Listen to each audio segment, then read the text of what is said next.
Just wherever you are this time, I just want to say to you good evening. We're preparing to the next Discovery program. Popular guy, popular Dominican. As we would say, old police. But never have the faith, no believe in my soul. Yeah, yeah. Now Mother Nature sent to me 3 little birds, singing a song, saying it was so. Now I'm on my way. Anyone come to see me this day? Tell them I'll be gone for the day. I'll be down by the river, waiting for the good Lord to pass my way. Oh yeah, I'll be down by the river, singing songs of joy on this lovely day. On this lovely day, singing songs of joy. Oh, oh,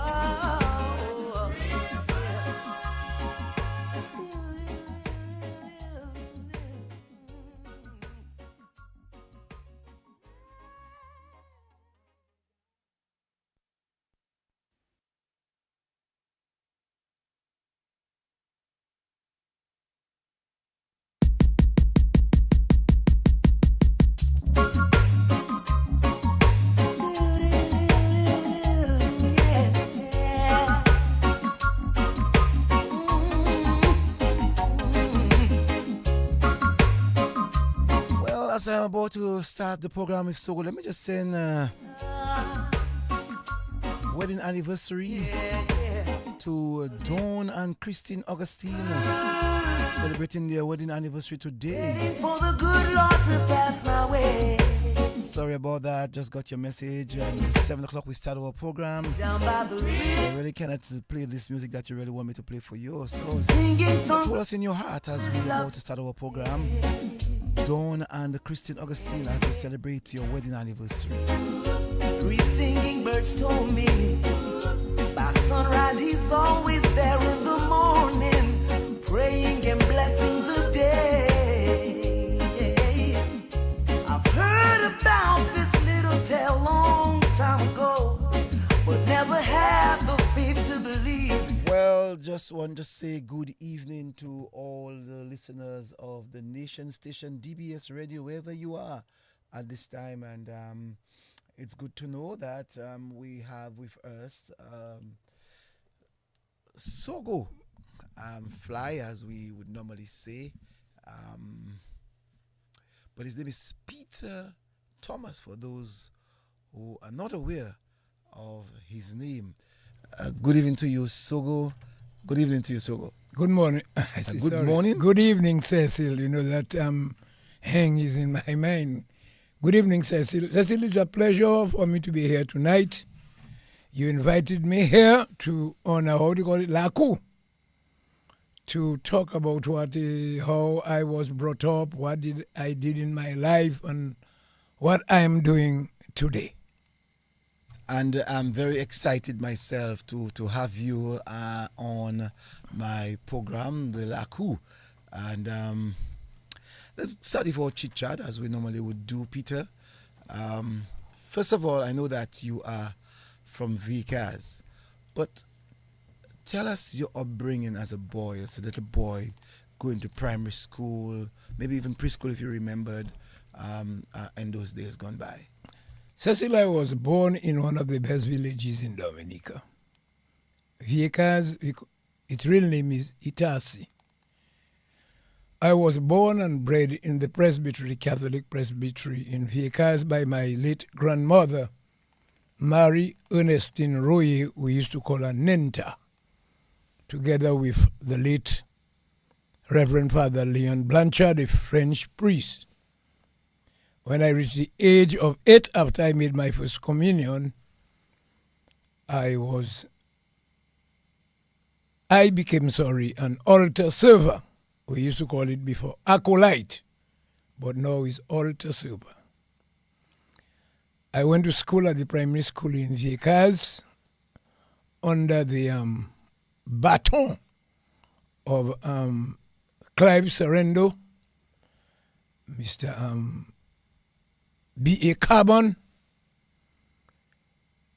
and the other headmasters in Viecaz, Mrs. Dublin and Teacher Lewani, Marufos, and some of the others which I can remember the names because they have gone to their resting place at a very early age. So you can remember them. My mind is not on that. But Cecil, Viecaz, where I was raised, born and raised. Before you go into where you're born and raised in Viecaz, I know, Peter, that Mr. Sorrento came from Delis. Yes, my mom told me what a type of principal that he was, and I'm sure that you will be able to tell us in your own words the type of principal that he was. Cecil, he was a disciplinarian, and he did very well in because he brought up all his children, including the late Dr. Sorrento, Martin Sorrento, and Rupert Sorrento, former Minister of Government under the Freedom Party. And, punctuality was his main aim. You have to be at school at a certain time. And we used to be properly dressed, regardless of how the village was. There was not much money. But the parents before used to take care of the children, well clean, well attired. And then you go to school. From school, we had something to do. Who had to raise little dogs, who had to raise pigs, who had to raise rabbits. But we had something to do. We were always engaged after school doing something. And the school, at the time that you went, was in Pai. Pai. One school was the property of the Catholic Church, and the two others, I can't remember whose property it was. But the higher school was for the church.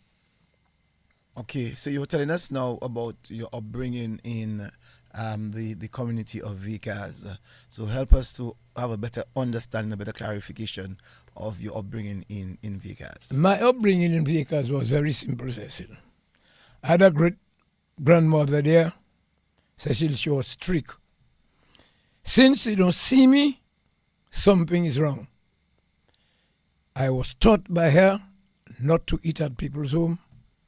If I go at somebody's home with my friends and I hear plates start making noise, I have to leave and come to the presbytery and have my meals. I used to go to church every morning, be it rainy, be it thunder, be it lightning. I had to be in church. Open the church, prepare the altar, make sure that wine is in the small decanters, and waiting for the priest. It could be me alone, but I have to wait for the priest so that he can celebrate Mass. Going to school, I could not leave the presbytery before it is 9 o'clock. When it's 5:02, I had to be at the primary school. I did not go to kindergarten school. We didn't have that in Viecaz at the time. We had to go to school at the age of 5. I bathed in O2. O2 was my main stay. Going there in the morning, in the afternoon, especially summer holidays like now, roast our breadfruit with saltfish. We could not even eat the saltfish, it was so salty. But we had to sing it with roast breadfruit. Then we used to fish. Can you remember things as it is called mako shot? Mako shot, yes. We had to fish mako shot. You ate mako shot? Sure. You mean you had to go and get that mako right, shot man. underneath the stone? We used to make our how do you call it, hook, yes, with straight pin, bend it, and put the bait on it. Then we used to go for shesh in Opak at the back of Edward Oliver Libla's home. Make sure we bring that in baskets home so that they could dry it. And at that time, the river was joining with the sea, right? No, the river in Viecaz used to be in Opak, it used to flow when rain is falling. But in O2, the Balthazar River used to end up in O2C. Okay. That's what I was trying to tell you. Yes. Right. So you would go there during the summer and get your... We used to go for Buigo. You know what they call it, Buigo? After all, man. And if you have... Every child in Vicar should know as Buigo. We did not have shoes. Like they had Razad and thing. We used to go and look for Buigo. Which part in Opak that you get the Buigo? Is it not Opak? We used to get Buigo in O2. You used to go in O2 On Daddy Fales. O2 is closer to home than you. Right. Than maybe people from Tobino. Right. By Wash Cassie. They used to call there Wash Cassie. Right. There we used to go for Buigo. But when you go there without shoes, my God. And you know what would happen to you. Yeah, you'd get some serious shellfish. That kind of thing, that pricking underneath your feet, yeah. And they had to take soft candle and pass under that and tie that with a piece of white cloth. It was fun, Cecil. It was good. We had something to do. We could not just go and destroy people's thing, go and look for trouble. We had something to do those days. And you at that very early age, an altar boy, how you call it, an acolyte. What was it like to serve the priest in these early days? Cecil, I can sing all Latin songs. You can ask Father Thomas. I know all Latin songs. Give us one now. Requiem meteunam donai et dine Dominus vobiscum et conspiritu tuum. Cecil, that was not written in... Hold on. Don't tell me you can't translate that for me. Dominus vobiscum is the Lord be with you. But Cecil, it was no translation, Cecil. You had to learn it by heart. It was not written. You had to learn it. And I learned it from that age, from 8 years as an altar server and up to now. But serving the priest, we used to feel as if we were little president. It was a pleasure of doing it. Every season of the church, you had a different outfit. Like Holy Week, you put your purple. The Good Friday, you put your red cassock and your white top. Funerals, your black cassock and your white top. And Cecil, you feel as if, you're going up to heaven. It was a pleasure. And Cecil, those churches and them used to be filled to capacity. Putting little 5 cents, 10 cents, the money wasn't there. But Cecil, it was a good thing, and we had more faith in what we believe. In God, we had more faith in God. After, when the priest is finished, the remaining of the wine, we used to throw that down in our throat. That going back up. Would the priest be aware of that? Of what? But Father Tennis back leave everything for us. Every morning you had to put new wine and new water, When we used to make the host with flour and water, and we had a special machine. And when we squeeze it, when you cut the host, the remaining is ours, and it was the best thing to eat. So you actually make first communion before you actually made first communion? I had to make first communion before I was an altar server. Right. But I was taking Holy Communion before the time of Holy Communion. So we can say that you actually accepted your Holy Communion before you made first communion? Long time. Was the priest aware of that, Sogo? No, the priest wasn't looking for that. You see, like when Carnival, all altar servers in Vickers could not go in ban, What we used to do under the presbytery is there the wine used to be. And he used to call us to come there to make sure we fill all bottles with wine. And he's telling us to siphon it. You little boy says you don't got strength to siphon wine. When you take 2 grogs, you gone. And he used to call my grandmother Mita. Man, oui, mon père.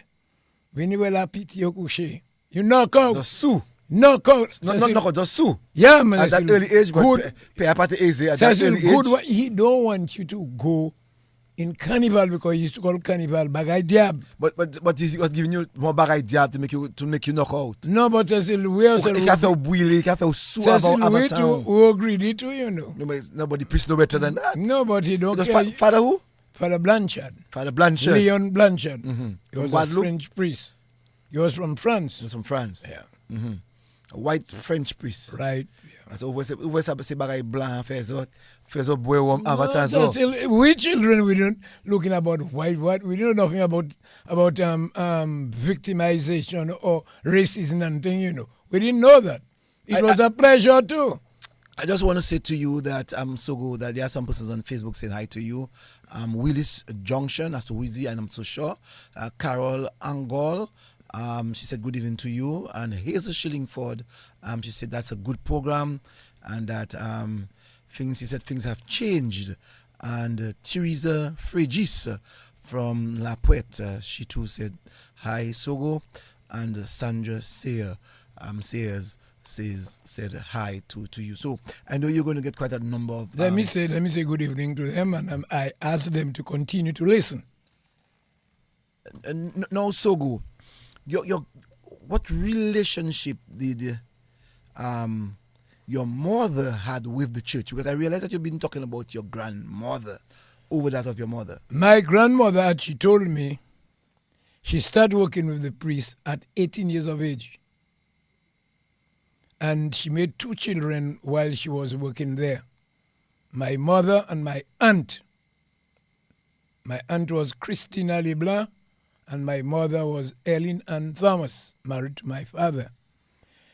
My grandmother, called it, was the director of the presbytery. Because anything you wanted, the priest used to tell you, go and check meter. Go and check my mother. Because of her honesty and the length of time she was working there. And my grandmother had the most godchildren in Vickers, you know. My grandmother even raised Dr. Surrender, who died, you know, because Dr. Surrender was a godchild. And mostly men she used to stand for. Boys. Your uncle, Siran was my grandmother's godchild. My grandmother was a loving person. She never used to go to people's home. She was no back canal business, no. She was college, so she was divorced from the village, but she in the presbytery and she's doing her work. If you come there, sleeping in the presbytery by any chance? she had a house there. The priest has his presbytery, and my grandmother had a house there in the presbytery. You can see that she had she was dedicating her life to the church. And the priest, Father Blanchard, had so much confidence in her. He used to call her my doctor. Any little sickness the priest have is he wasn't going to doctor, is my grandmother. The motorbike used to burn his foot, my grandmother. He used to get bad cold, my grandmother.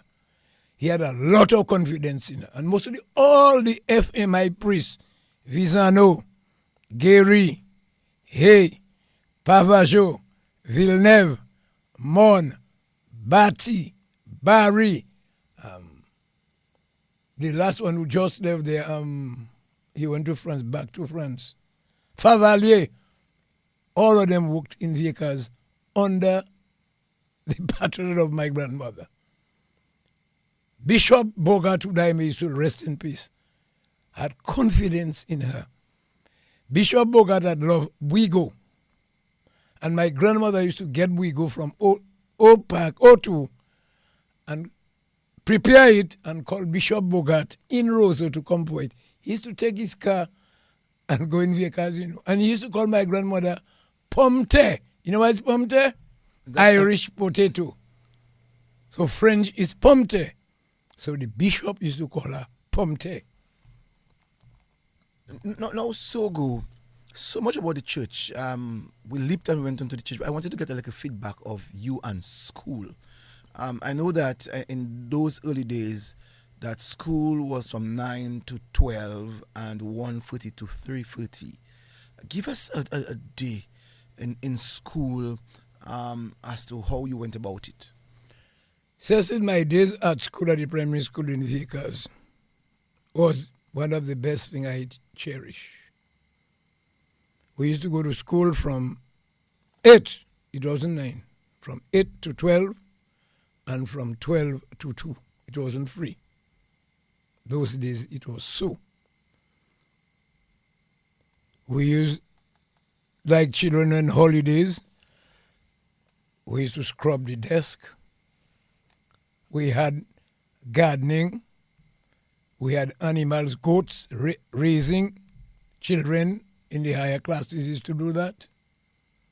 We used to go for copy and everything for them animals. Then from there, I was transferred from Vickers to Portsmouth St. John's School, and I will tell you why. I was a little bandit too. You mean Sogo Fly was a bandit too? I tell you, I was a bandit too. Altar boy and a bandit too? Fighting in school, I was nothing, sir.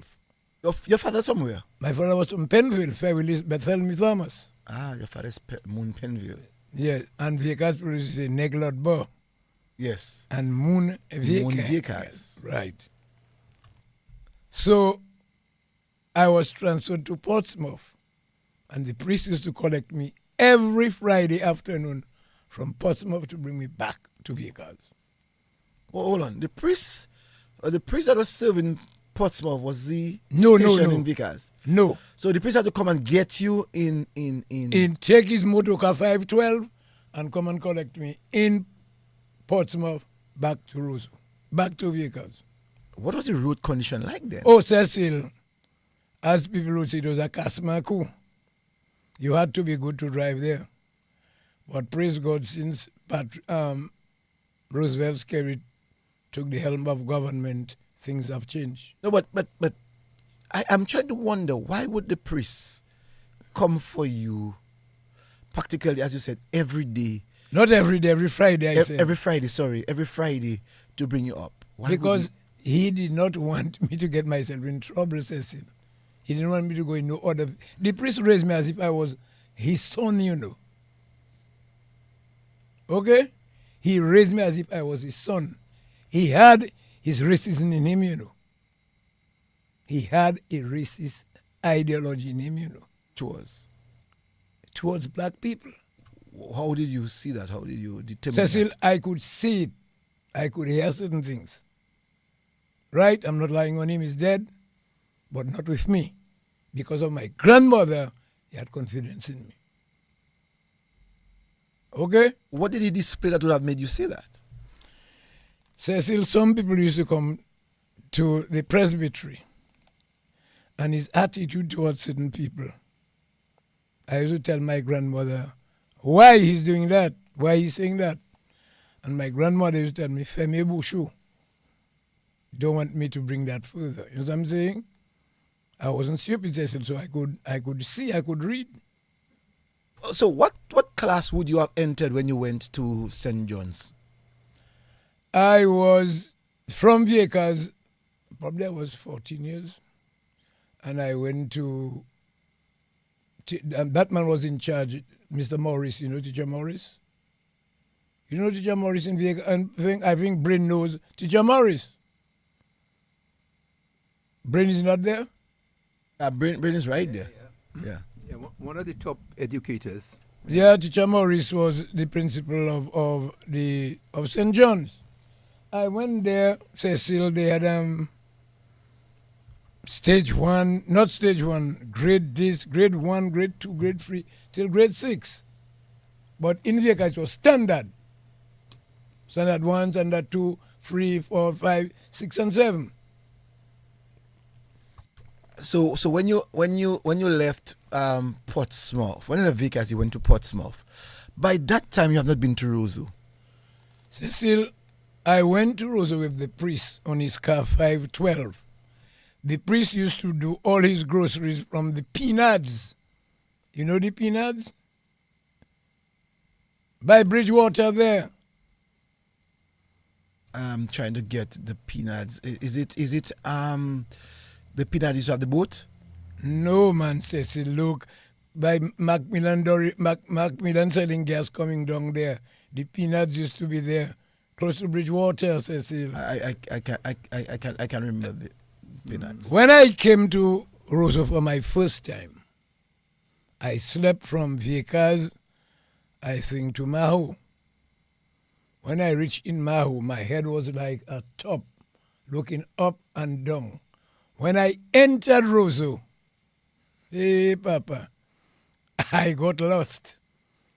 I start looking all about, asking the priest, who is there, where is that?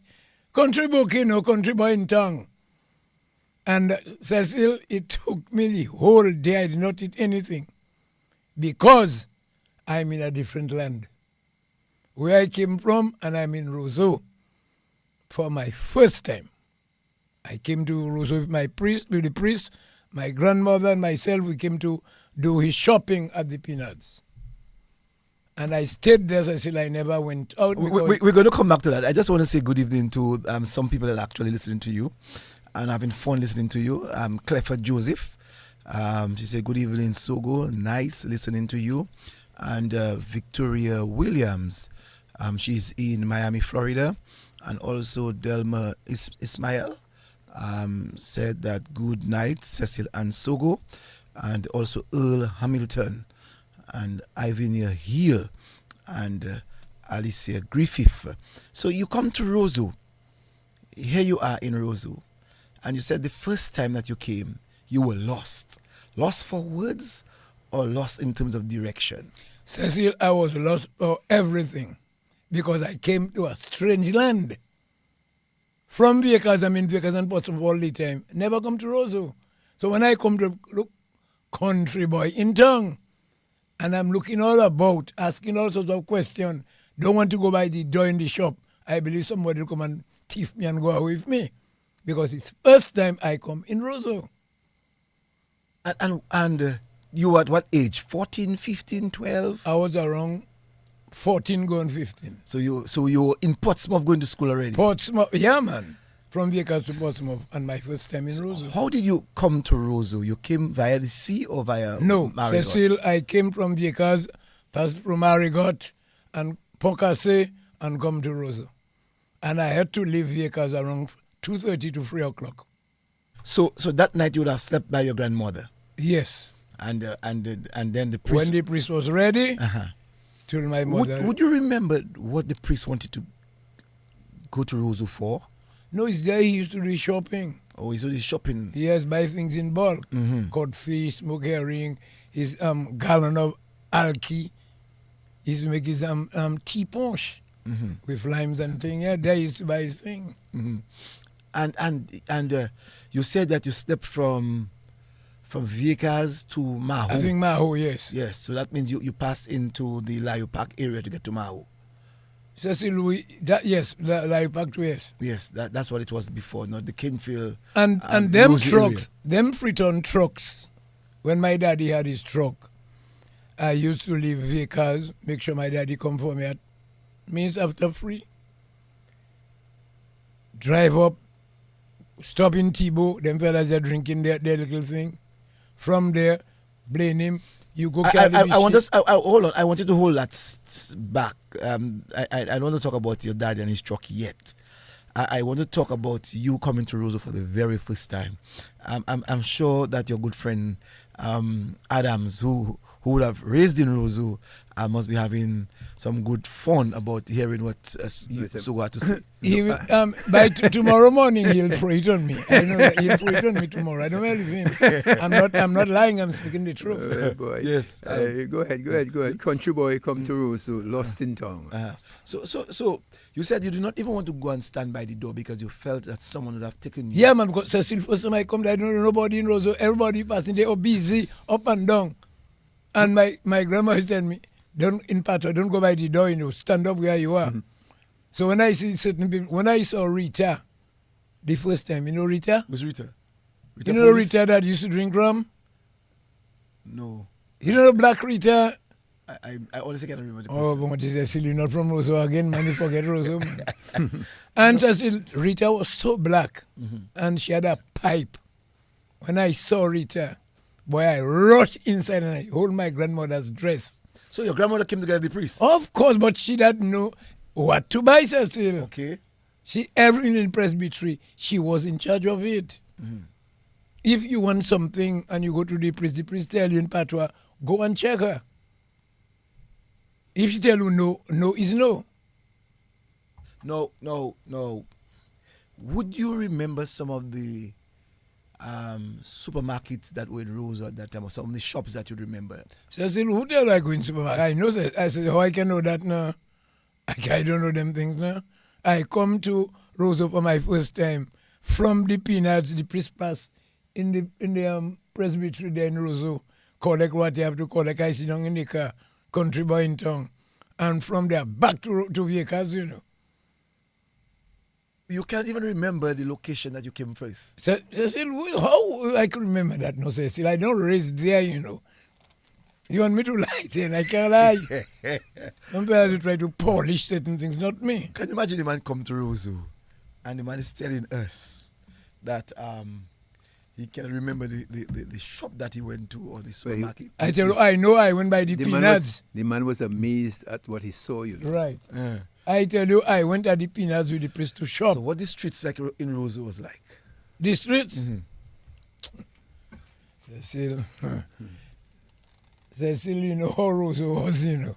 In my days, the way it was, potholes, dogs all about by the road, and rough driving. It's not like today's paradise, you know. So street so you had a lot of street lights? Street what? Street lights. Cecil, you're making I'm joke, talking man, about Cecil. I'm talking about dumb I talk about dumb CDC. Yes. CDC had a few lights, not all about one light. I did not stay Cecil for night time, you know. I know. So how I know now? Okay, so your second time to Roseau, what happened?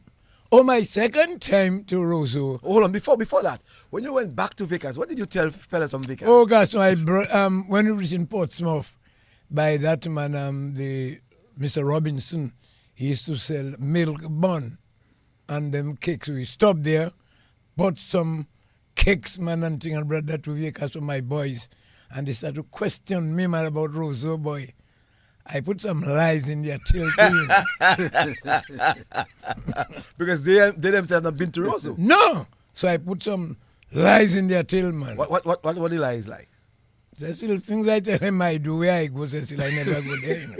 You never go by No! never go by the cinema. You tell them all about cinema. It's seen with supermarket. But I put some lies in their tail. You find yourself you find telling them that, boy, Yeah. I go all supermarket in Roseau. Make them feel happy. So they say, when we go there, where to pass, then you have to pass there, go there. You'll see that there. Whilst I passing, you driving, I sing them things. Boy, Sogo, I never realized you like that, boy. So now, Sogo, your second trip to Roseau.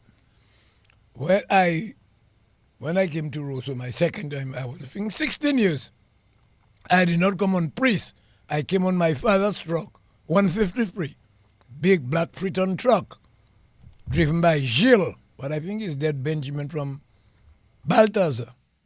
So when I come with Gilles, I come like a big man, you know, going all about, but make sure I mark all where I pass first. I'm listening to you. I tell when I came to Roseau the second time, I was 16 going 17. I was like a big man. I sit down in front of my father's truck with the chauffeur Gilles. And when we stop by the bridge, I start walking. But people I following, eh? You hear that? I following people. And I make sure I mark all where I pass for when I'm going back, for me to go back where the truck is. So you had a landmark. Oh, sure. I make sure I watch that house, where I taking me to, and when I'm coming back, where I am going.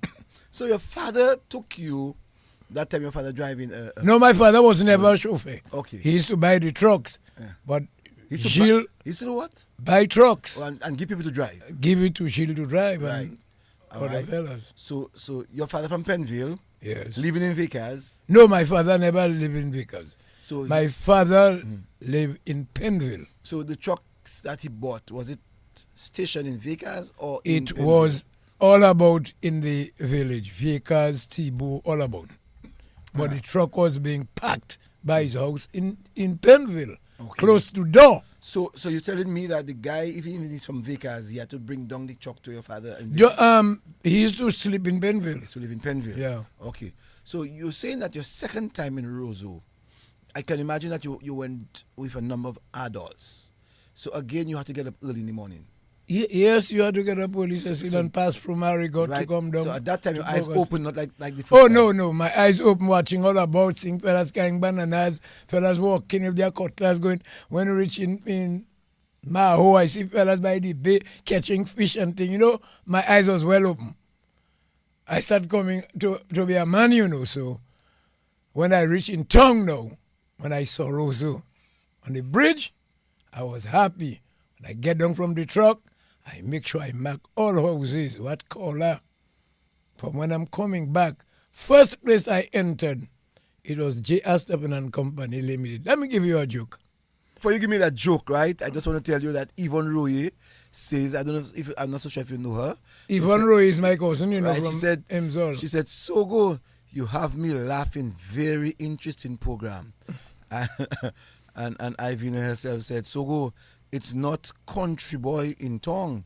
It's country bookie in tongue. I will not say the book is country boy in You're town. country bookie in tongue, my brother. Yes. Yes, go ahead. So when I entered Astaphan's, them rubber balls we used to play cricket with?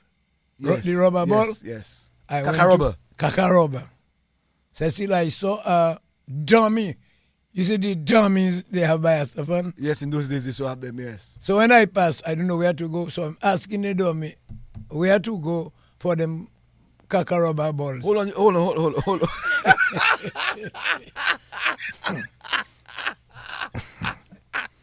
Hold on, Sogo, hold on. Sogo, I'm sorry. I just want to apologize to my listeners. But I really could not hold this one. Sogo, Yes.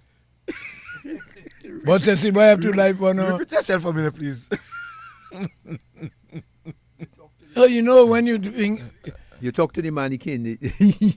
yeah, the dummies, I asking The them doll. and where for me to go and get the Kakarubber. So you talk to the dummy. Yes. We can say we talk to the doll. No answer. I started getting vexed.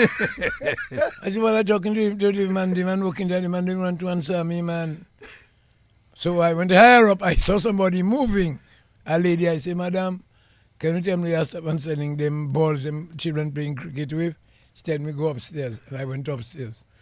Because when I come back, I don't mean I talk to, we asking questions. There's somebody by the name of Mimi Thomas. She said, "Lo, I dare screaming."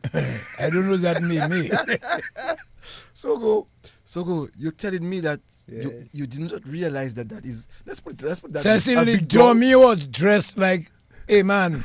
They had man and woman. I see the person stand up there. First time I'm going to a supermarket. So I'm asking the gentleman, where are they selling the Kakarubber balls? No response. The man don't respond to me. I start getting vexed.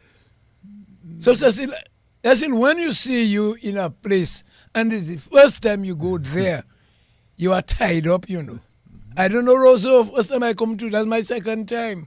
The first time I never went out. Carol Angle tell you tomorrow, Sogo, you're gonna get plenty blows. Blows from me. From brain, I don't matter with brain. I But custom. Sogo, you're telling me that you spoke to a doll. Cecil, The doll did not answer you. Cecil, I saw the gentleman there, Well dressed. well dressed. I'm asking the gentleman, where are they selling Kakarubber? The man never answered me. So I got vexed. And I just left the man.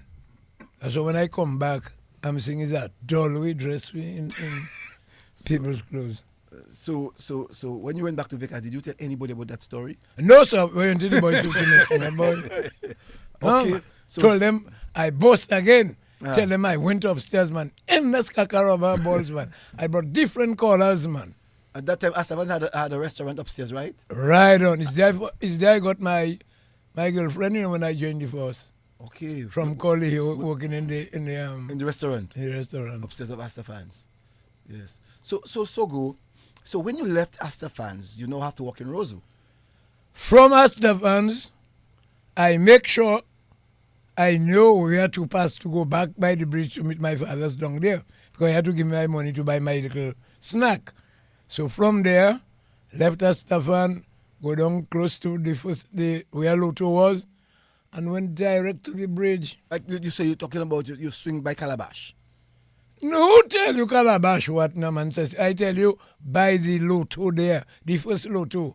Back on Queen Mary Street, Lakou. Back to the bridge and coming in. Yes, okay. So when I reach by the bridge, you can't get lost. I take a left turn, direct by the truck, by my Scotland there. I meet my father's truck there. And I was happy. My little bag, my kakaraba. So you're telling me you didn't try to even go a wrong Roseau, walk around and to see. I must have. I'm glad for you. Huh? You want me to get lost? So at that time you didn't know the Botanic Gardens. Which guy? Wiggins Gardens? I didn't know about Windsor Park. I used to hear it, but I don't know about that. So you didn't know where the Catholic Church was from there. You would have seen the Catholic I Church. know the Catholic Church because I went there with Father Blanchard the first time to get things for his church. But you couldn't walk to go there. No, on the transport, I tell you, I stayed on the car. And he left the car. My grandmother and myself was So inside. who in vehicles that you met in Roseau when you came the second time? Oh, yes. The matron Roy, the lady that used to take care of the bishop, yes. Carmen Roy. Carmen Roy. Right. Yes. I'm a Carmen. She and my grandmother, they are cousins because they are Roys. Yes. But nobody else says. I just seen people passing. And that was it. Did you put up your head by any chance to watch any building? My head? Yes. Did you put up your head by any chance? But yeah, because that was my landmark the second time. That was my landmark to make sure I reach close to the bridge by my Scotland. So you buy your rubber ball, you went down to Vegas now, you have to make big man.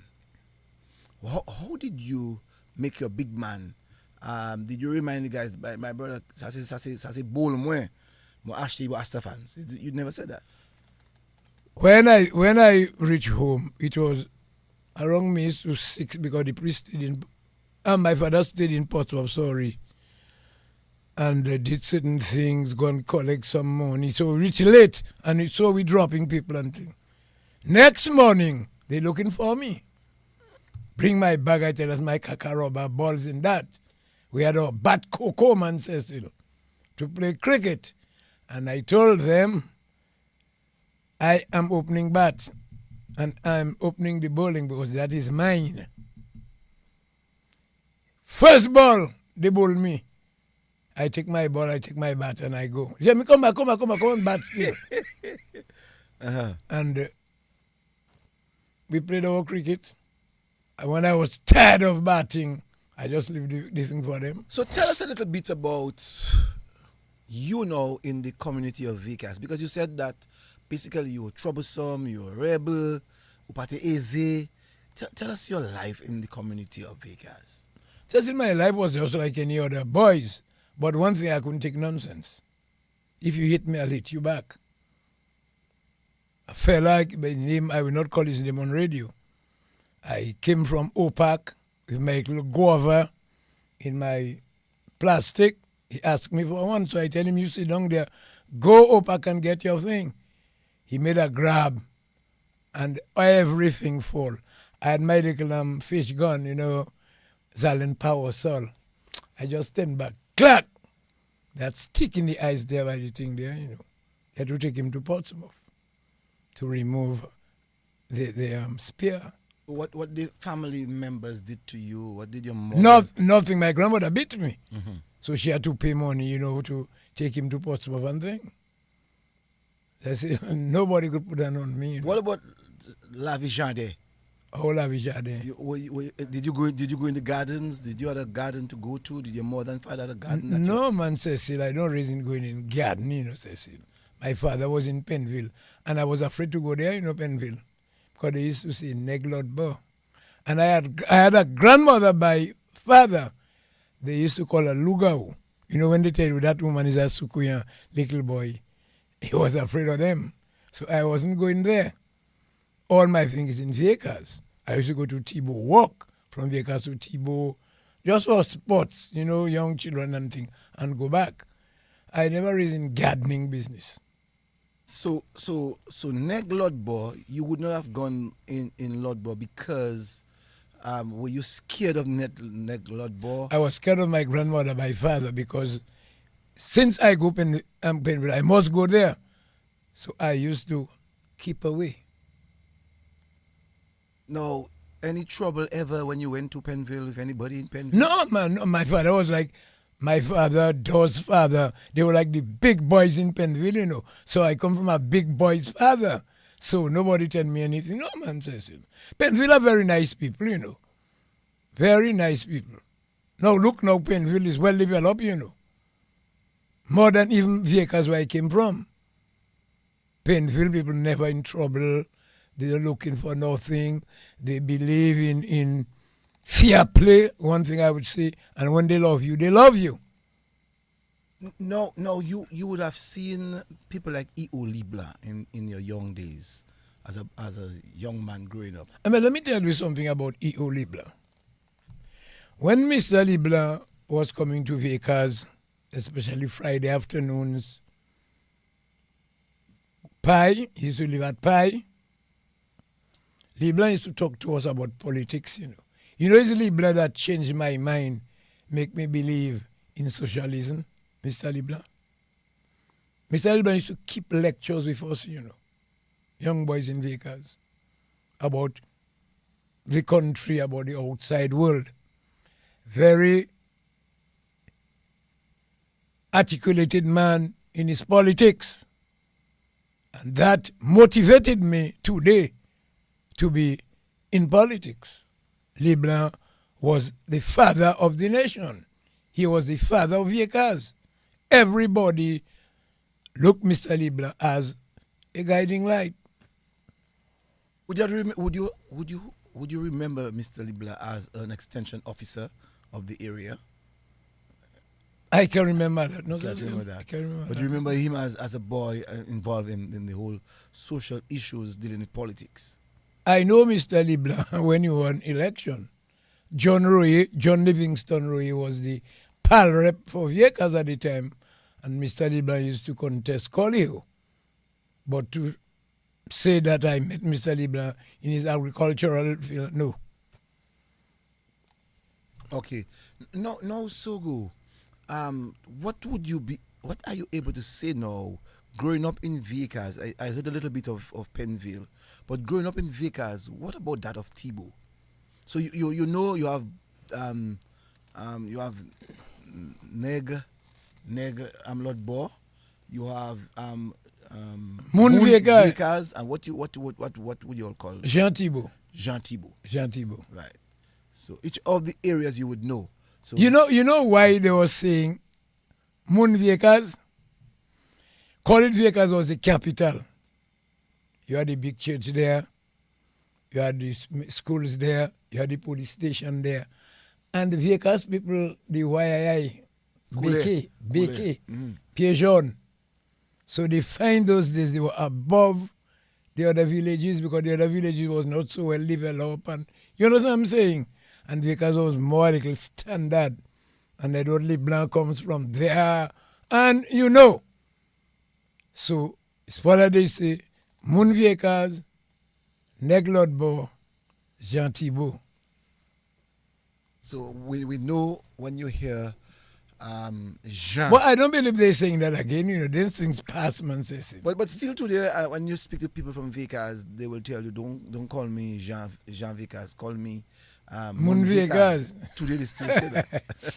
I know that for sure. They like to be known as Moon Viecas. Moon Viecas, but I don't check these things, man, as a little boy. I don't check that. No, Sogo. You did not go to high school? No. You didn't go to any high school? No, I will not lie. Yeah. I went to Portsmouth Secondary School.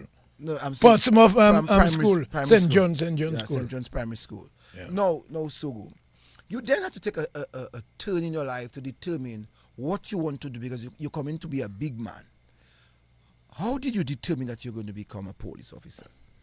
And why? Viecas had good police officers like ex-inspector Luke Fagan.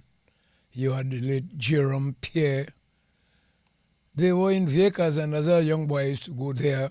At times, they used to tell me, stay in the police station, wave them, and they go in Penville or go in Thibault to do something.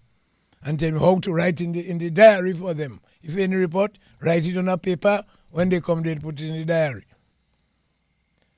And I had the love police. I want to be a policeman. But my grandmother wanted me to be a priest. Because I raised in the presbytery, she wanted me to be a priest. And I made up my mind. In 1969, I went to Roseau on my father's truck. No, at that days, I know Roseau at the back of my head. When I sit the exams with around 400 something students at the time. 25 of us got through, and they wanted 28. And I went to Mount Bruce on the 15th of August, 1970.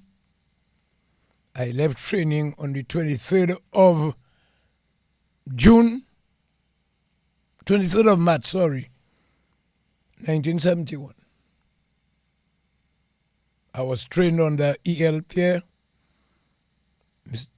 Corporal Jackson, Prosper, Dr. Elizabeth Muller, Rupert Bunabi as the drillsman. These were the people who were in charge of us at the training school, Mount Bruce. And what was your experience like in Mount Bruce? Because I think at one time, I'm trying to remember at one time police officers got trained in Barbados. Yes, but when I went on training, I was in course number 4. Because they brought it back to Dominica because I think it was cheaper to the government of Dominica at the time than in Barbados. So I was in course number 4. My experience at Mount Bruce was very good, Cecil. I learned a lot. They made me a man. I understand what life is. I understand why you are a police officer. And certain fellas now don't understand it. To be a policeman, Cecil, you have to be committed, respectful, and always well attired. Make yourself, let the public see that you are a police officer. You are not there only for the money or to get girls like Tower, but you have to be committed. I want to say to you, Sogo, that your good friend, Reginald Austri, is listening. Oh, Honorable Austri, Senior Minister. And Mr. Austri, good night. Good evening, sir. I hope that the soup, you had it tonight. And Virginia Joseph says, yes, Sogo, it's true. I'm not so sure what you said, that she decided to say to you that it is true. And also, Carol Anthony says that she's listening from Miami and she told you good night. Good night to all. A good friend of yours, I think, Albert Williams, he said, hi, Sogo. I have been listening from the start. Can you remember the Calypso someone sang about you? We are coming to that. So we'll come to that. About that yet. Let's go, Cecil. So you now become a police officer. You are through with training. You trained for about almost a year? No, 6 months training. 6 months. So you trained for 6 months.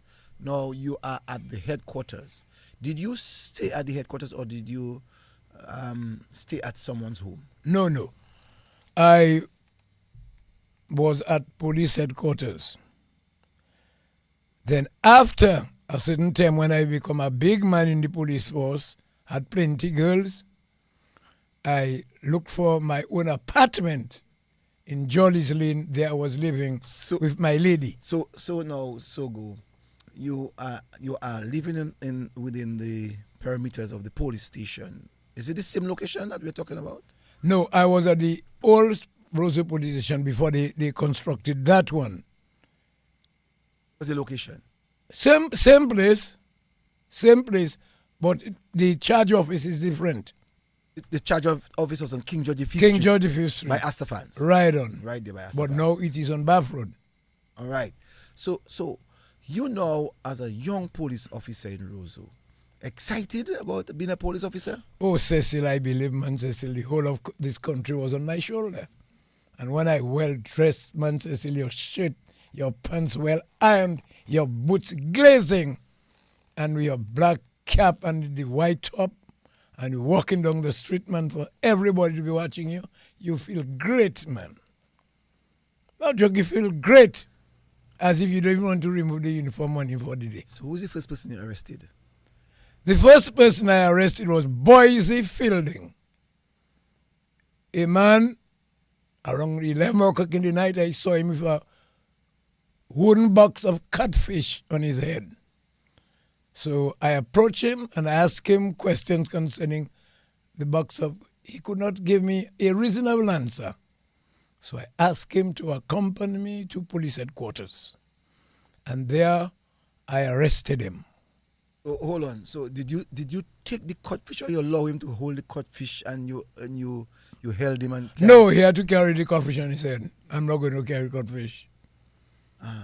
And I walked together with him at police headquarters. Hold on, you walked together with him? Police headquarters. Or you held him? Cecil, I walked together with him at police headquarters. So he was side by side? Oh yes, he couldn't make a move, anything. I would have thrown him down. Meaning what?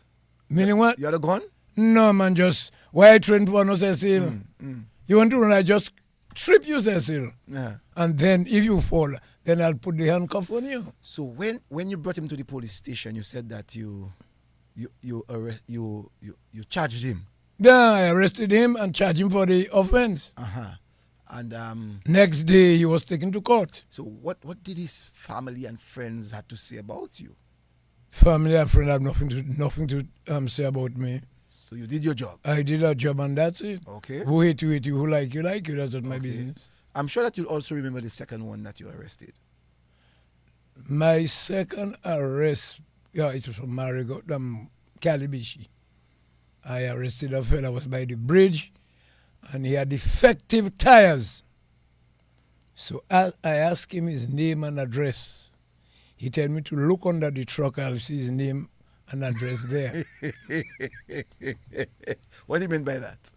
He refused to give me his name and address. Mm-hmm. So I told him, refusing to give me your name and address, it's an offense, for which I'm going to arrest you.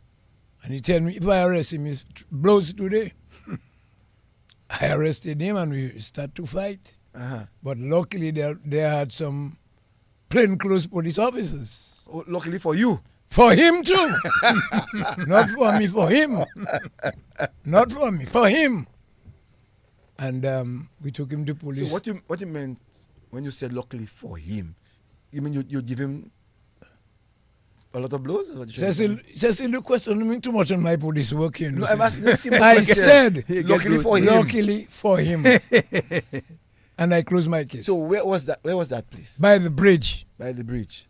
By Mass Scotland there. Okay, so we call that the new bridge. The new bridge. Uh-huh. And luckily for him, there was a few other officers. Policemen in plain clothes were there, and they came to assist me to take him to police headquarters. Okay. And then when you brought him to police headquarters, you charged him again. Oh yes, I placed him in the cell. I searched him and placed him in the cell. No, you said that place with a very nice expression. He went in. Did you place him in the cell by just saying, "My brother, get to the cell"?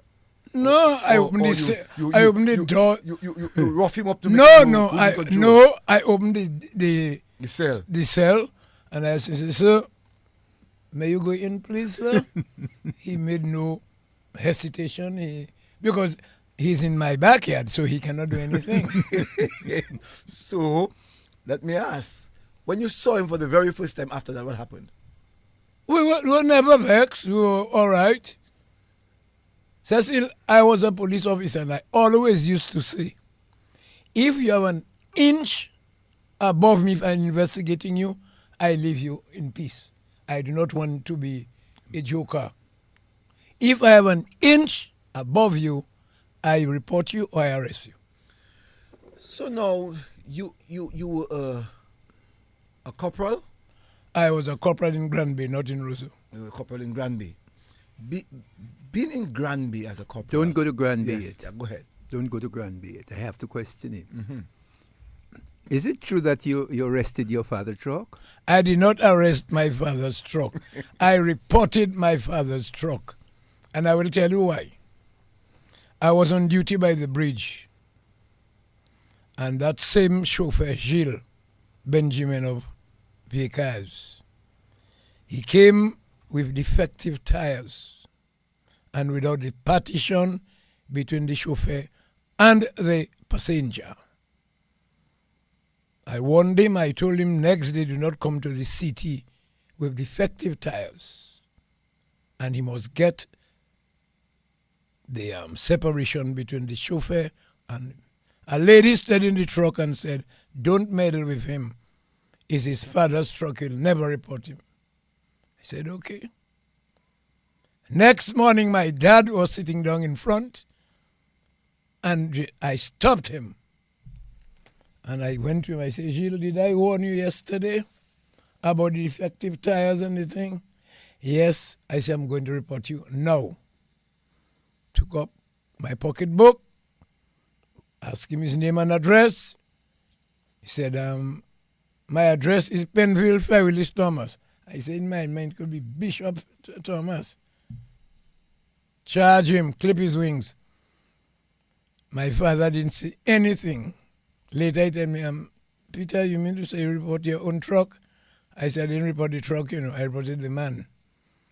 And the day of court, they charged him $48. I went at the back. I paid the $48 for him. When I went down to Penville, I told my father, you are owing me my money, please. And my father gave me back my $48. That's a Peter. Oh, Peter what? Peter Opa easy. Oh, not easy. You did your job. So I said, I don't come here to lie, No, you did your job. But Yeah. you out of conscience. Out of conscience. You gave the $48 to Gilles. But you cannot go to your father. No, it's my father's truck. I said, Daddy, I paid it. I want my money back. He told me, look in the jacket pocket. You Give get me your my money. money back. But Peter, Not Peter. if was your father, if I had any salary to give you, I get in my salary. No, for what? Salary I what? charged him. Salary what? Disobeyed the law. But I reported the late Father Charles that died. Father Charles. And he went to court.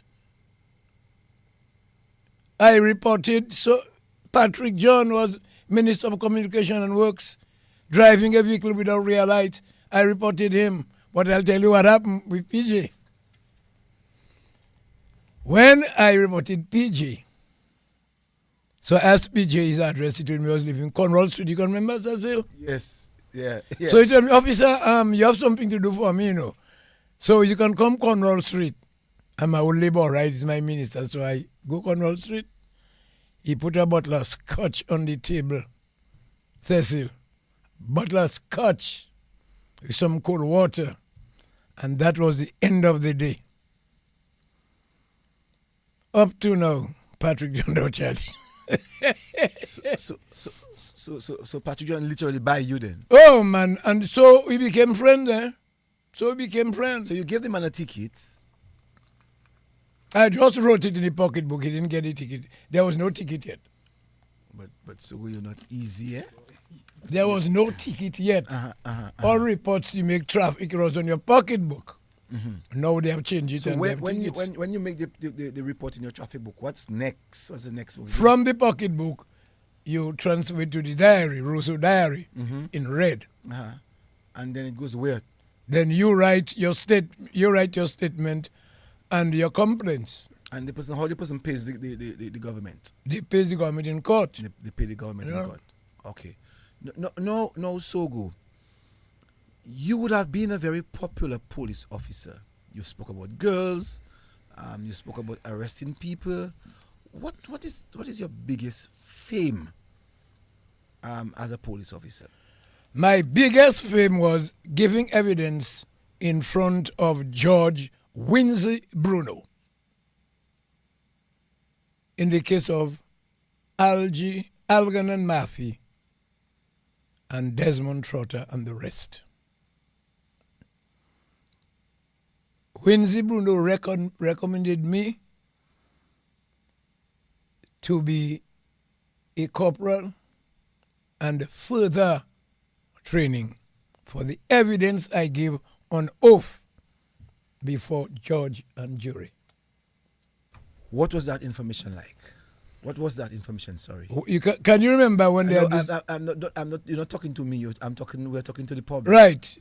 Yes. Can you remember when they had the problem with Trotter and gun and shoot the white man by the that hotel there now? The Fortune Hotel. Fortune Hotel. Right.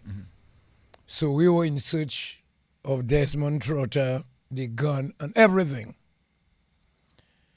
And then we went to the Jacko Flats close to Bryn's property up there. You know where Bryn? You're there.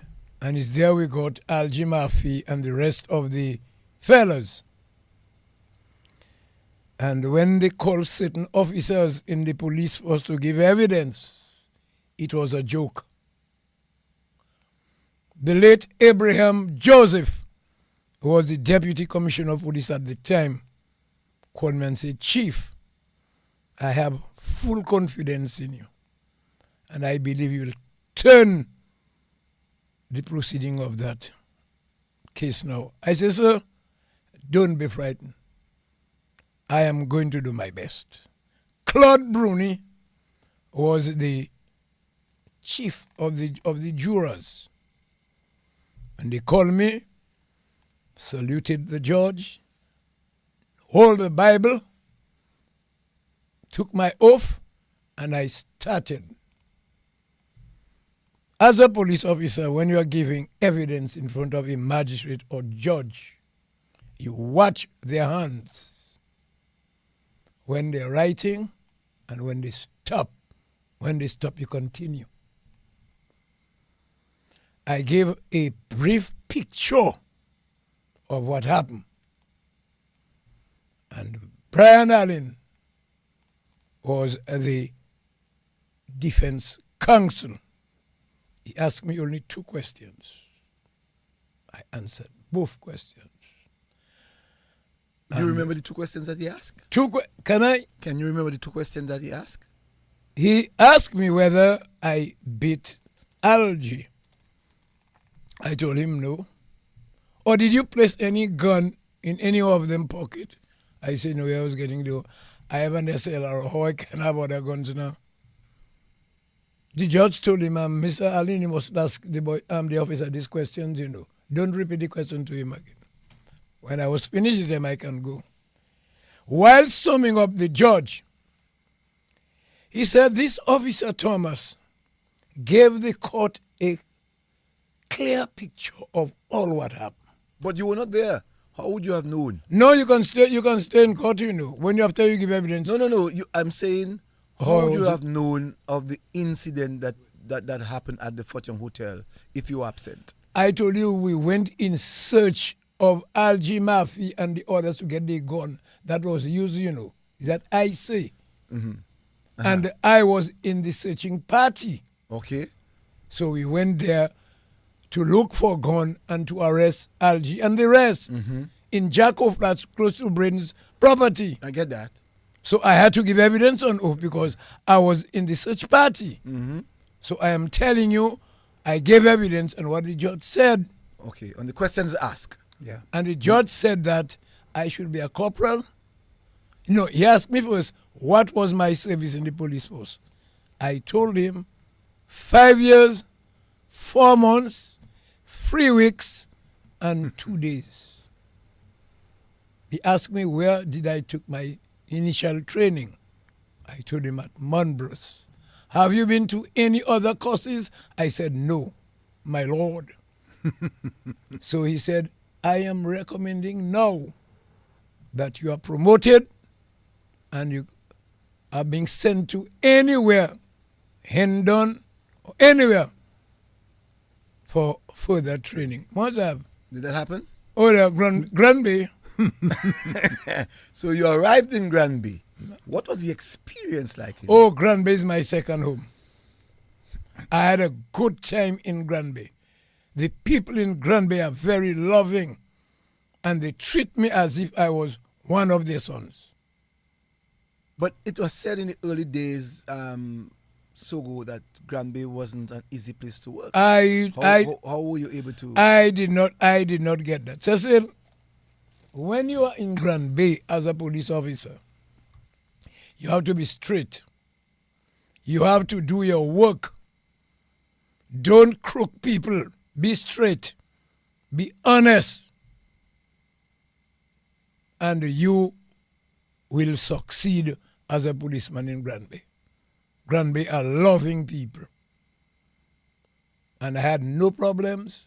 I stayed there for 3 years and 9 months at my vegetable garden. I had fowls, I had pigs, I had everything. I used to get help from the Granby community. So let us go back a bit now, Sogo, before we talk about the whole issue of Granby. The incident that you're talking about was way back in 1974, thereabout. Yes. 74. Yes. Now, that was the period of the Dread Act. building of the dreads. Yeah, right. Right. Dread culture, then. Dread culture. Yes, let's put it that way. As a police officer, it would have been police versus the dreads. How did you come into the middle to prevent yourself from being harassed by citizens? Cecil, it wasn't only dread versus police, It was dread versus the public. And the police had to be in the center. The police took an oath to protect life and property. And the way the dread was going on, the police had to come in. But in our days, policemen were together, Cecil. There was a unit. Every police was watching every other police to make sure that you don't get yourself in any problem for anybody. During the dread culture, we were forbidden to eat anywhere. All foods were taken part and being prepared at the police canteen. They had a kitchen there. And all policemen were armed. We are not taking any chances, Cecil. Because the opposition of Mary Regina Church was supporting us too. The government and the opposition were supporting us. So we were well covered in what we do in our duties. And I am from Bakers. I was not an easy man. I took an oath to do my job without malice, affection, or ill will. I have to protect the public. They were the ones paying me. And the government of the day, we respected the government of the day. We work with the government of the day, regardless of our political leanings. No. Tell me some of the some of the police officers that you remember that worked with you in those days. Evans John, Simon Darrow, Luke Corriette,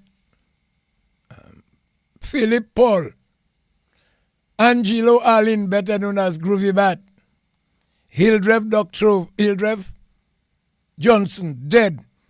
Samuel L. Leonard Samuel, dead. Samuel B., dead. Joseph Challenger, and a work of police officers. We worked diligently and we worked for the state. No, you mentioned another guy's name. I know Evans John wasn't an easy cat, but he was from Roseau, basically, from Collier, but quite a number of persons knew him in Roseau, and a few like Simon Darrow, Johnson, Hildreth Johnson, who has passed on. I'm not seeing those guys as bad police officers, but you yourself and Angelo Allen names were mentioned quite a lot in the 70s. Why so? We wasn't bad police. I don't like only to say we are bad. We were strict and efficient police officers. No nonsense police officers. So people didn't want to take it, they didn't want to understand. A bad person is a man that's doing people with wickedness, you know. When you are strict, people say you are bad. I was a strict police officer. I took an oath to maintain law and order. But there's evidence where some police officers in those days would meet guys and ask them to take off their clothes and walk naked and. I don't know. I did not. That never happened during my days. No. No, it never happened during your days? No. Oh, you are not aware it happened in your days? No, it never. Let's leave that in peace. I stayed in Roseau for a few years before I was transferred to Grand Bay. Uh-huh. I never heard that in my days. Okay, that's fine. That's fine. That's fine. I understand your oath.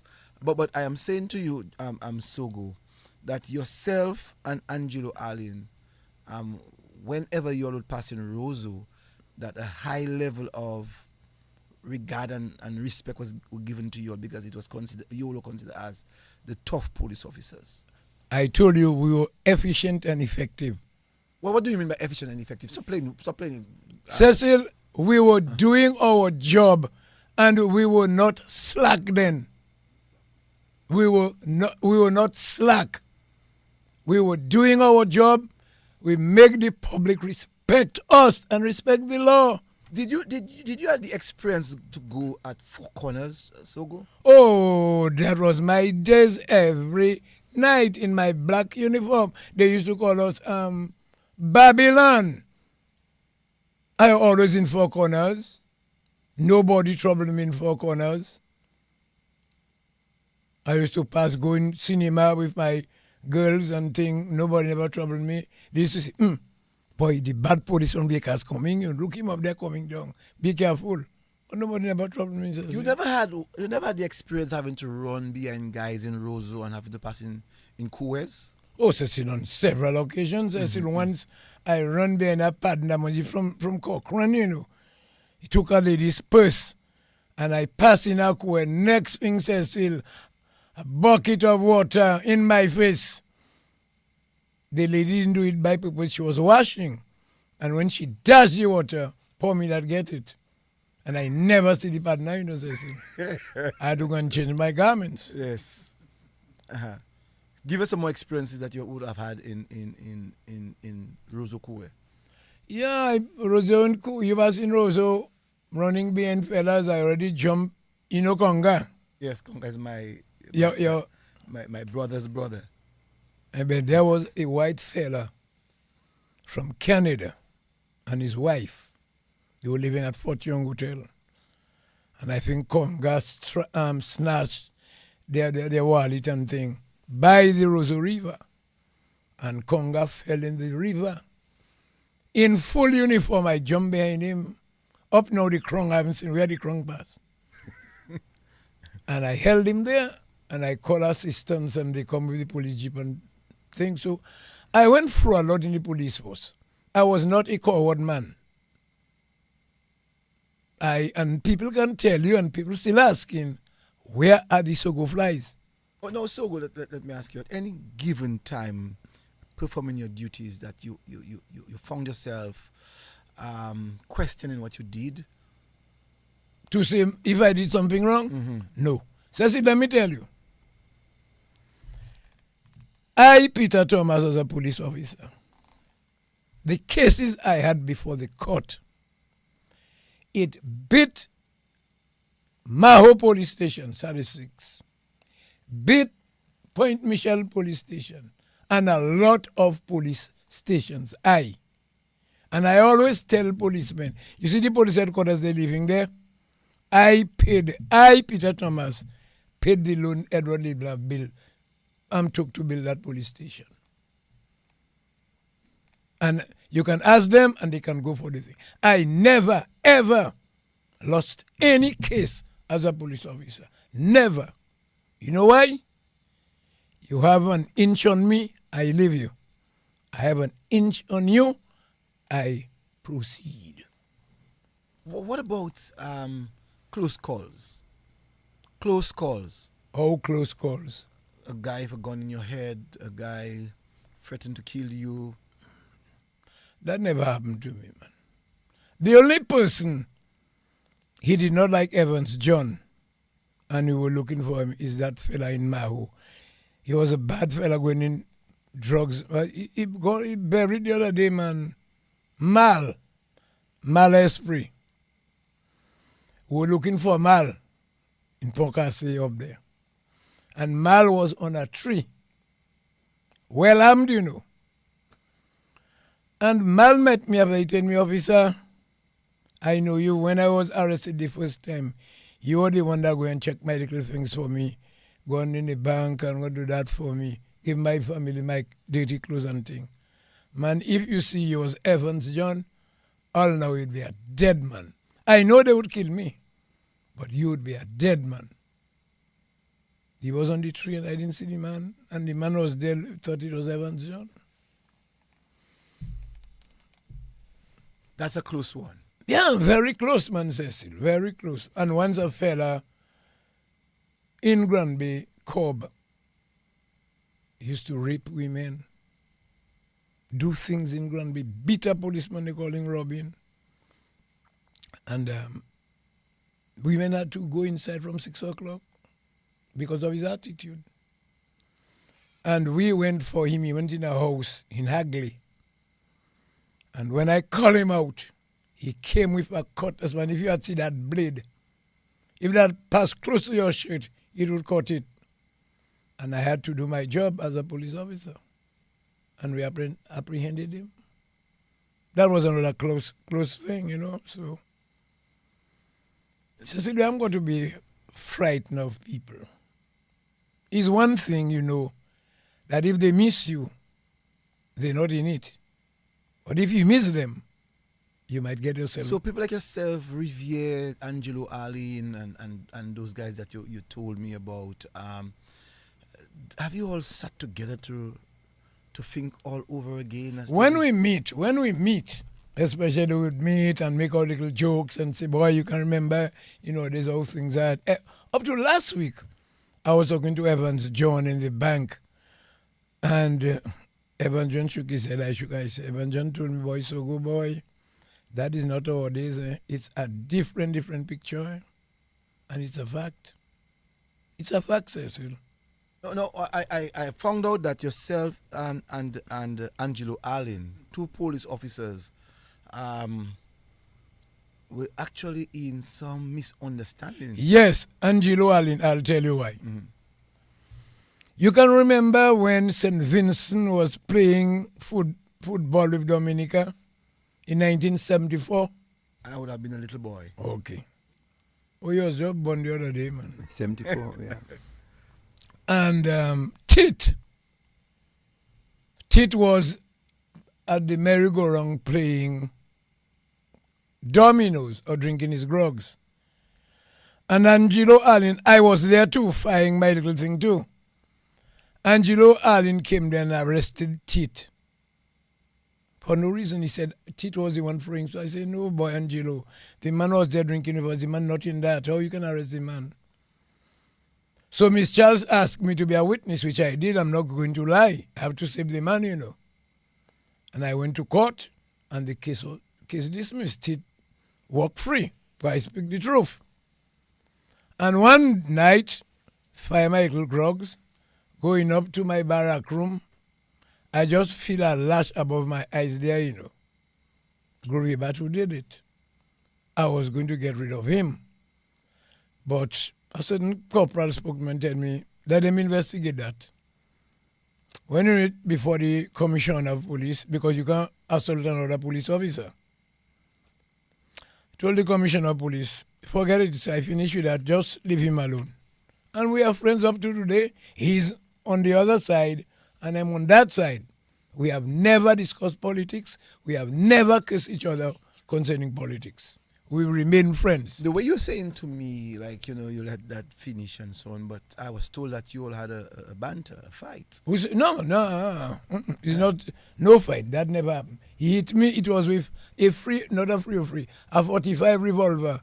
He hold the thing and he hit me there with it. It's not a fight with a physical thing, no. Okay. Just a misunderstanding. Yeah, misunderstanding. And you say that he too was lucky.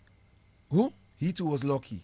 Oh, yes, because I my head had made up to do certain things, but Corporal spoke to me Yes. and told me, rest it, my friend.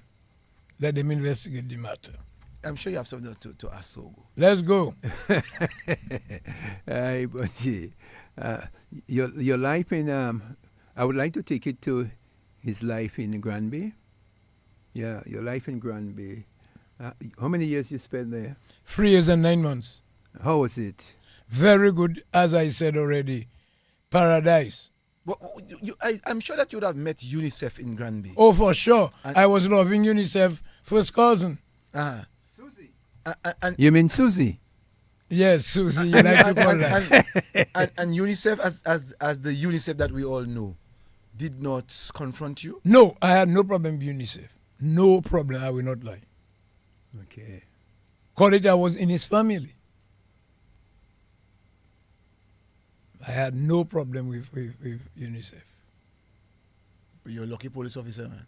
In those days. I always tell you, Cecil, is the way you move among people. Right. Let me put another question to you. Yes. Were you ever the bodyguard of Patrick John? Yes, for over 4.5 years. How was that to be the bodyguard of a premier? It Prime was Minister? Sogo and Sogo alone, and one chauffeur, the late Cecil Savory. Or Bali, you know Bali from Harvest State. Harvest State, yes. Right. Burley. Burley. Yes, yeah. And so give us that experience of just guarding or giving the Prime Minister or Premier security, or how was that? Cecil, it is just like you protecting your children. You make sure that where they go, you are there. Make sure that anything they have to eat or thing, you have to ask him, do you want that, Chief? He would say, no, the Premier don't want. Or, we drink, you drink in pay. I'll take a scotch.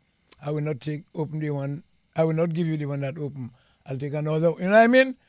One that is sealed. So you drove with him? Yes. In his green car? I always used to be on the car. I used to come home at the police station 4:30 in the morning. Desiree can tell you. And before 6:30, I had to be at Roseau, walking at times to make sure when he leaves his home, you're there with him. And he was a very nice man, Cecil. How you became the security for the chief Because Prime Minister, of our Premier? closeness, and he told the Commissioner of Police he wants me to work with him. Even after you charged him? That did not reach court. I booked him, but he did not reach court. So what he knew that he felt that among all of the police officers that were there, that he wanted you to be because of my trust, security because officer. of my trustworthy, my seriousness. This is that caused him. You drove in that time. Did you drive? No. You never drove? No, he had his official chauffeur. Yeah, this official chauffeur. Yeah. You were just there for security. Security reasons. Okay. When the situation happened in '79, were you still his security officer? No, man, I wasn't a policeman anymore, you know. So, how you were not a police officer anymore? From 1970 to 1978, you know. No, but you spoke of Eugenia Charles earlier on, Angelo Allen. I said that happened in 74. 74. No, I heard you made mention of Eugenia Charles. I said Dame Eugenia Charles was the defense lawyer for Tit Oh, that's in what 74. Okay. And she summoned me to come and give evidence okay. of what happened. Question. Yeah, but before you do that, let's just go to the telephone. Okay. Let's go to the telephone. Okay. Good evening to you, caller. Good evening, my friend Peter Sogo FlyThomas. So you're Your not good calling body. your friend. Good evening, my friend, Good evening, Mr. the Tit. brain. Good and evening, good evening, Tit. Cecil. Good evening to my brother. You know, I'm giving you the leeway to ask him anything. Any that you question you want. want to ask? I have never anticipated a program so much. You know, I have been looking forward to this program, and so far it hasn't disappointed. But I think maybe because I know some things, we have skipped over a few things in terms of in the police force and that sort of thing. So I want him to tell his police force stories. For example, like when he arrested the daughter of a prominent person. And also, you mentioned Patrick John, but he also charged E.O. LeBlanc.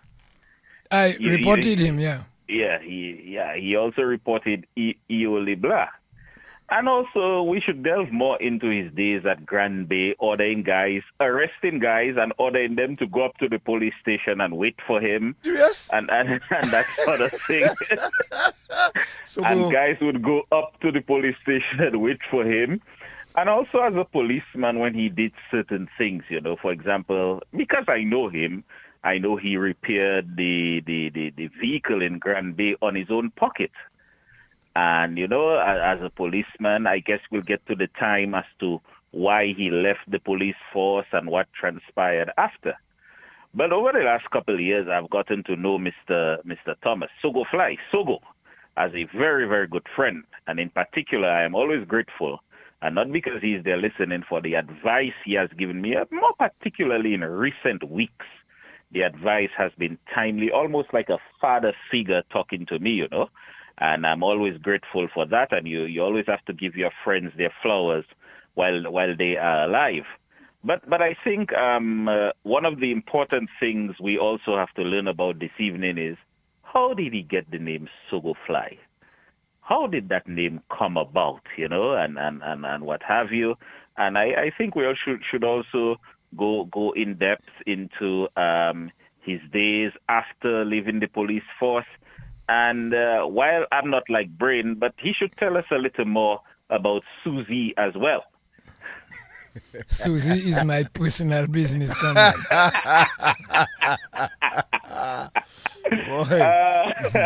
Did you arrest Susie at any time? No. How could I arrest my love? My love, I could arrest my girl. I'm also answering for him. But also he's mentioning Grand Bay. He's mentioning Grand Bay. He didn't tell you about Collie Hoa. So he's holding back Collio then? No, I told you my first girlfriend was from Collio. Yeah. Christian Iravare. Yeah. She's in St. Thomas. Yes. I said so.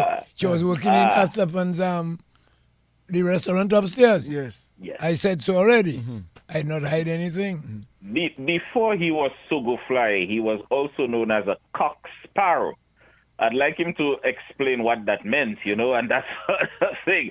So while I don't want him to divulge a lot of his personal business and a lot of things, but as well, I think there will come a time when he has to speak about his politics. He has been a known Labourite. Yes. I mean, you think about the Labour Party, you think about people like Sogo Fly, that's correct. Flossie Joseph, and these Hubert people, Joseph, Hubert Joseph and the rest. And also Ostel. Ostel Lockhart and Monjury, yes. And the late Irma Lafont. Yes. So you talk about this. But Sogo, I have been really, really enjoying the program. So I notice a certain person doesn't want to ask you any questions. I too. No, his questions is for tomorrow morning. But paying attention to you. Especially the country. When you heard about the country bookie thing, what you said? Who's that? When you heard him mention about I know for the that. first time. Well, no, I didn't know this story about Tongue for the first time, but this guy behaves like Vickers is like Buckingham Palace. And the worst mistake you can make, Cecil, is just to say something bad about Vickers. Even if I am being responsible for bringing him there many more times than he has been in the last 20 years. If it wasn't for me, he probably would have forgotten the way to Vickers.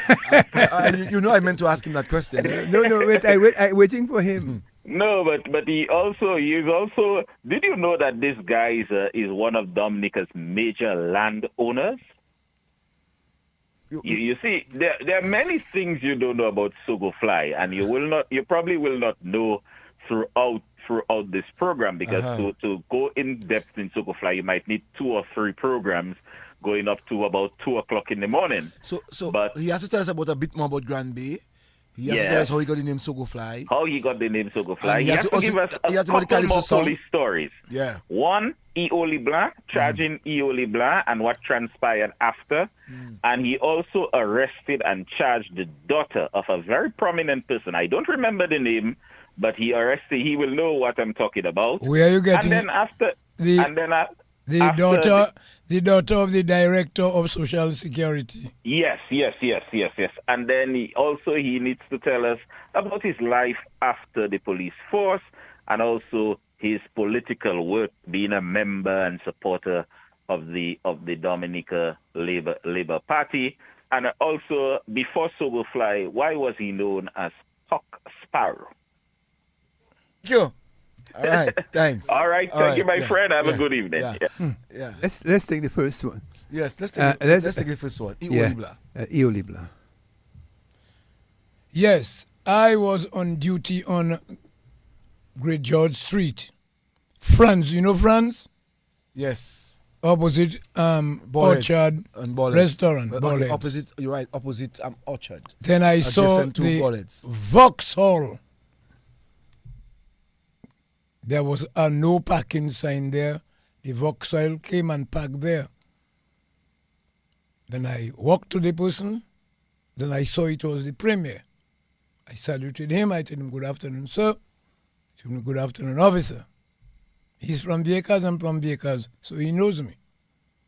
I said, "Sir, do you know that you are on a no parking sign and it's an offense, which I'm going to report you?"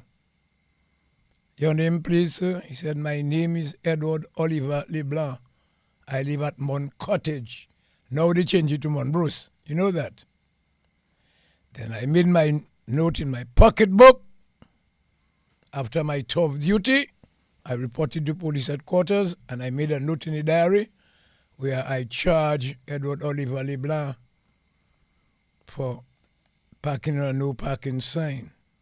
Next morning, I was marched to Inspector Valmont's office. Mr. Valmont asked me, "Do you know who is Edward Oliver LeBlanc?" I said, "Yes. He's from Viecas, he's the premier." "And you charge the man?" "You know that is sacrilege?" I said, "Sacrilege for charging the man?" He told me, "Man, go and write a warning notice now and bring it for me to sign.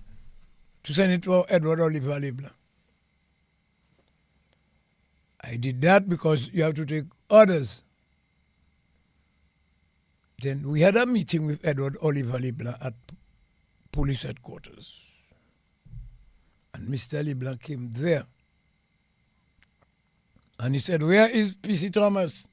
Boy, I trembling in that uniform pants, as if it's a fever I have. He said, "Officer, if we had 8 policemen like you in Roseau, Roseau would be all right. That's why I feel great. I would come to court because you did your job. I broke the law. I would come to court. But thank you. You sent me a warning notice. I accepted it. But others must take example.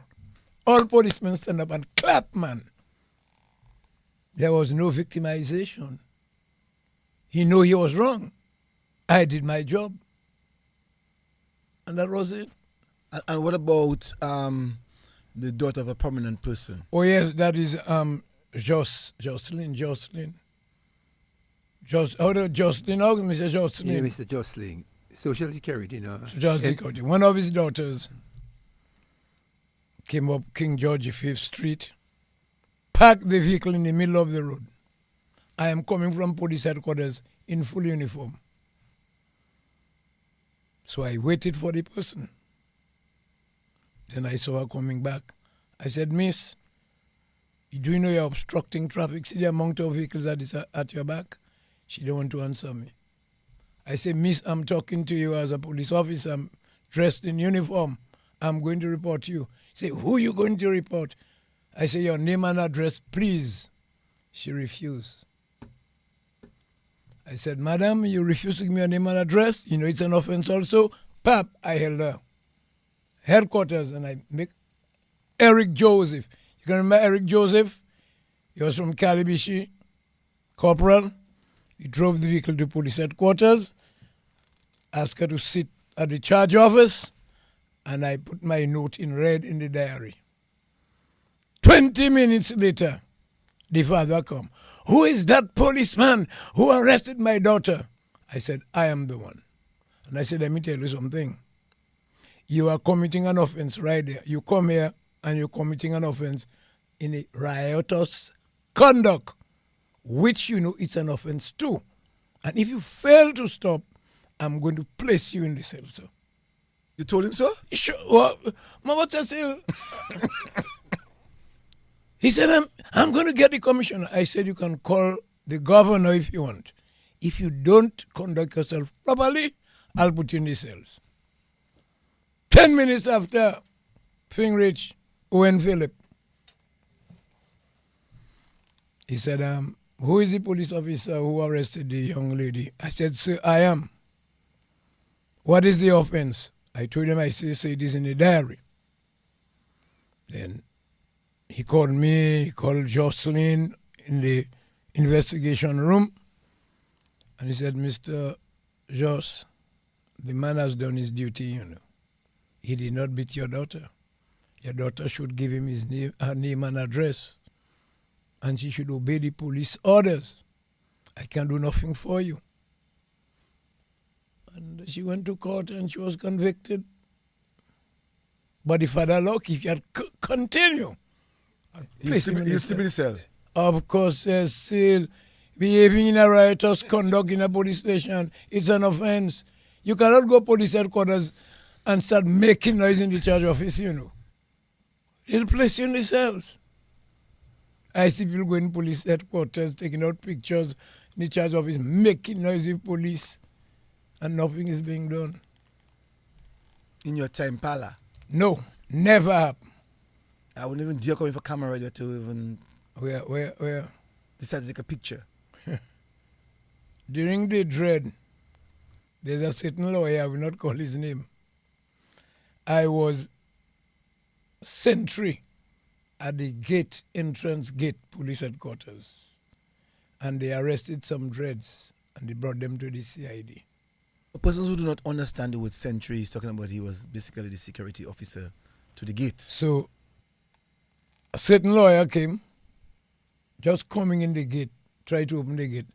I asked him, where are you going to? I said, no, you can't come in there. Trying to open the gate. I said, remove your hand, please. Remove your hand from the gate. When I swing that gate, he lucky, but all know he'd be more young. And he had to turn his back and go. Mm-hmm. So still, you have to respect law and order. It's not me that make the law, you know.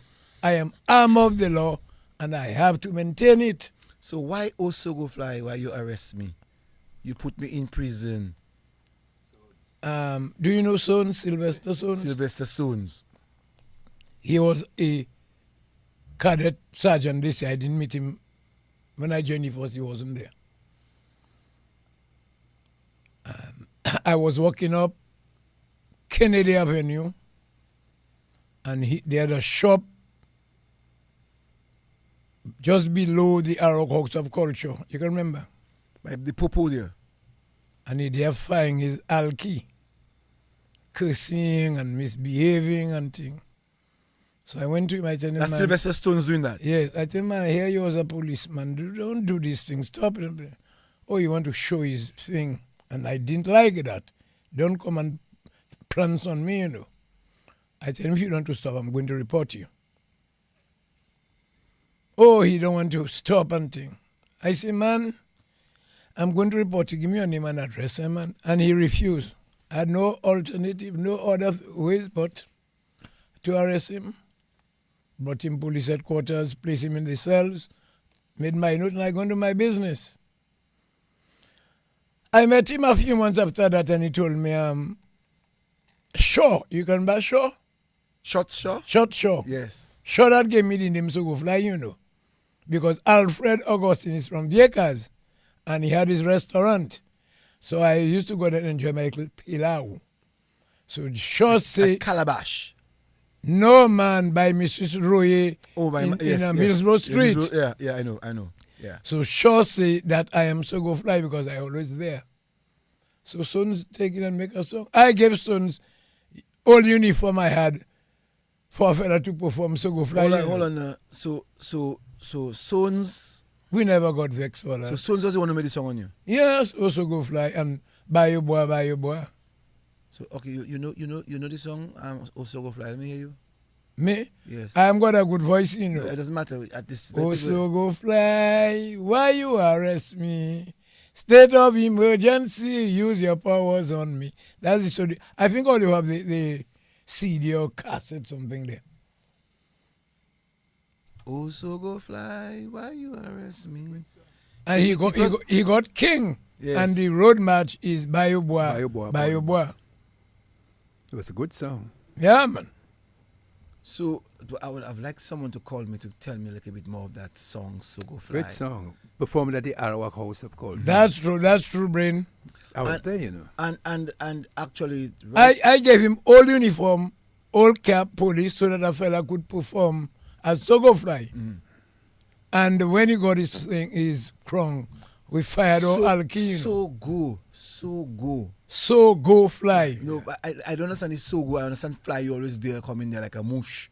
Yes. I don't understand the Sogo. The Sogo was the name of the restaurant. They used to call Alfred Augustine Sogo. So this is Sogo restaurant. Ah, So you understand? yes. And you said that restaurant was on Kennedy Avenue. By Yeah, Mrs. Kennedy. Roy. Yes. I know the Roy used to have Mr. Roy. Pools. We used to sell pools. I know Mr. Roy lower down Kennedy Avenue by where the Muslim store was. Not Kennedy Avenue, no. Hillsborough Street, just below Hillsborough Medical Center. Okay, the building is still there today. Yes. Yes, yeah. Let's go back to the telephone. Good evening to you, caller. Bill, I cannot believe you don't know Sogo. This is Sogo was the famous restaurant in Hillsborough Street that is sell pilau, Pilau, yeah. all Yeah. chicken and chips, all kinds of Toots. Sogo, whatever, just below has I remember the restaurant in the early days that you see where Mr. Ambrose George has his She Yeah, had not Hillsborough no, Street, they my not. brother, No, Hillsborough not Street. there. It was High up Alfredo's Hillsborough Street, just living below up Hasbro. Hold on. I know the place you know we're talking about. I know the place we're talking about. No, It's but still- the Yeah, Royals- they're all now so. The still Royals were by Ambrose George down Yes. there selling pools. Then when Royals- Alfred left, they went back to their place have in the Hillsborough wall. Street. Okay, all right. Because That's like I remember remember you, my brother. I remember the place. I remember the Anyway, place. have a good night. Thanks, one Toots. No, because I know the place. The place is still there today. They still have a small restaurant in the area. So Sogo was always, but I couldn't remember. I remember him as Mr. Roy. Roy, okay. But I couldn't remember His him name as was Alan Roy. Alan Roy. Roy. Right, Alan Mr. Roy. Alan Roy. And his wife was Flossie Roy. Roy, Right. yes. Yeah. Good evening to you, caller. Good evening. Yes, Cecil. That restaurant was Behind your mother house. back by here. James Moya James had living, and then it moved on to right to Hillsborough Street. The partner was working with the guy on it and had a restaurant there, and then he going to open his own restaurant. So that's where it was by Moya James. I went back there first, and then go down Hillsborough Street. Okay, thanks for that information. That's important to note. Yeah. Thank you. So Sogo, so yourself and Sylvester Sons never burst enemy for that. No, Still never. friends. Never. We are friends up to now. But it's long I haven't seen because somebody told think he me died. he's not in good health.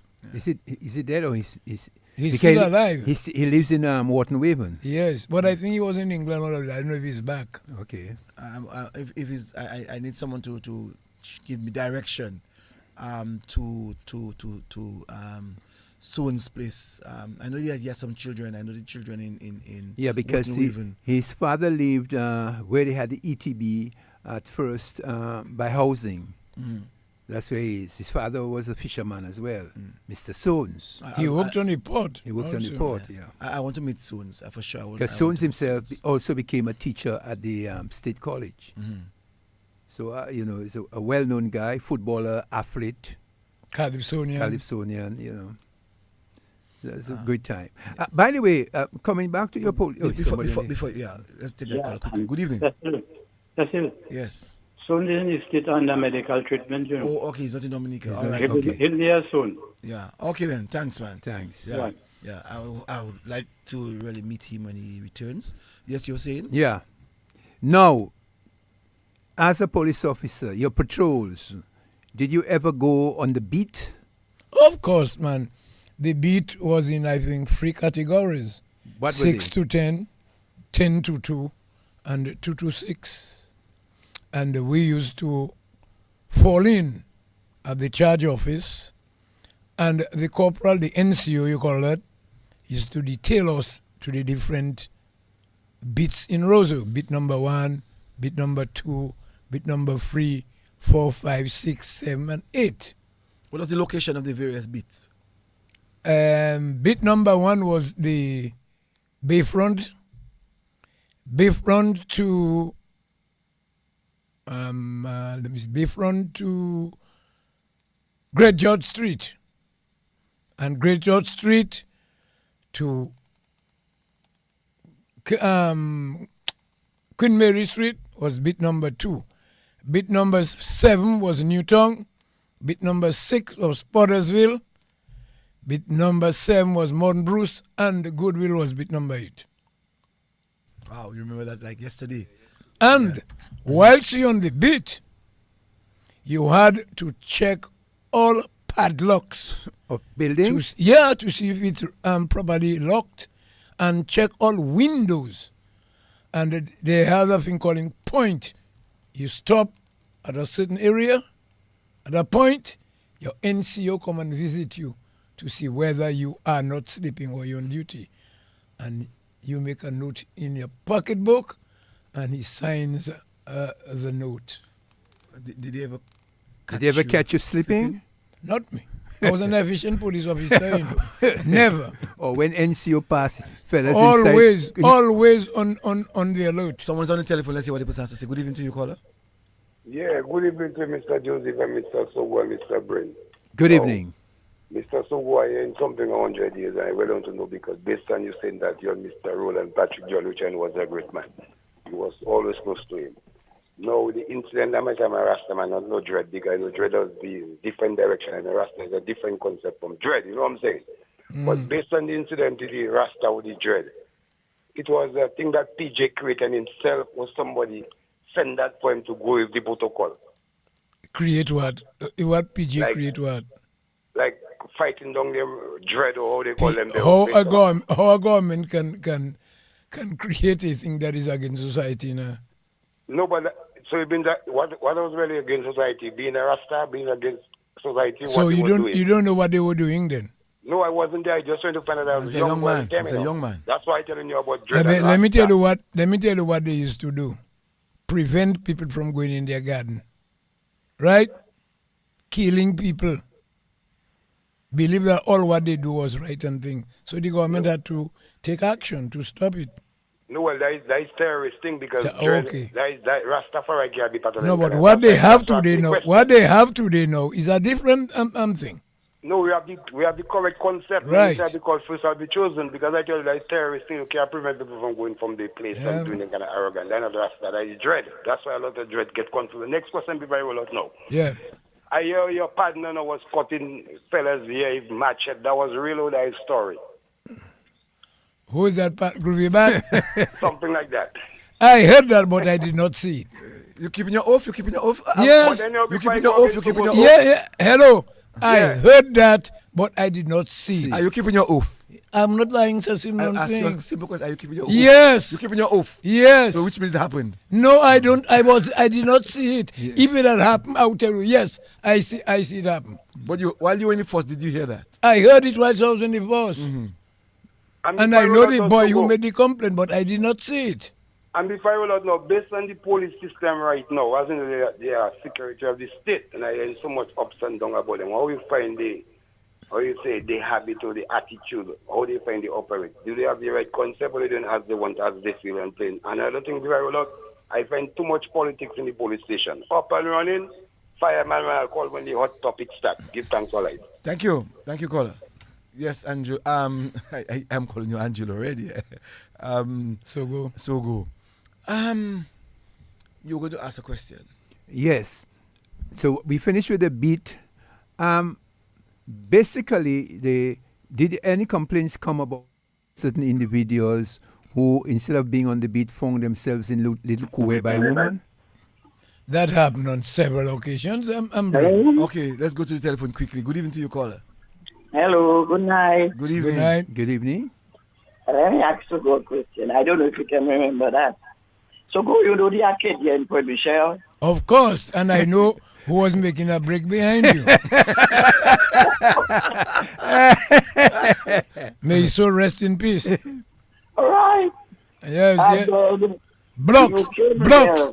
It was blocks property, blocks. Right. Thank you very much. So you took back, right? Right, but I was a lineman, you know. Right. So that day you was there, and then so go, you maybe drink 1 or 2, and then you fall. Now some guys in Port they wanted to come and do whatever. I stood up and I tell them, if all you touch that man only in there, I give all your name, and I don't care what all you do me, but I will give all your name. I don't know if you can remember. I can remember that. But You I was better under my remember that. waters, man. Huh? I was under waters. He was man. under waters. Yes, you was under your water. And some guys in permission, they wanted to beat you up. And I tell them, they would have to kill me because I all know they wouldn't be there. because I tell them, if they ever touch you, I will give you them. And then they look at me and they go, oh, God, you know, Right. and then they left. And then after that, I don't know, I can't remember if people bring go or what happened. But in the Acadian permission, that time Acadia was swinging. Yeah, man. Blocks, man, blocks. Right. Well, you do. All right. Right, Bye-bye. and thanks. Very interesting. Yeah. You still want? I want to just move away slightly. During the time after during the revolution, did you spend time with Patrick John? Yes, but before he goes there, right? Because you're talking about 79. So I wanted to go in 78 because he resigned in 78. But before we do, let's go back to the telephone. Good evening to you, caller. Hello. Good evening. Yes, I said good evening. Good evening, Sogo. Good evening, Brain. Good evening. Hello. Hello. We're Yeah. hearing you. Go ahead. Yeah, there's just feedback coming from the phone here. Well, along the volume of your device. Okay. Yes. So good evening, Brain. Good evening. Good evening, What's my up? friend. Good evening. Yeah, but Brain is very quiet tonight, man. I'm listening attentively. It's so, when you have a friend and you're hearing some things that are new, you have to be listen attentively. So you have some very interesting experiences, in your life as a police officer. But I think the Grand Bay experience crowns it up. You have some very wonderful stories to tell about your time in Grand Bay. You want to take us through some of these? I know what you coming on. I know I know what you're trying to. Well, tell us. I'm listening. But so it's nice. It's nice to hear you. Nice experience. Reliving the old days. The good old days. It's wonderful. Yeah. Thank you. Yes. Yeah. Go ahead, Sogo. About. Well, the person told you that especially talking about your experience. Oh yes, Grand Bay was good. I enjoy my life in Grand Bay. I had many girls in Grand Bay. I paid my police. I did what I had to do. I can remember we had an old Jeep there, 2379. It was giving us trouble. More I called for assistance or help, refuse. I had to take my own little salary, my own little thing, and fix the transport. I buried people in Grand Bay on my own as a police officer. Those days there were no Linus or the other funeral agency. I had to do it. I help people, and people help me also. So I am very grateful to the people of Grand Bay. Someone sent me a message, Sogo, and the person said, can you ask him if you remember an incident in the 70s in Cock Street with Adeline Johnson? And ask him if you remember picking up a well-known man in Fields Lane for questioning. Adeline Johnson? Mm-hmm. I can't remember that now. If they tell me the person, then I will remember. But Adeline Johnson lived. I know on King George Street. Street. That's correct. But you tell me, In the 70s, the person said.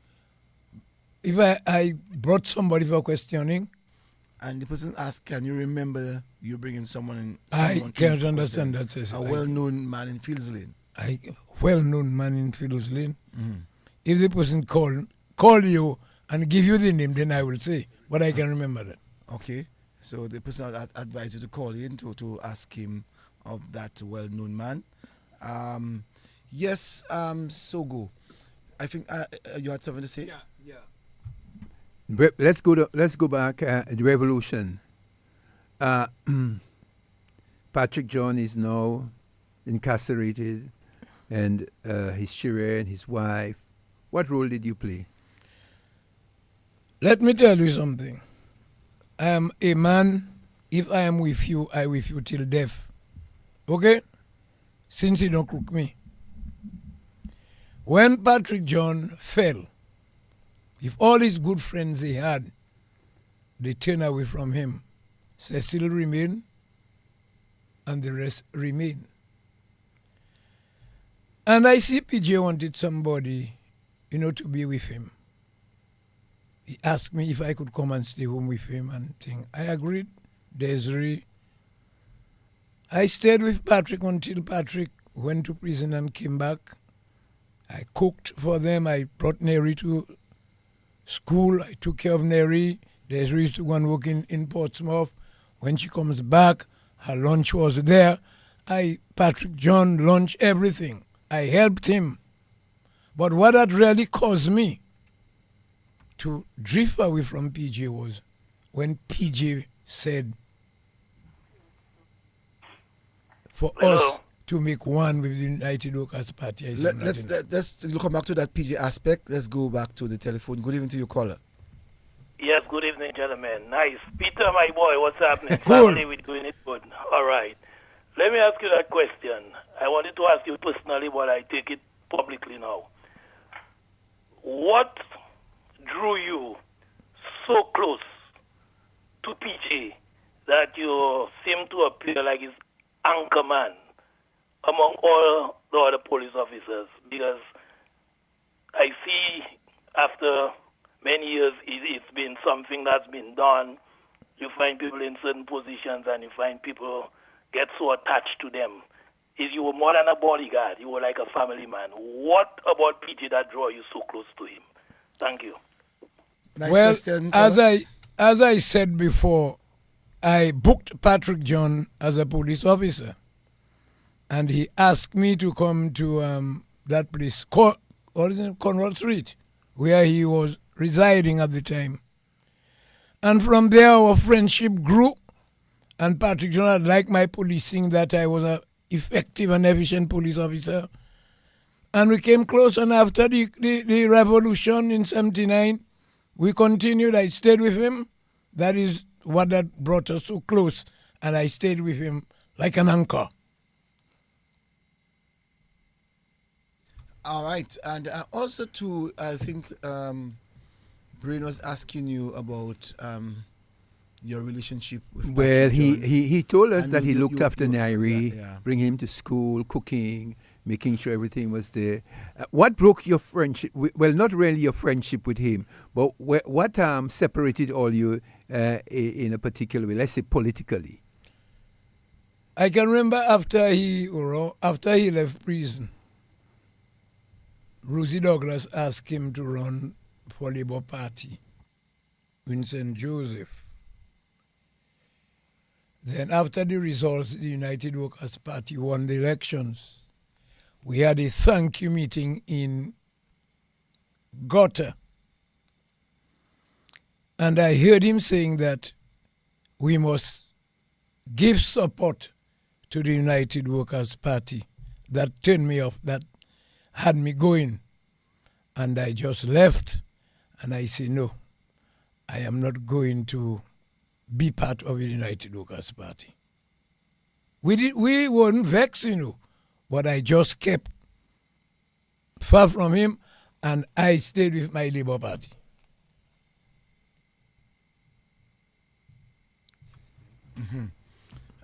And Sogo, you had a life after policing. You left the police. You resigned. Why did you resign again? I did not resign. Why you left? I had problems with them in police station, in police force, sorry, and Owen Philip. They did not like me because I was too close to Patrick John. I was a dead Labourite. They didn't like me. And I had a problem with them and they sent me to my home. I accepted it. They sent you to your home? Yes, so I you're did not. fired? Yes, I did not. I think I never heard. Yeah, man. There was no police commission in those days? Yes. So the police commission fired you? No, the Police Service Commission did not fire me. Owen Philip, I appealed the case. And up to now, I don't know where the files went to. It was under Dame Regina Charles. There's a certain lawyer in Dominica. You said Dame Regina Charles was your lawyer? Or She was the Prime Minister. Mm-hmm. But you said that you were not in office, you were not a police officer in 70 No, when in she won election in 86. Right, that's correct. So I appealed my case. Oh, you appealed the case while she was in office? Right, while she was in government. Yes, that's what I want, yeah. And there's a certain lawyer who took my files, and up to now I cannot see my files. A lawyer that was working in her office. And I just lie low. I said, life must go on. And I'm right there. Praise God and praise Roseau. Scary. Would you take it to mean that some level of victimization was Of course, Cecil. Of course. Because Rita Seraphin is one woman police I always love and I always remember in life. And I will not say why. Just leave that there. So life after policing. I went to Russia. Mm-hmm. Yeah, Russia. I went to Russia through Jemot and Roosevelt Douglas. You want to hold that thought? Yeah. Let's go to the telephone. Good evening to you, caller. Good evening, caller. Cecil, Yes. tell Sogo why good he got bust the gun over his eyes for. I said he it told already. us. He told I us. said He told it us, already. He told us. He told us. I didn't know that. You missed it. Okay. So you're going now. You're now in the union business with Jomot. Yeah, with Jemot. So I went to it was Soviet Union at the time. I went there to study trade unionism and politics. I did 14 months in Russia. How was Russia? Oh, Russia was under not communist, but you see, socialism. Soviet Union, it wasn't Russia. Soviet Union have, communism haven't come yet, you know. Mm-hmm. When communism is in the world, everything will be free. There'll be no problem for money, no problem for food. Socialism, which Vladimir Ilyich Lenin divided the world in two in 1917. So the Soviet Union had their system of socialism. And who was president of Russia at the time? Gorbachev. Oh, you went when Gorbachev was? Yes, Mikhail Gorbachev. And it was good thing. You just had to respect them people's laws and thing. They respected you in the Soviet Union as a trade unionist, you know. You're like a king there. Because there is workers' thing they were portraying. Hold that thought. So good evening to you, caller. Yes. Tell Sogo to give us the story about Barbara. Barbaras? Yes. All right. When nobody could sign that was breaking and open in four corners and Brisbane. Oh no, it was Brisbane. Yeah, but Brisbane, I tell you. Yeah. It was not in Four Corners. It's opposite Orchard. Well, okay. Yeah. All right. Thanks. Yes, I'm Sogo. Now, when I finished Soviet Union, then I was in the Soviet Union. I did trade unionism and politics. It wasn't bad. It was good. When in somebody's country, you have to respect their laws and order. You have to conduct yourself properly. I'm the only Caribbean man. It was Jamaican, it was Guyanese that was there. I was the only Caribbean man that came with a diploma from the Soviet Union. I came back. When I came back, the great Roseau Douglas asked me if I want to go to Libya. I tell him right I away. was just about to come to this one. Yeah. Right away. I did 3 months in Libya.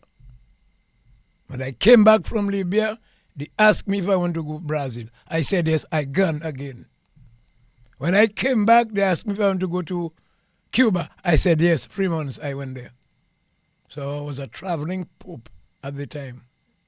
When you went to Libya, you went as Peter Thomas? As Peter Thomas, yes. Okay, great. I shook the hand of the great master. Muammar Gaddafi. Oh, Muammar Gaddafi. How did you meet Gaddafi? In his tent. In the green tent? In the tent. Right. He has a table from here to Fort Young. And only security, women on his side. And when you go there, you sit on the table. Your hands have to be on your lap. Every time? Every time. It could be 5 hours, your hand on your lap. You cannot move your hand? Cannot. No, sir. Cannot. Are the women watching you, all the women? Cecil, they're worse than men. They are watching you from beginning to ending. And what was nice about the tent is that you get almost But anything. when I was in the hotel, I was treated as if I was king. An ambassador. Yes, that's correct. Every morning, your milk, they ask you, what do you want for brekkie? You tell them. You cannot smoke. You cannot drink. You cannot womanize. No women allowed? No. I used to go pay $45 and go to Malta where Brain was training. Did you pass from Malta and then go to Egypt to get to Libya? No. I used to leave Libya and go to Malta. Yes. And do my thing then. I know many of us would fly from Malta to Egypt and then to Libya. You did not do that? No. Okay. But you took the ferry or you flew? No, the plane. Ferry. The plane. You didn't take a ferry? No. I used to pay $45 US and go there. The ferry is a go on a nice Friday, ride. Yes. come back Sunday night. How did they allow you to? You're a lucky guy. But I went there as a politician, you know, Cecil. I went there as a politician. Not for training? Not for training. I went there as a politician. That made the life different? Different, yeah. I was treated like, I tell you, like the Prime Minister then. Good life, good hotel, good food. How was Gaddafi? How did you see him? How was he looking? Gaddafi was one of the greatest leaders in the African continent, you know. Gaddafi's policy was to make everybody equal, you know. And Gaddafi had his people not paying for light, not paying for housing, not paying for education, not paying for health. And Gaddafi wanted to extend his goodness to the whole of Africa and even the Caribbean. This is what I'd like him for. And nobody can prevent me from saying it. He may have his other ways, but that's not my business. This is personal business. This is his state business. But the way he was going on, his people were happy. No loan. No loan? No loan. Wow. Light free, house free, water free, everything free. How did you find Libya? Libya under Gaddafi was good. Rules and regulations has to be maintained. If you have to go and bathe by the sea women, they used to bathe with their long dress. Women are not wearing swimsuits? No, you couldn't do that there. No And men used to go with not boxer shorts, but I think like a short pants. So you cannot wear your bath trunk? You cannot expose nothing. Nothing exposed? No. So you go there with you're almost a full suit, man. Thank you very much, Brain. Wow. No, you cannot stay on those women? Why is they bathing? You know what I've been calling death by stone brigade? Stone you to death. Wow. Cecil, you were there too, of course. Yeah, man, I went to Libya in 1989. Okay. Yeah. I think Sogo went just before me, right, Sogo? Before you, I went Yeah, there. Sogo just went before me. So the great leader, how is he dressed? How you saw him? He was African outfit. Or at times you see him in his military outfit. But when I met him, it was with his African garments. Okay. Wow. You never had a chance to go to North Korea? No. I beat you to that one, right? Who? I beat you to that one. I wouldn't want to go there neither. Let's say good evening to you, caller. Good evening. Yes, you fireman again. Mr. Sogo again, boy, you touch on a wood and I think then I'll hit my heart and I feel the pain. No, God has seen himself now. Based on all these things they were saying about God, I may never go to Libya, but I know for a fact people in Libya was living like in heaven as far as I know, because I have Libya friends and whatsoever. But basically was there in prison. Based on all these things, he was a wicked man, he was all kind of funny, actually it's good to know things, you know. And killing Gaddafi itself put a lot of suppression in Africa right now, but Africa stand up anywhere. So what I'm listening and to know more what Gaddafi just made. Caller, Yeah. when they poison your mind, you will believe a lot of things, you know. But so let me tell you something. One thing I tell people already, you never think they say education, I have education. That's why I'm a fireman. And I tell you earlier on, it has dread and Rasta business. And I love what you say, telling me, because 0.1 man, you know, what's happening, as you know, when people make you just follow, you don't know where you're going, you follow in. But when you have a mind of your own, you can think and analyze for yourself. It's a different vibe, because I never like the world bringing funny news, you know. I just listen to the local news because that'll be the right news. Anyway, I'm listening. Great program. Thank you. Let me just take you back to Russia. How was it in Russia? How is the temperature? What it is like? How did you feel during the winter? How is it? During the winter, Cecil, I wanted to run back to Dominica, you know. During the Russian winter. How is it? Oh, Cecil, that is too severe. Brenda is too severe, boy. When you urinate, what happened soft. to you when you urinate? It's in smoke. Not more times you don't see it. Yeah. You mean it's gone? Your lips cracking. When you look for what God gave you, you know what? As if it is not there. Wow. And you on your bed, says on Brain, the pipe for the heater is close to your bed. But if you're a man, go on the other side of the bed to see what happens. Oh. If you lie down one place, you have to remain there. They used to give out things like bags with fur inside of it. Better than tell you sleep bareback. Coldness. When you see summer, Too much heat. boy, as if the sun pricking you, can Too touch much the heat. sun. Yeah, too much Pricking heat. you. Yeah. Wow. But I enjoyed it, and things were cheap. My ice cream, I eat all types of apple and thing, and I enjoy myself, man. I did well, and it was a good experience. So Sogo had the opportunity in his lifetime to visit Libya, the Soviet Union, Brazil and Cuba. But what about China? No, I have never been. I was informed that they wanted to send me and somebody to China, but we did not get the opportunity. And I do not want to travel again and leave me where I am. I did what I had to do. Let's a younger person go and enjoy these things. Good evening to you, caller. Your life. Yes, I'm back again with Peter. I got 2 questions for you. Yes. You said that you were released by the police commission. Yes. You were basically I said not the indirectly police, not the police commission, the commissioner of police. Mr. Philip. Okay, sorry, yeah. Or the chief of by police. Mr. The chief Philip. of police.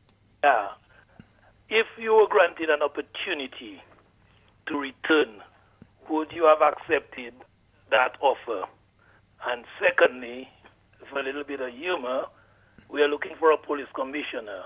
Would you accept that office if it was offered to you? Brother, I do not even want to pass on back much less to be commissioner of police in Dominica, not me. Caller, Not you're pricking his mind or you ask a genuine question? Thank you for your offer, but I will not accept. The caller left, man. That's a mission. I want you to find out from that caller if he actually genuinely speaking. I don't think he was genuine in his question. By the way, did you learn any Russian?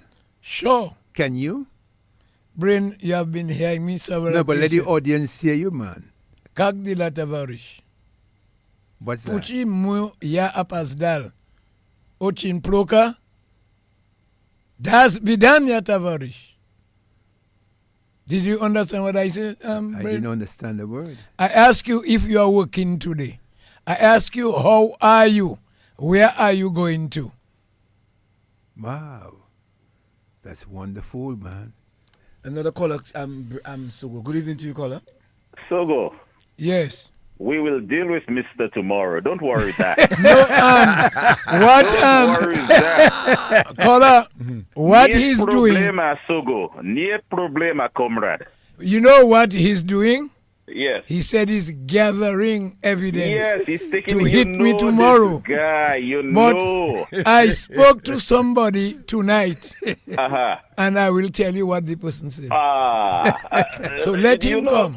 We can show up on him, Sogo. Take average Paruski. Das vidanya That's tavarish. Vidania. The guys are Russian talking the children. Russian language to us. So they caught My styling on it. friend, I almost spoke Chinese then. Spasiba, good night. Spicy but tavarish. Oh boy, this fella's right. a fruit. We have Russian agents here, man. I suspect if Roosevelt scared want someone to be an ambassador in Eastern Russia, Union, I'm sorry, in Russia, they'll have to come and get you. No, if the late Rosie Douglas was alive, I believe I would be in the Soviet Union, in Russia now, as not an ambassador, but as the political attaché. Political what? I didn't get that. We didn't get that. I didn't get a political what? Political attaché, how they calling it there? Oh, I see. Right. If the Right. late Rosie Douglas was alive. What did you study in terms of political science in Russia? Did you study Lenin, Marxist, Leninist? Oh, if you want some books, I will still give you.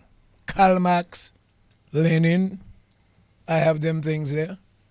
Political economy, politics. No, as you say politics, Sogo, let's go a little bit into your political life. Help us to have a better understanding of who Sogo is politically. I am a laborite from the time I was born. My grandmother was a laborite. I met her as a laborite. Every Thursday, she used to give me $2 to pay her dues and 25 cents for me to pay my dues by the late John Livingston Roy, who was the PAL rep for Vickers at the time. My father and Edward Oliver LeBlanc were personal friends. He is the one who gave my father the advice to buy the truck so that they could hire the truck to work in the public works department on the Vickers side. So I born as a laborite, and I will never change, deaf only. You can change as being a Catholic. No, my Catholic faith and my political thing can never. I may not like certain politicians, but I believe in my party. I may not like a priest or the bishop, but I love my Catholic faith, and it's there I will stay. Right. Your politics. Did you ever work with Michael Douglas? I serve Edward Oliver LeBlanc, Michael Anthony Douglas, Roosevelt Douglas, Pierre Charles, and now the great Roosevelt Skerritt. No, you have served all of these people.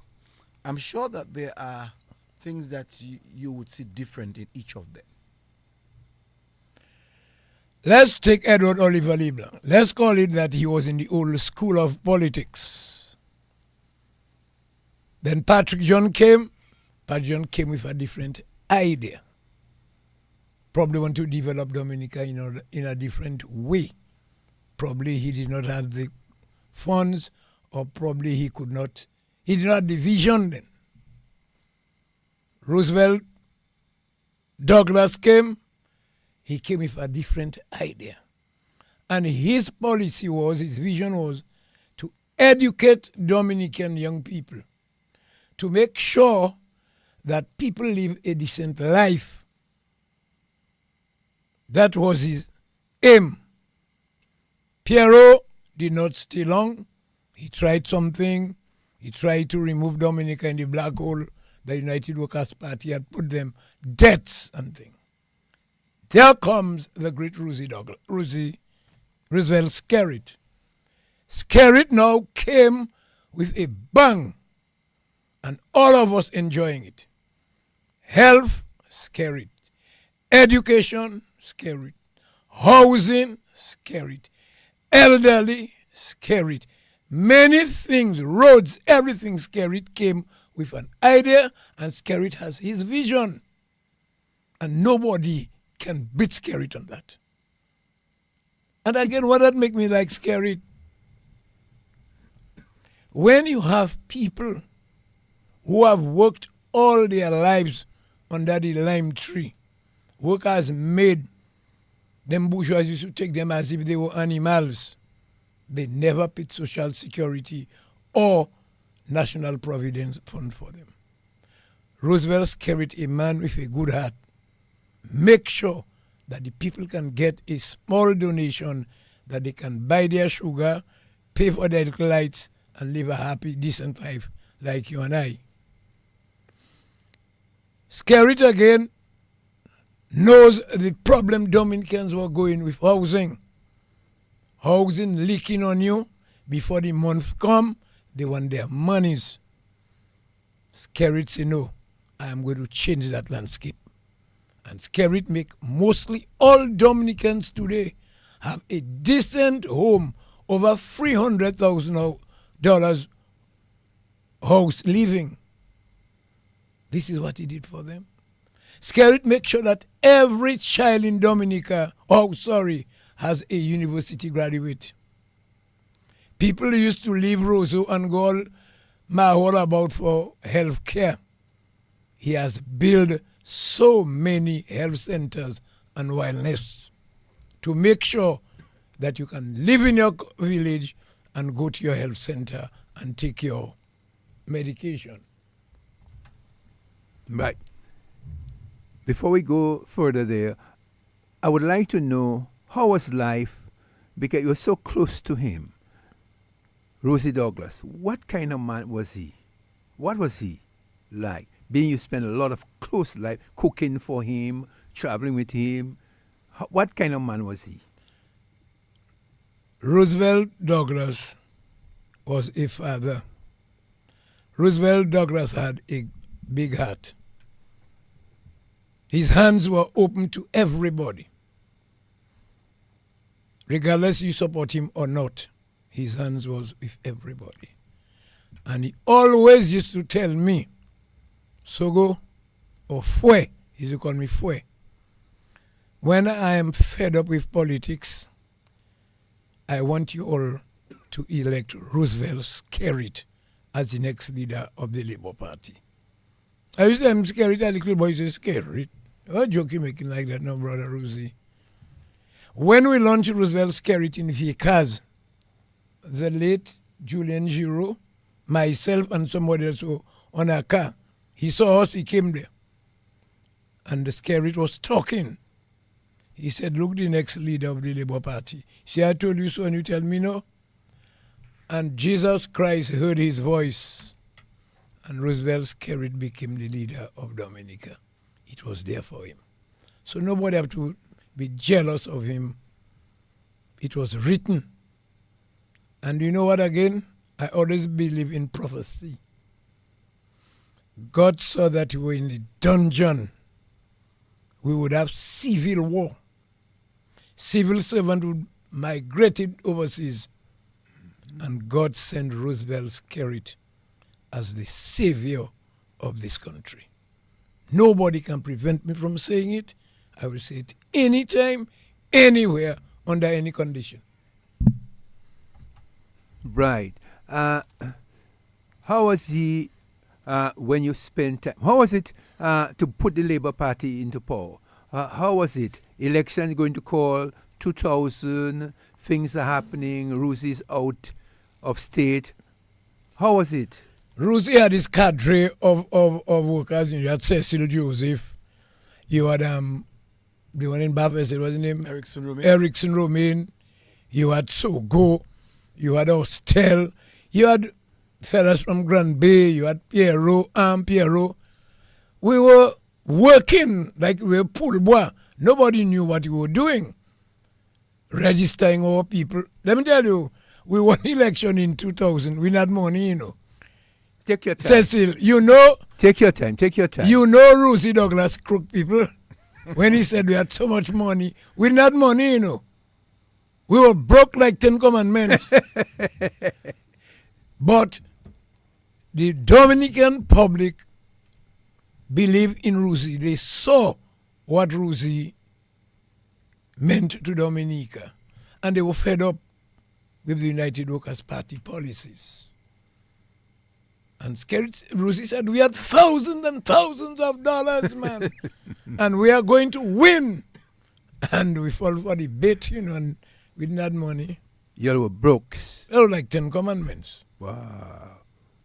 But it was a sign, because it was professed that one will come, one will not stay long, and will disappear in thin air. Wow, very interesting. No, in your political life, Sogo, you would have been everywhere in Dominica, championing the cause for your political party. Which is a community that you believe in doing that stood steadfast with your ideology and that of the Labour Party? There are 3 communities in Dominica that stand head to head with the Labour Party. Grand Bay, Portsmouth, Penville Vickers. They are there like rock of Gibraltar. And that little place they call Dublin too. Dublin. When the late Rosie Douglas was alive, that was his home. While doing this, Sogo, I know that you'd have left the force for some time. But while campaigning out there, did you not realize that people would have supported your party because of the attitude that you expressed as a police officer in those days? People didn't care about that. People know I'm a Labourite and Labourite, so Labourite. Cecil, you spoke on platform. I spoke on platform for the Labour Party. Nobody never sends to, nobody never tells us anything. You know it. There were also other police officers in those days, Sogo, in terms of their political belief. How did you see them perform their work and that of creating what is required of them to do, and that is to do their work for the state and the political party? How did they divide that? Cecil, every police force in the world respect the government of the day. When I was in the police force, it was freedom and labor. I could count on my fingers who were freedomites, and I know the laborites. They never abandoned their duties because of politics. You could not even know who they're supporting if they don't tell you if you're not in the police force. They serve the government of the day. They never went out campaigning and saying things about the government. No. They serve the government of the day. But today, I will not go further. I will rest my case right there.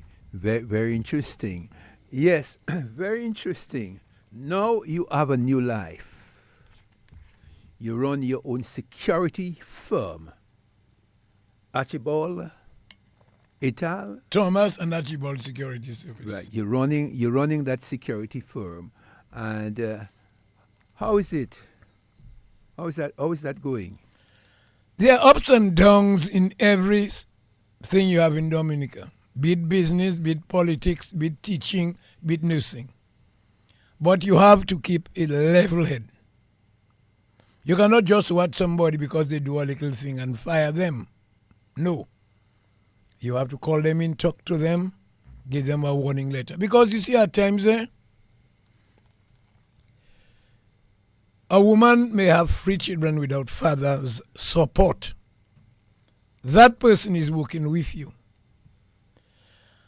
And least thing that woman does and you fire the person, who is going to maintain the children? When they start to cry for milk, that cry falls on you. You'll be embarrassed. You warn them, you talk to them, and make sure they do their work. Running Thomas and Archibald Security Service is not a problem for me. I talk to my workers, I pay them. When the Christmas come, I give them their bonus. Like give them their ham, their turkey, their wine. They are human beings like me. When I'm eating ham, they have to eat ham too. It's true. But if that person working with you cannot hear, every time is a problem, you have to get rid of them, But you cannot just fire them like that. You bring them in, you talk to them, you give them 1 letter, 2 letters. Say, do not, let me give you the 3rd one. The 3rd one is fire. And they listen to you. And what a problem with my workers. 17 years. Thomas and Archibald Security Service is in existence. 17 years? 17 years. Wow. That's quite long. No, Sogo, let me ask you.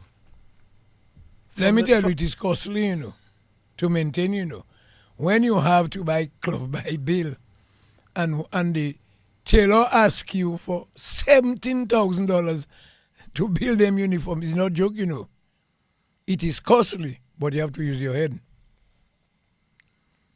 No, Sogo, I want to ask you in reference to you just going back a bit, right? Mm-hmm. You come into town to be a police officer at the age of maybe 17, 18. And what you see Dominica is like now, can you help us to have a better understanding as to what we are like now compared to what it was? When I joined the police force in 1970, Dominica was not so much developed. We were under British rule still. We had statehood. We were under statehood. We didn't have prime minister. We were not controlling our destiny. The British was controlling our destiny. Now we are independent. There are vast differences than when I joined the police force. When you joined the police force, about how many vehicles you all had, you would say? Police had around, let me see. They had a 5. They had a Freeton truck 405. They had a Jeep in Grand Bay 239. They had Black Maria, around 5 or 6. And they had 2 cars in CID. They took from Karam. Yeah, not much. Not much. No, those days, how did you go? If there was no vehicle, let's say you at Monbruce, and you report But in Roseau, I was in Roseau and I used to walk from Roseau to Loda or Roseau to Mount Prosper and investigate cases or issue summons, What? Yes. You leave the police headquarters and go by foot walking up to Loda? Yes, I. And as you come back, Thomas, you are back. Yes, there's a problem in Gota village. I want you to go and investigate. But Sarge, I just come hungry. Constable, go on the jeep and go and check the report. Not again. When you left the force, what was your rank? I acted corporal in Grand Bay, and I left as a constable. How many? You said 9 years. You stayed, right? 8. 8 years. 8 years. So you acted as a constable, which is the second rank. Corporal. Corporal, sorry. But you were a constable when you left. Yes. Okay. All right. I was reverted. You were reverted Yeah. because you acted. Yeah. But during that time, as a police, your alky had not left you yet. You were still with your alky, your beverage. Brain, I love my alky. I'm going to lie and I love my alky. But when I came back from the Soviet Union in 1987, I said, Sancta de Barasa. I dropped it and finished with that. Soviet Union changed your It's not what that. One night I was in the window, snow, so I watching outside. Two men, them cities, they have trees and benches, where people can sit down and enjoy themselves. And two fellas there putting blows on vodka. Next morning, one of the fellas tell me, Dominica, come and see that.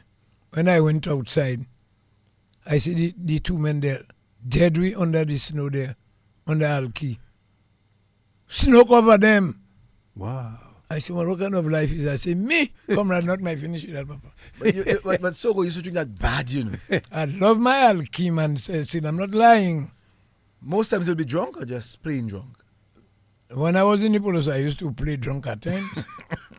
But the Soviet Union brought that realization that if you continue drinking, you might end up like that. And it's not that, when age coming on, you have to ask yourself a question, that certain things that you're doing, you have to cut it off or control it. Control it. I just want to take him back.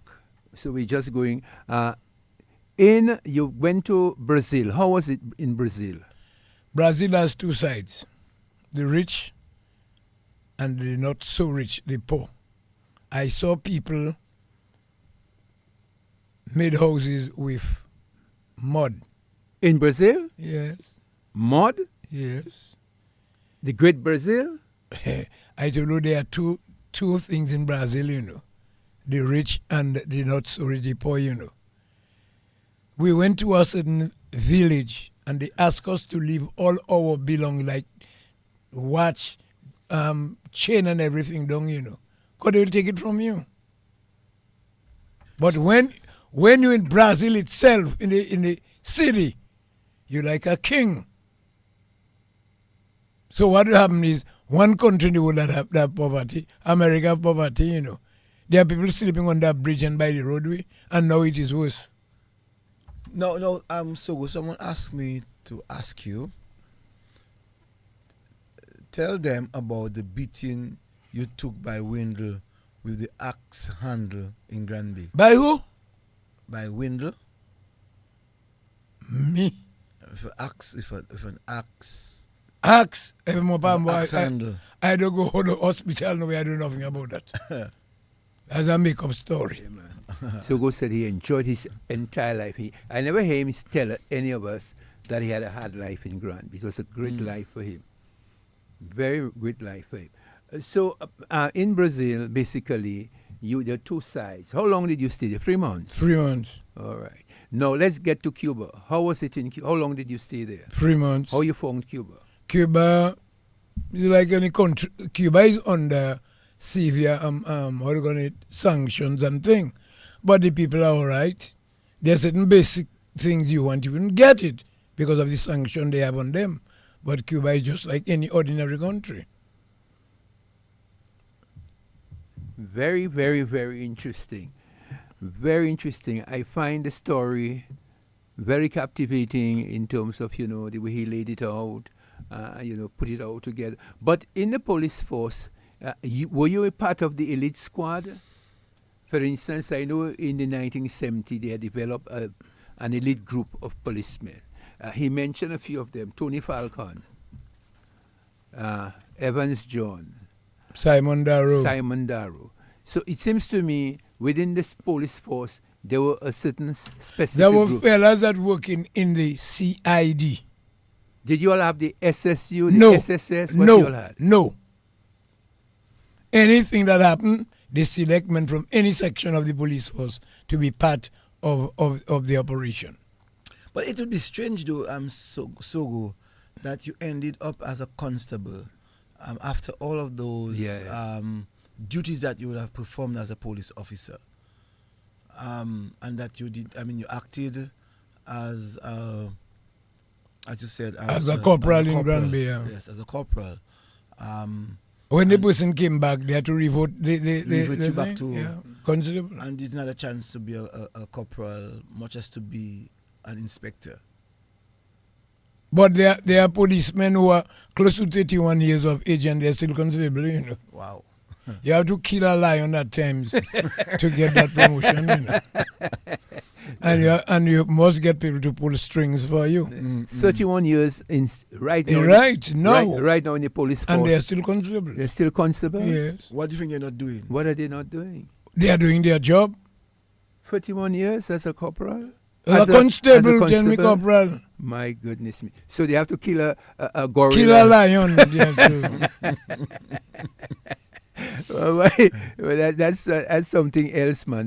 But I believe that if you're 31 years in an organization and you cannot be promoted, why you stay in that organization? You should leave the organization. The man must stay is for his retirement, you know. All right. If he leave early and he haven't got the age, he lose everything. You lose everything. Very interesting. But on a whole, you enjoy your life in the police force. I'm enjoying my life up to now also. All right. Very interesting. Cecil? What would you do, Sogo, if you were to come back on Earth again? Come back as I am, Sogo. No change, same thing. Right. At that time, would you be a priest or a police officer? No priest, nothing. Sogo and Sogo alone. How many children you have? I have 2 boys and 4 grandchildren. Never got married? Never. I never had that in my mind. Why not? Because certain things I used to see, it got me frightened.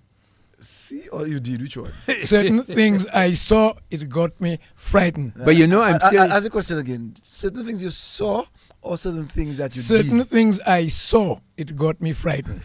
Why would what name they used to call me for Sogo Fly? What name they used to call me? Yes. Before Sogo Fly? They used to call me Diab. They used to call me Tumpy. No, the one about the girls. Oh, Cock Sparrow. Cock Sparrow. Cock Sparrow. A woman who said so on the hang, not Ruben, on the hang. Yeah, yes. But I don't know her business. I don't know what you mean by that. Yes. She'll have to come on radio and define So why you never become a priest then? Cecil, why you didn't come a preacher, you? Them things has a calling. I like the way you put it. They have a calling. It is a calling, Cecil. You do not want to go in a thing and next, especially priests, and they have to excommunicate you. He could never be a priest. No, at that time, Sogo wasn't promised. He was still a Cecil, you don't know my life, Cecil. The man was... That's why they call him the cockster. No, I'm asking... He would have to leave. No, they would I'm saying that Sogo only become what he became because of being a police officer in that time. This is what I love. But I could not be a priest, Cecil, because they would get me out. There would be problems. Problems in the priesthood. So you cannot be serving God. You are preaching the God. gospel. The gospel. That's the written word of the Almighty. And you're on the other side. It will not work. What do you mean by the other side? I mean, you are breaking the law, the rules and regulation of Christ. No, of the church. Or the church. Not of Christ. So it is not a good thing. It's either you are committed or you are not. And I support you. I support you. Very much so. Before we depart. So Sogo wasn't one of the guys, like we heard from one of the sons of that individual, having 50 children up and down Dominica. No, he thinks, like Jerome Pear and Moise. And Moise, no, he said he has 3 children. Yeah, 2. Right, he's not like Moise or Jerome Pear, because policemen at the time, soccer boys, they fathered many children. How come to only 2? Hello, I saw women dragged policemen to court for child maintenance, you know. Mm-hmm. And when they remove the money from their salaries, it's 0 over 0. You know. Me, you wanted to fall in that gap. Yeah. And I love my good time. So let me ask you national. God gave me 2, let me ask you and that was it. Let me ask you national television. Yeah. Sorry, national radio, sorry.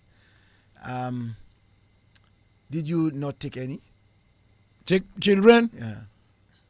I took 2 what God gave me. Oh, okay. All right. You took 2 what God gave I'm not your friend there. So you got only 2 and you never thought of getting married? No. To this present day? No, my age don't call for that again. Do you have a girlfriend now? And Mr. Say that's my personal business, which I will not He's a disclose. police officer, you No, know. I'm only asking if you have a girlfriend now. I will not that's personal, sir. I will not disclose that. Okay, all right. That's your right. That is right. That's your right. But- One thing I know, I'm still batting like Lara. When the time comes, I will go on radio and say it. It's over. Okay. Wow, that's interesting. I like to hear him. Now, my final question to him. Your life as a talk show host, doing the hang with us, and doing the Three Stooges, how you find it? Your life as a radio man now. You know a radio personality because you know what that caused me to be on the radio? When I was a police officer, I'd like to go to court and give evidence on oath in front of judge and jury. It opens your vocab. It makes you brave that you're not afraid to talk or say what you know. And on the hang, it makes me even more accurate than in what I'm saying or what I'm doing. And I love it, and I will continue to do it. You're saying your research is in terms of ensuring that you give the right information to people in the public. You ensure that you do proper research. Cecil, Precise. When it comes to politics, look, Brenda, I can tell you, I don't write anything, you know. I talk from experience. And anytime I have to say anything, as I've said already, I don't come on radio to lie on anybody. I do not want to do it. Before you go, someone wants to say something to you. Yes. Go ahead, caller. My family, Peter. Yes. I think I enjoy listening to you tonight from a distance. I must say kudos to you. Very well. You are very eloquent. You're up to it. I mean, you're Thomas, but the only side that you're lacking is in making children. 2 is not enough.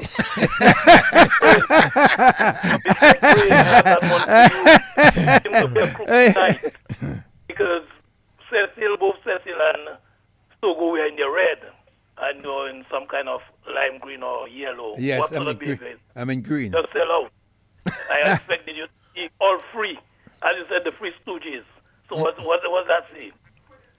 What does that say? You're crook or what? Or you backsliding? Thank you. Have a good evening. Right. I know my comrade would always say that, you know. But green, it's nice. It's a nice color. And I don't want anyone to take it wrong. I decided to be, my favorite brand is Adidas. Adidas. So I decided to wear your red Adidas Adidas hats and my Adidas. And then the sheet on my bed is red. The pillow is red. My settee, everyone is settee is red. When brain come, I can tell. Blazing red. Your underwear is red too? Oh, many of them. But let me ask you, seeing that you're on the hang and we're now on DBS, and you've been hearing all the discussions about electoral reform, which is the big thing now. How do you find it's going? As I have said already on air, I have no problems with our elections. I started voting in 1975. From the time I voting, there were no gadgets. There were no observers. There were no reports of any fraud in elections. Dominic had the best election practices. Now gadgets come, gadgets go. No man finding there's problem in elections. The only thing I don't like, I want them to remove, is the 5 years business. Get it out and let us continue as it was. You're playing cricket, 1 to win, 1 to lose. You cannot go and change the rulings of the cricket. You cannot do that. You have to improve on your batting or on your bowling. Do not blame the electoral reform that you are losing election. Your conduct, your attitude that have you where you are in limbo. That's it. To me, I find the electoral reform What is going on there? Consultation is wasting money. That money should be in somewhere else doing some good work. That is putting too much pressure on the government. You cannot win. You brought people here. You that start bringing people here in 1995. When you question what did you do to win the elections, you said, I did what they did not do. What did you do? I brought my people from overseas here to vote. Now it beating you. You want to change it? We win the election in 2022. There was nobody outside. We win our own thing. Our people stay there and vote. We got more seats. Why you have to want to change it now? You want to remove Dominicans from overseas who are sending remittances to Dominica, $49 million in 2021, 2022, to their people. You want to treat them as second-class citizens? For what? Because you lose election? No, guys, our people will come down here, since your name is on the voters list, and put your cross where you want to put it. Nobody will take that from you. It's your right. Men have fought and died for that. That's it. Well, Sogo, just want to say thank you very much. Your last words. My last word, Cecil, it was very nice, and let me thank you for bringing me here tonight to talk about my past life. And let me thank also the staff of DBS Radio. And let me thank Brain to be there tonight. And my last word is, may God continue, Cecil, to bless you as a manager and bless DBS Radio to continue the good work that they are doing. Thank you and good night. Thank you very much, Sogo. Well, it was a pleasure being on the other side. Before that, I think someone wants to make Yeah. you see the person is gone, so continue. Sorry about that. I was going to take that last call. Yeah, but it's good to be on the other side questioning my friend and my colleague and hearing you respond. I must say your memory have not left you yet. You're still looking young and active. I'm seeing, you're still in tremendous batting form. And I must congratulate you for your presence here today on DBS and for your clear articulation as to your different roles you play during your life. And Sogo, I too just want to say a big thank you to you for accepting my invitation to be here with us. Tonight was very inspirational, where you were able to give us your background, more so coming to tongue, that really gave me a real laughter. It did. The way that you described coming to tongue after sleeping from leaving Vickers to Maho, and what you saw in your first visit to Roseau. So I know that many people are going to talk to you about that aspect of it. But really and truly, the information that you gave us in terms of you being a police officer and giving service back to our country is telling. And I hope that many of the young police officers or any officer who has intention to be an officer can take a lot from what you said to really help them to develop and to build a better police force. Also, too, I really want to say thank you so very much for the kind of information and open information that you were able to give us. People have known you as a direct person who has given information the way that you see fit. And so I really want to say to you, thank you very much and have a good evening. So. Thank you. All right, just heard from Peter Thomas Sogo, where he gave us all of the information that we would require to know of him. It was really for me very, very, very important, and I'm sure that many people get to know Sogo even better than how they knew him. And tonight, the work that Sogo has portrayed in the past has shown some light and give people a better understanding as to who our Sogo Fly is. Yes, very, very insightful, because one got a look at the police force during the 70s in terms of their commitment to service, the risks that they took, the policies that they had to execute when the government and opposition felt that the country was under threat. Farmers not being able to go to their land and the role that they play. Many of them risked their lives. Some of them died in the battle. And so it was good to get a preview of the, what the police force was like during that period of time.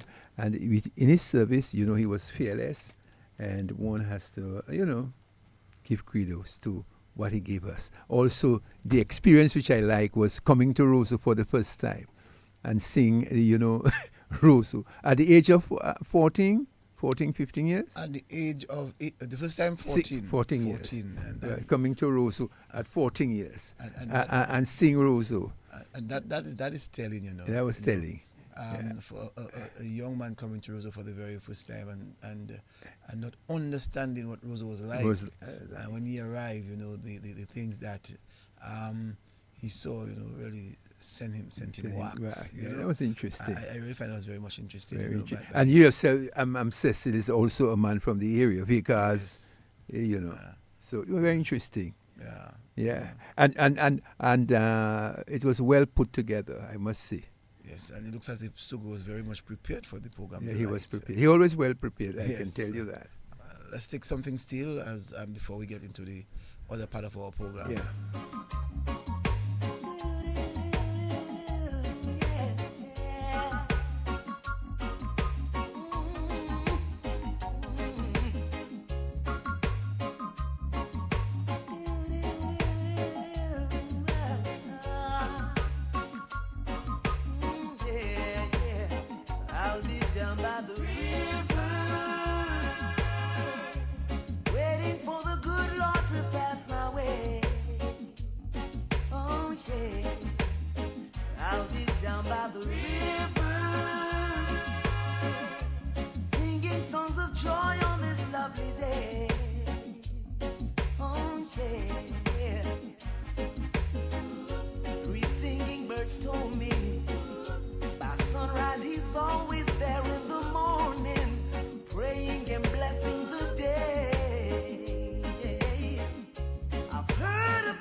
Across the world, you listen. And at home in the Electoral, you listen. You listen to DBS for unbiased coverage of breaking news, original programs, and so much music. You listen for the information that will change your lives and the humor to brighten your days. So here at DBS Radio, we deliver. We deliver timely news, information to live by, and the everyday interaction that we all so need. These are the things that make DBS Radio the better sounding radio in Dominica. Keep on listening.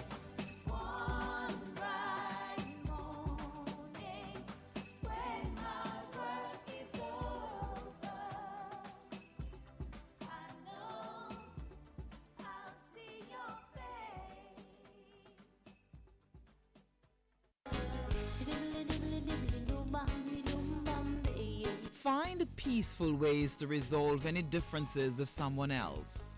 Do not resort to violent acts. Violence only leads to trouble. A message from DBS Radio and the National Cultural Council.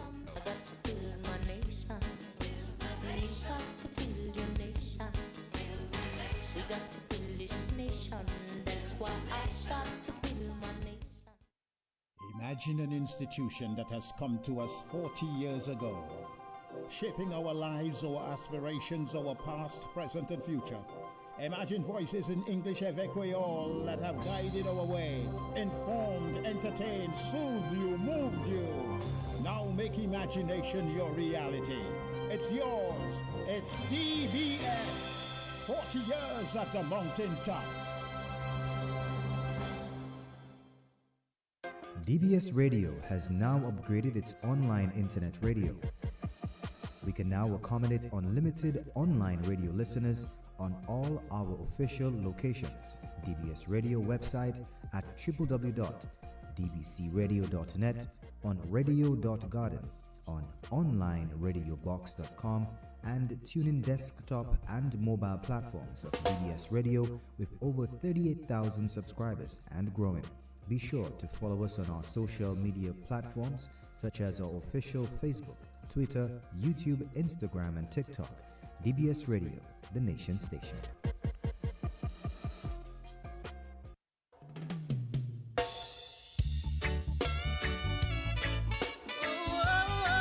Well, in a wee while, we're going to continue our conversation. That is my co-host and myself. We're going to continue our program. So just stay tuned wherever you are this time. Just give you a chance to take a bathroom break. I wrote these lines to you, from a little cottage in the green. I realize I love you still. From a little cottage in the hills, way down west in Needle, this man said, he said, pining for your love. Gee, we I miss you. Now my lips wanna kiss you. I called you on the phone. To my surprise, you were not home. But from a little cottage in the grill, I wrote these lines to you. Yeah. From a little cottage in the grill, I realize I love you still. Brothers getting trade, some sniffing, some getting high, licking sensimilla pie. Some get high, jamming sensimilla cane, then go west to watch sunset at the Rick's Cafe. But from a little cottage in the grill, I wrote these lines to you. From a little cottage in the grill, I realize I love you still. Okay, well, myself and my co-hosts, we are back and we are going to go into the things that we would have seen happen or would have heard during the week. So tell me, what was the week like? Well, basically, the boss thing now is electoral modernization. And that is what's happening now, with a view to put this matter to rest. And it's very interesting. And what I'm noticing is that, it's very transparent. There are overseas persons, observers, and they're following closely what's taking place on the island. And one of the things that's very interesting and is causing a lot of concern is the issue of one of them, the diaspora, meaning Dominicans who live overseas. And what I notice is that there are some persons who want the diaspora to participate in the election, and there's some persons who don't want them. And that's a great debate taking place now. And what I notice is that the question of registration, there's a whole buzzing about re-registration. Some people are saying, let us all re-register. And some people are saying, no, we are registered, and, that's the law. Once you're registered, you're entitled to vote. And there should be no re-registration. There's some people speaking about, well, if you're living overseas, why can't you just vote? Instead of having to come down to Dominica, can you just stay and vote by absentee ballot, as done in the United States? The discussion is ongoing, and we are taking notes. People are taking notes. And the view I notice, the vast majority wants the people, Dominicans living overseas, to vote. The view is that once you're registered, you should vote. And the schools of thought, where domicile, you hear words like domicile, you hear words like residency, all those are coming up in the discussion. But from what I'm hearing so far, and I don't know what you've been hearing, is people are saying the Dominicans who live overseas must participate in the election. They must vote, because they must not only be seen. And let me say good night whilst I'm here to my good friend Lincoln in Canada. I know you've been following. Good night to you, my brother. I got your message, very interesting, one that you sent me, and your video you sent me also. Good night to you and your wife and your children. Yes, and he himself, Lincoln, and many Dominicans living overseas are very concerned. They want to participate. They have been participating in the elections. And they see no reason why they shouldn't continue to participate once they are registered. They come down to Dominica, they're sending money, they're helping us. Some of them, we call some of them to, if we have a problem, if we want school books, if we want medication, if we want wheelchairs, whatever we need, we call on them. And they're always willing to help us in season, during disasters and everything. And they feel, quite a bit of them feel a bit offended that now they're only being seen as individuals to be used financially, but they do not have any say in the political life of the country. They don't want that to happen. That's the view I'm getting on the diaspora. I don't know what other views you're hearing. Well, Brain, that you're correct, that we are hearing about residency, absence from Dominica, and the right to vote. That is some of the things that very popular one that you'd be hearing from the people that you hear in the discussion from, in reference to the consultation. We have also been hearing about the structure of the report that deals with or focus on cleansing of the voters list. We have been hearing some of that. We are hearing also of the ID cards. Mm-hmm. We have been hearing about residency, as I said earlier on, and we have been hearing about registration and investigation. All of these things we got from the Byron's report, yes.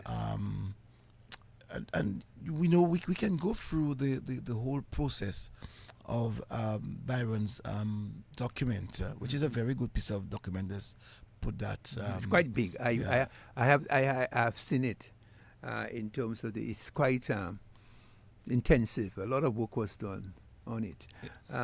So I personally want to take it like you. I want to look. People Dominicans living overseas should not be denied. That's my view. Yes. I don't expect, everybody don't have to agree with me.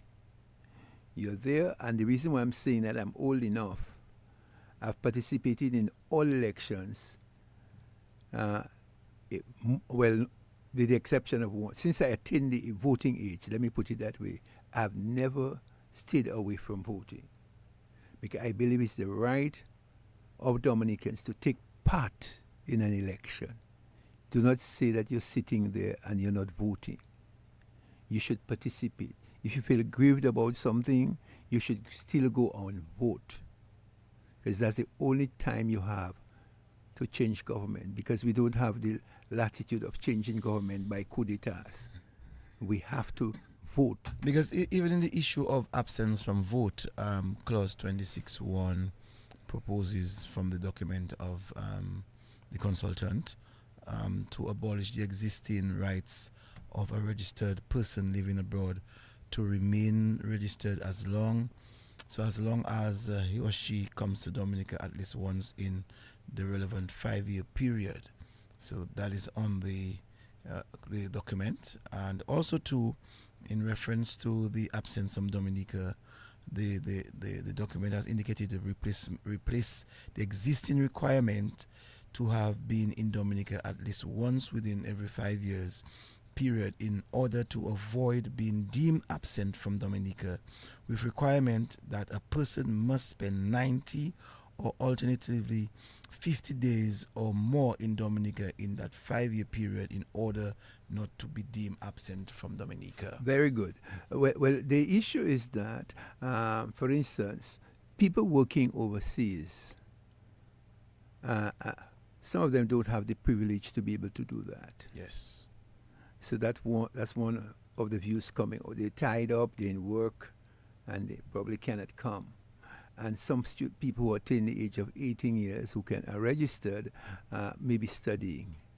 And how do you deal with that situation? The person is already registered, they're Dominicans, and the law is once you're registered, you're entitled to vote. Now, the view is that most people feel that it should not even be more than 5 years, 10 years. But you see, and some people say, well, eliminate years, doesn't matter. You see, Brain, I'm of the view, once you are a Dominican citizen, and the operating words are Dominican citizens who are registered to vote, that your name should not be removed ever until, through the process of sanitization, through the assistance of the registering office when you are dead. So you are dead, the process of removing your name from the list, that is very tedious.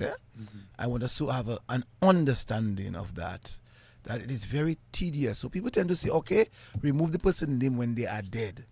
But let's presume, using the name Cecil Joseph, there are several Cecil Joseph. Right. And let's presume that they are in the community of Yekas, let's just use that you have common names and common surnames. And 3 persons attain the age of 18, but they are Cecil Joseph. Right. So normally what you see is Cecil Joseph Vickers. Right. You don't see Cecil Joseph Amber Vickers. Yes, but you have your registration number. Okay. That would indicate to you exactly which of the Cecil Joseph. Which of the Cecil Joseph you are. So people tend to think, okay, remove their name from, sanitize the list by removing the dead people's name. But there is a big process, and I would like to find out exactly what is the process that we should be discussing in terms of getting the names of these people. Because what you do not want to make happen is that you remove a name thinking that the person is dead, and you have removed the wrong name. You have participated in many elections. That's correct. You have been a candidate in elections. For both local government and central government. Can a person impersonate you? No. As a matter of fact, when I ran for Roseau North under the ticket of the Dominican Labour Party, there was another guy by the name of Cecil Joseph who would have voted at that time on the Gojul Road, next to the next to the Low Blacks Bridge. Isilo Blacks Bridge. All right, the school was actually next to Mr. His may his soul rest in peace, Mr. Elise. Elise, yes. At the time when I ran for the election. And there was this guy named Cecil Joseph. And I couldn't, I'm not registered in Roseau North. I'm registered in Roseau South. So I did not vote for myself.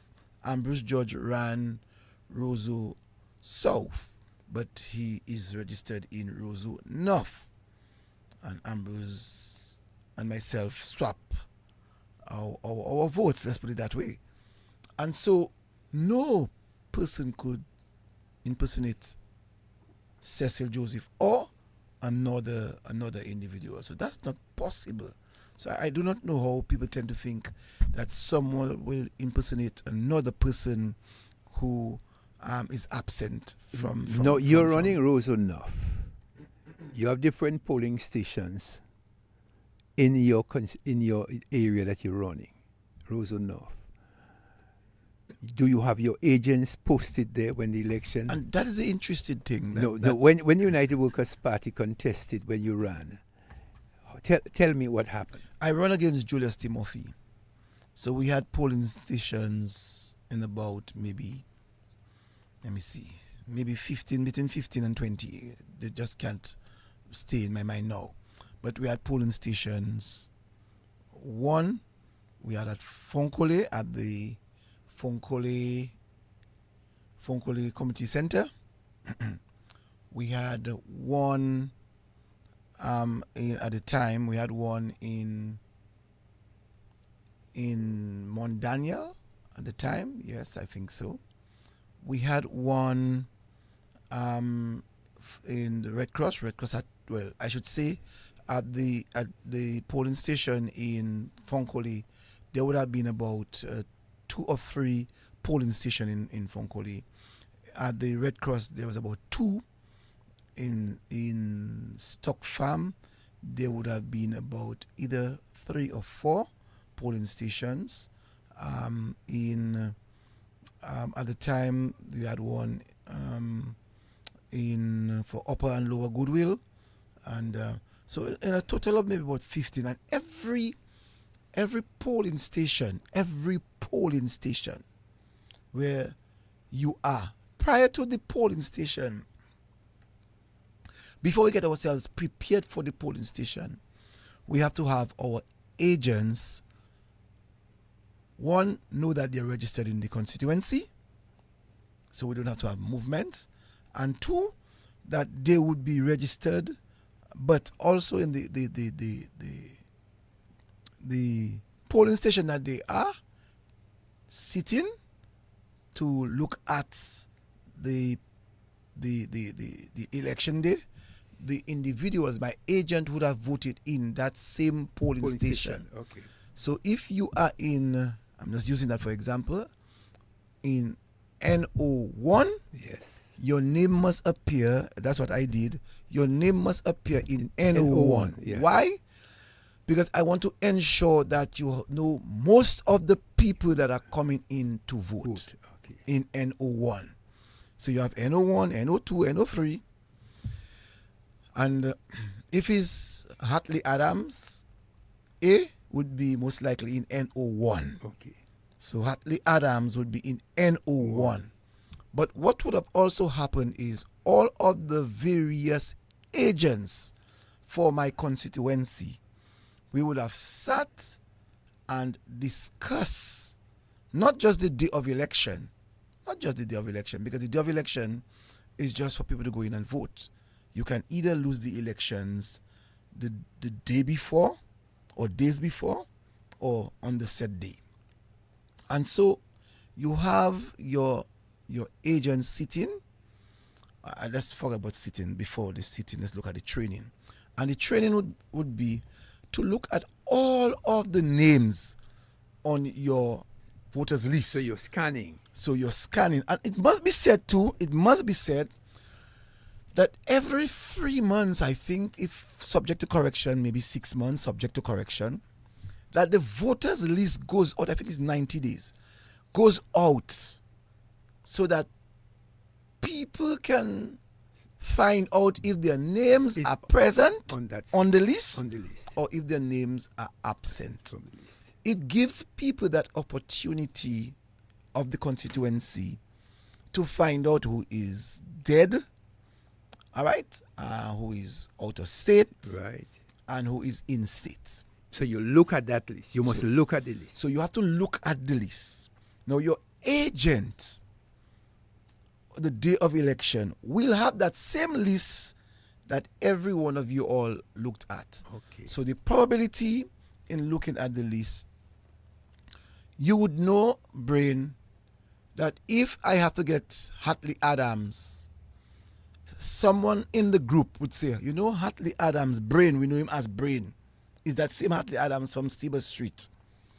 And you know, Hartley Adams doesn't live in Stable Street, but Hartley Adams lives in Viecas. Our job now is to get Hartley Adams, to get the number of Hartley Adams, we do Right. not have it, and to call Hartley Adams and to say to Hartley Adams, I realize that you live in Viecas. All right. And the day of election, you need to come and vote. What must we do to get you? Hartley will say, I will make my way to come and vote. Or Hartley will say, but you know, Cecil, what time you think I can get to town to vote?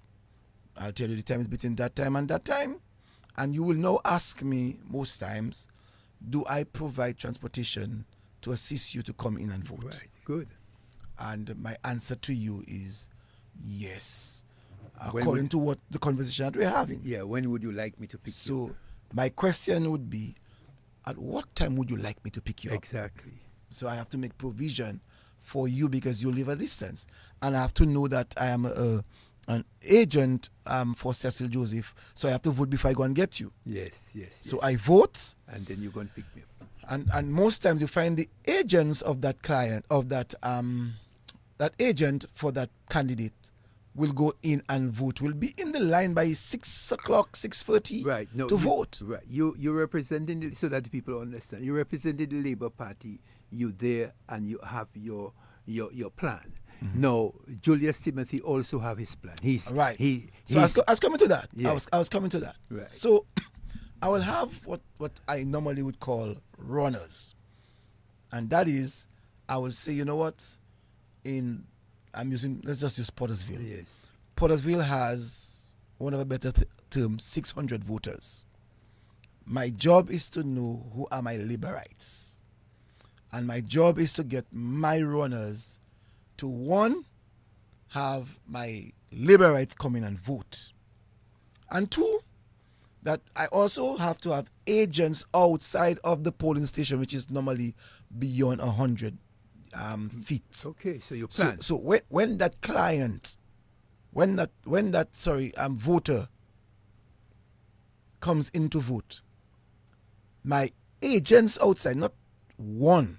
So you have the agents outside. So I have an agent with the book, with the list, and I have around 4 or 5 people with that person, because you might have a number of persons coming in to vote, and you need to take tally. Based on where you are, you need to take tally of the people that are coming in and vote, and to determine where these persons might be voting, because you have done your homework. No, that is Cecil Joseph doing this. Right. You're doing Okay? that. No, the opposition at the time, it was Julius T. Murphy. Yes. He had an agent inside of every polling station. I cannot tell you whether his agents are all from the same area, meaning that if you are voting in NO1, that you would be in NO1 to tally. I didn't make that my business. Yeah, but you know But I know that you have an agent inside. I also know that you have your agents outside. And he would have his agent inside. And then you would see them, and I saw them with their transportation. They had their transportation. I had my transportation. We went and get our elders. You know what I'm saying? He went to get his elders. He went and get his elders.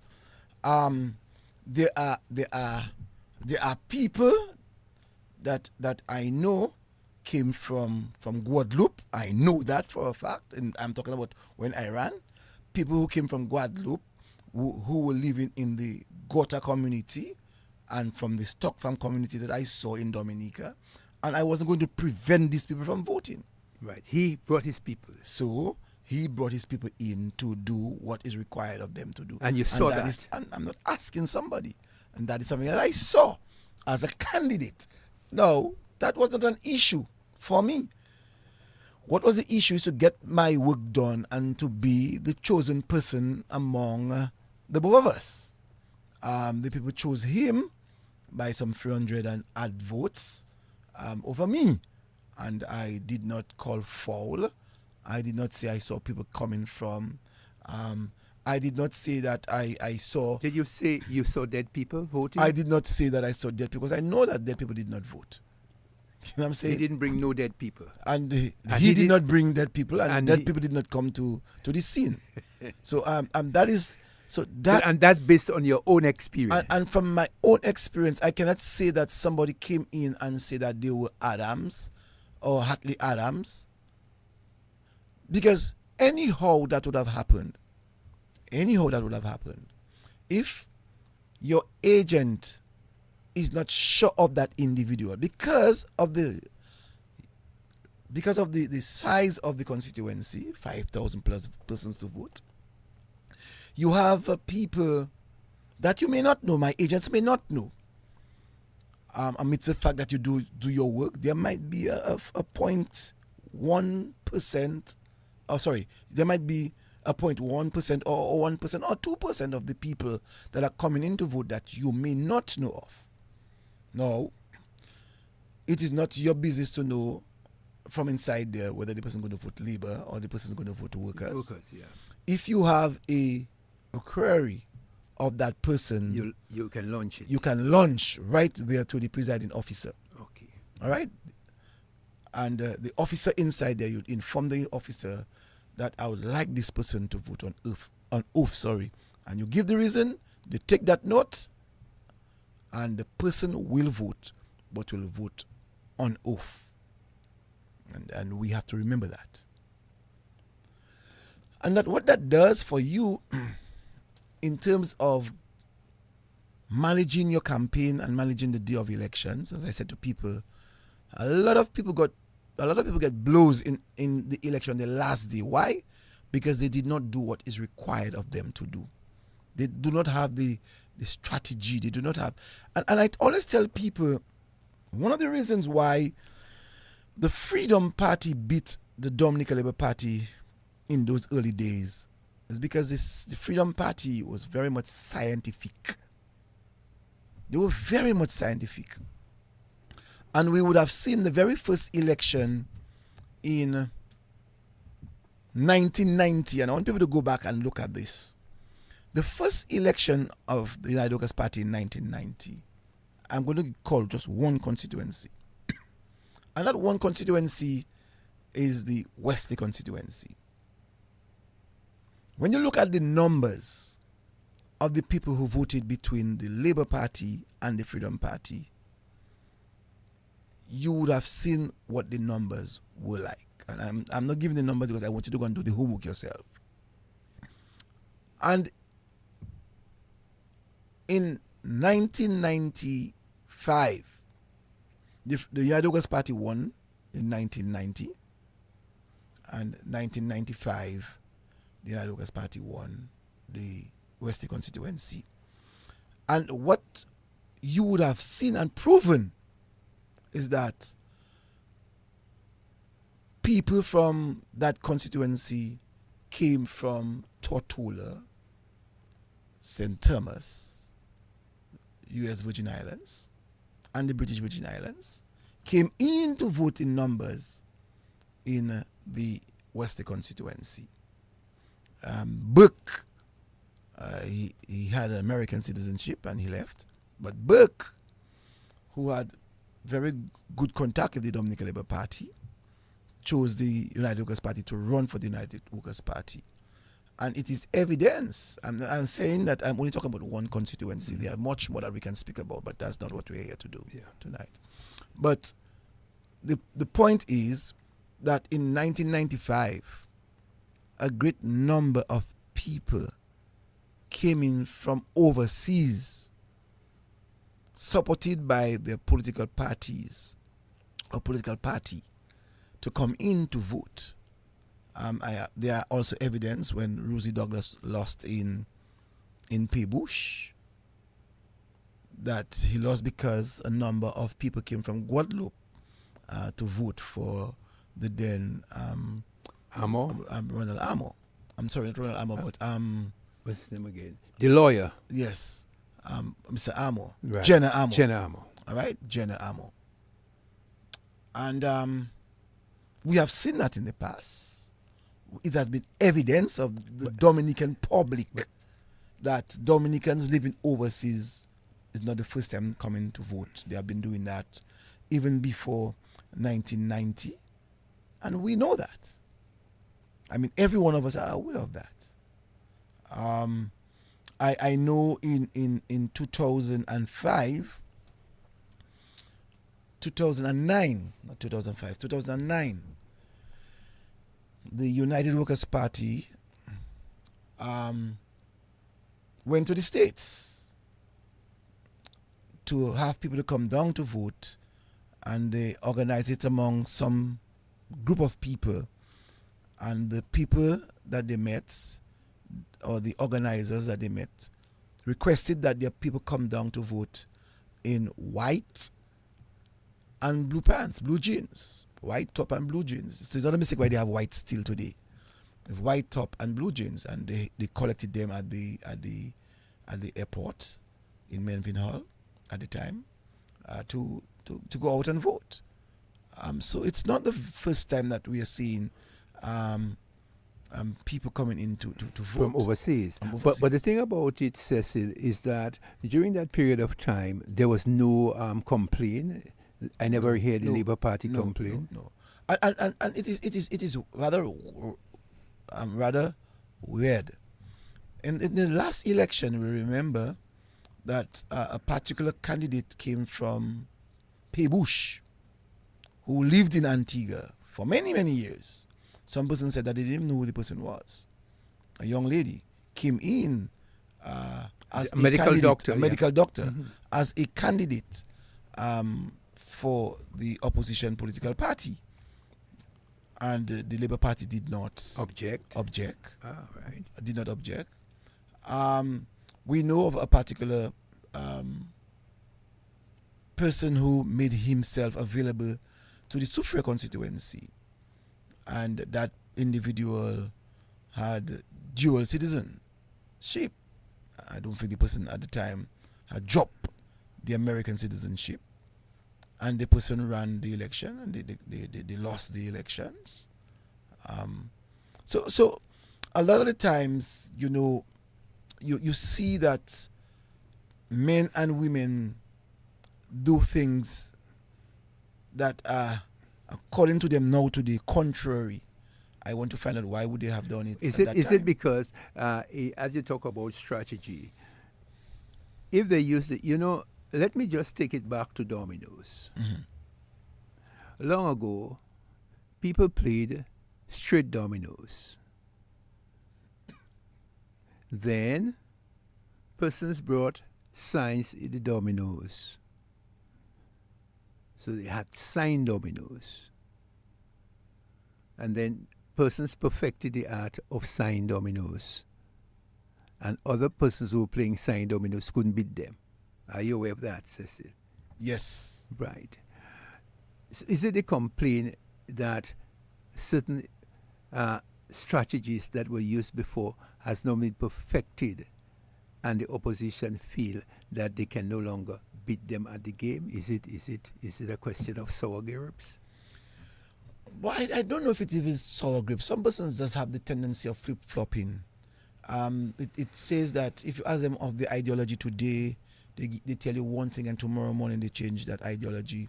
Reason for their flip-flopping, I think, is because some persons are not honest. They're very dishonest. And you can go back in time. And one of the questions I would have maybe liked to ask Mr. Edison James, he can maybe help me to understand it. And I'm not saying it for any political purpose. I'm only saying it because I want to get information. That he lived in England for a number of years. And when he came back to Dominica, if he re-registered, if he thinks that it is wrong, did he re-register, or while he was living out of Dominica, did he see the need to remove his name from the list? That's just a question I need to find out. You know, that's a very good question. Because I'm hearing his pronouncement, at those functions. So I want to just ask him that simple question: when you lived in England for all of those years, did you when you voted? Did you register? Did you re-register when you voted, or did you just vote even after being out of state for such a long time? Right. We know also too of people that would have won, for instance, the Wesley constituency again, and the West constituency was won on 2 occasions by Peter Carbon, and we know that Peter Carbon found himself an American citizenship with his green card, and that he would have been out of state. Can I say 98.9% of the time, and would be in Dominica when there is parliament, and would come to parliament on maybe 1 occasion out of 3, because he does not want to have a by-election, because if he misses 3 elections, 3 consecutive House of Assembly, that his position would be vacant. And we saw that happen. We saw historically that happened within the camp of the Anecdotes party, and today you can hear the pronouncement about that aspect of it. And so, if we are honest, if what you thought is wrong today, you should have thought it was wrong yesterday. Why didn't you not speak about it? We know people that ran for constituencies, and they found themselves having dual citizenship. We know that of the East, Run Green, we know of that.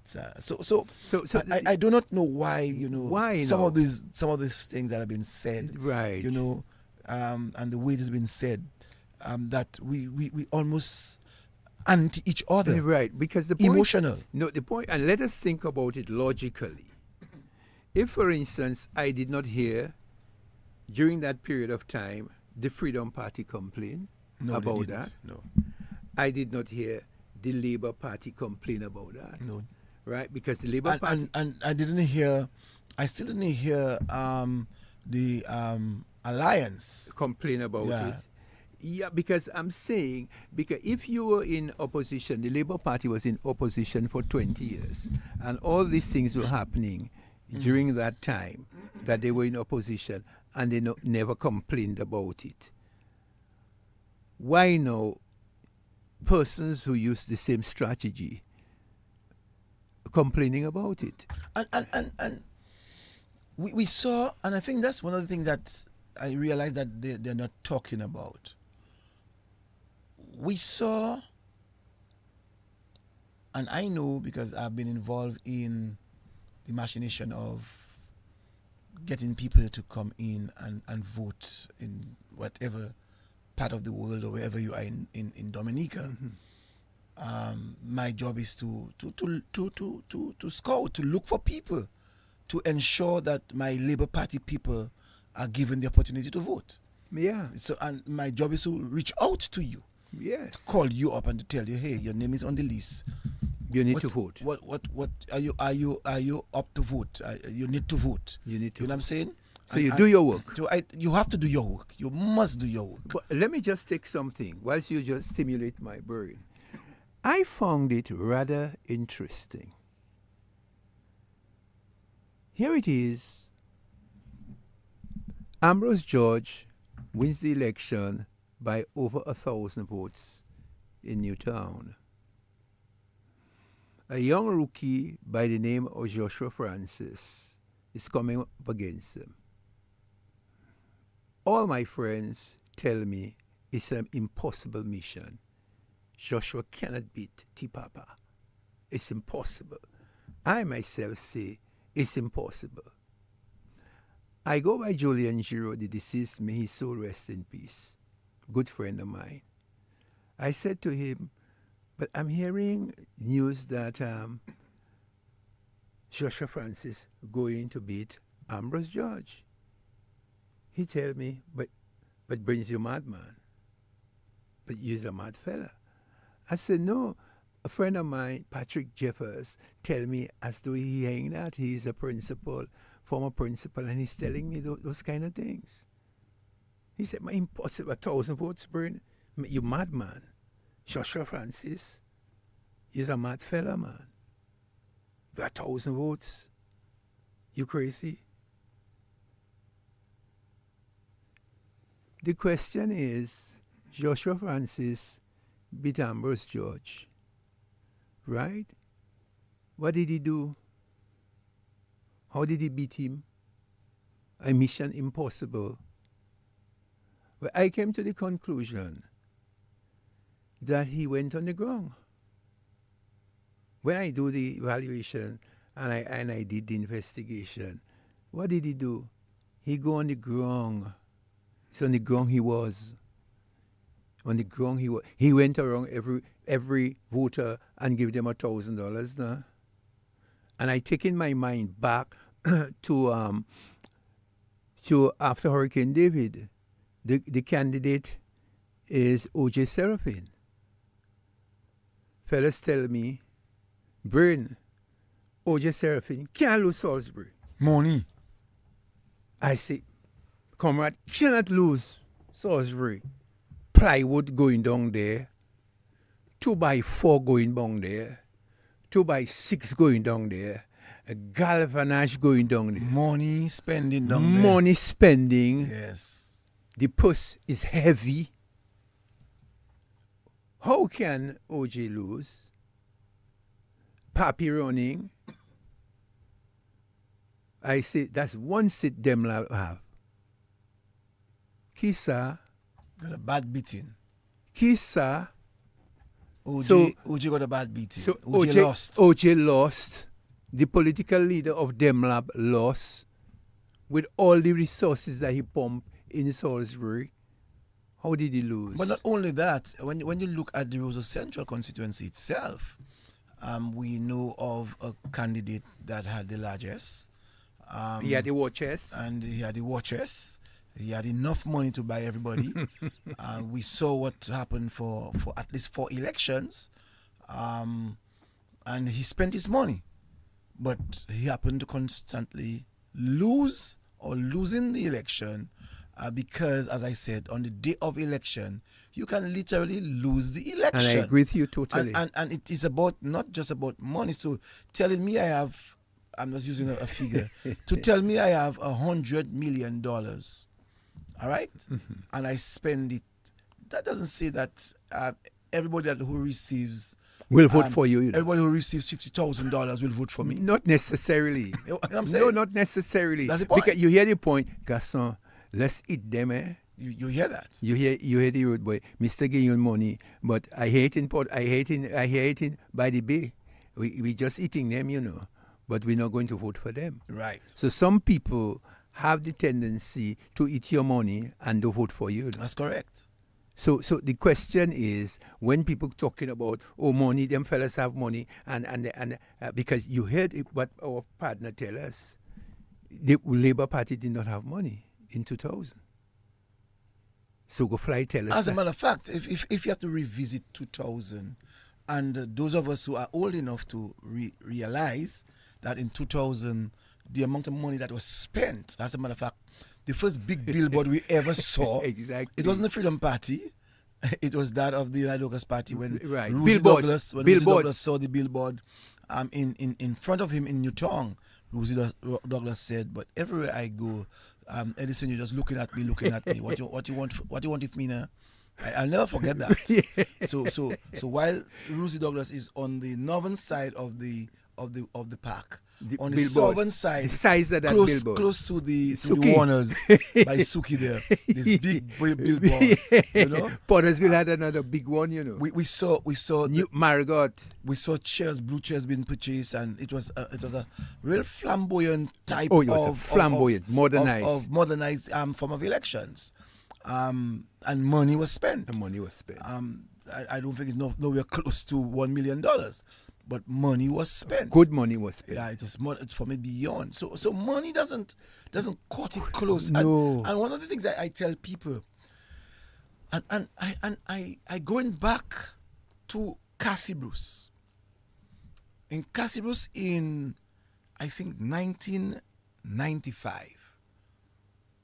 Was it 1995? Either 1990 or 1995. That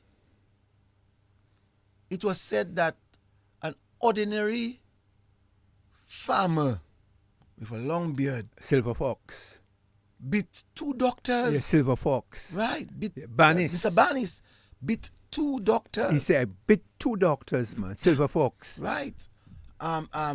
We saw an ordinary guy taking his seat in the Grandford constituency, Stevenson, over that of a guy who is and has his doctorate in economics. Yeah.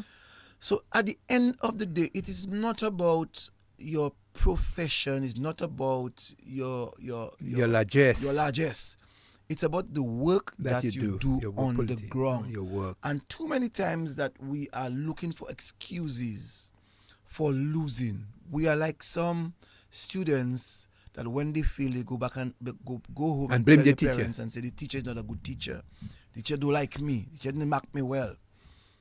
Or like a footballer, he lost 10 love and he goes and he says The referee don't like us. Or a batsman, get out. He got out. He found himself the ball straight middle stump going back, and he turned his pad plumb. He said the umpire volley. So that is what it is. I mean, if people are honest, if we are very open, if we have to go into a discussion on those matters, I can see myself having discussion with people to remind them that even in some constituencies, especially that of Roseau Central, in 2000, in 1995, we saw people moving from constituencies, not having 3 months in the area, and register in various places in Roseau.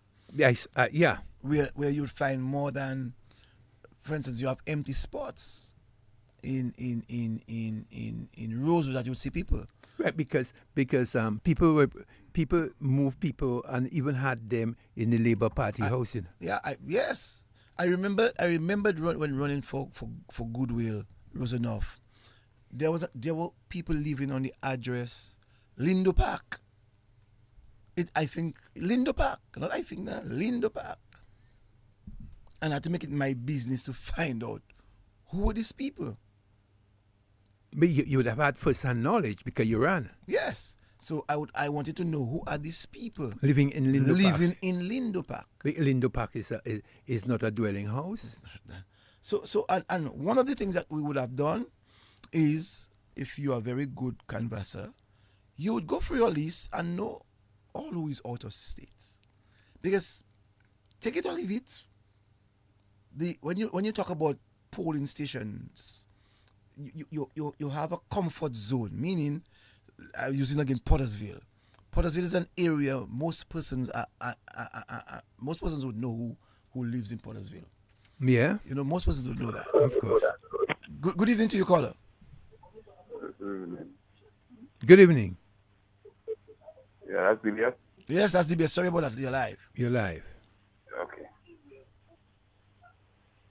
Yeah. Oh, let me tell you. What I've seen in Dominica is that nothing has changed in politics. Everything remains the same. In the time of Freedom Party, it's the same type of campaign. I remember as a young boy growing up. Yes. Yes. Freedom Party used to use marketing board truck to distribute plywood and galvanized for supporters in my community. Because one of them main supporters was looking for marketing board. You understand? Yes. Yes. I see when workers win the election in Barfield State, everybody was saying is Edison James has covered the house for them. St. James that cover my mother's house. I voted for St. James. So nothing has changed. You know, it's always the same type of politics. People doing for people to win. So when I hear people saying about, oh, you want to change things, scary doing that, scary doing that. One thing I learned is that if I blame in you for my failure, it means that until you're ready for me to do good, I will not be able to do good. But if I blame myself, then I will go and do what I have to do to get myself better. So over the years, the Workers' Party is blaming Kerry for they losing. So it means that until Kerry is ready for them to win, they will not win the election. The thing about it, in my view, Labour Party and Workers' Party failed Dominica for not being true opposition. They make some of the Labour Party candidates very complacent because they don't have fire under their foot. You understand? And they still Dominica because if you put in pressure in my constituents, on my parliament to do things, we'll get things done. But if only not putting no pressure, no representation, all you just walk in Roseau talking about reform, then the constituents going to suffer because nothing really going to happen. No competition. That's how I see it. So for me, these fellas, and it's the first time I call in on political things there, these fellas have failed Dominica and failed Dominica bad as opposition because they're not connected with the people down there. You know when they almost win Free Arm Labour Party is when they had Team Dominica and they were going all around, connected with people, playing sports, doing things. After that, them fellas just finish with everything. After the hurricane, not even a bus stop they cover. You understand? They never even put pressure on the government and say, okay, give us material, we'll do some work because we don't have the money, have the money. They just sit down there doing nothing and just blaming Scared. Well, tell them blame Scared. Scared will give them win. You know, this is all I have to say for now. Thank you very much. Thank you very much. And the callers made quite a lot of sense. You cannot be it's like some young people today. They don't want to work. Mm-hmm. They stay far away from an office or from a training center, and then they say things hard. Nothing is happening, and so they blame somebody else for their downfall, yes, or for their shortfall. And so I do not want us to sound political, but I am looking at the reality of the things that are existing among us. That you cannot have one political party when election is finished, they go immediately back on the drawing board to see if you indicated that we were supposed to get 2,000 voters. Where did you fall short? You do your evaluation. Where did you fall short of the 1 in 10? Or where did we get the people to come in and vote that did not come and vote? Right. In the sense that the 1 in 10, I supposed to get 10 persons in Lubia. I got 3. I got 7. Why did I fall short of the 3? Well, you do your evaluation. Why did I? That's the evaluation. And immediately you find from that evaluation that political party goes back on the ground and meeting people and touching people, and at the same time doing their investigation of the elections. For the next 5 years they do that. For the next 5 years. Yes. So it's really an institution. Yeah, it's an institution. While the next day after election, you will not accept defeat, you do not concede defeat, but you would make claim that the election was fraud. Right. But one of the reasons why I can give quickly a quick analysis because of time.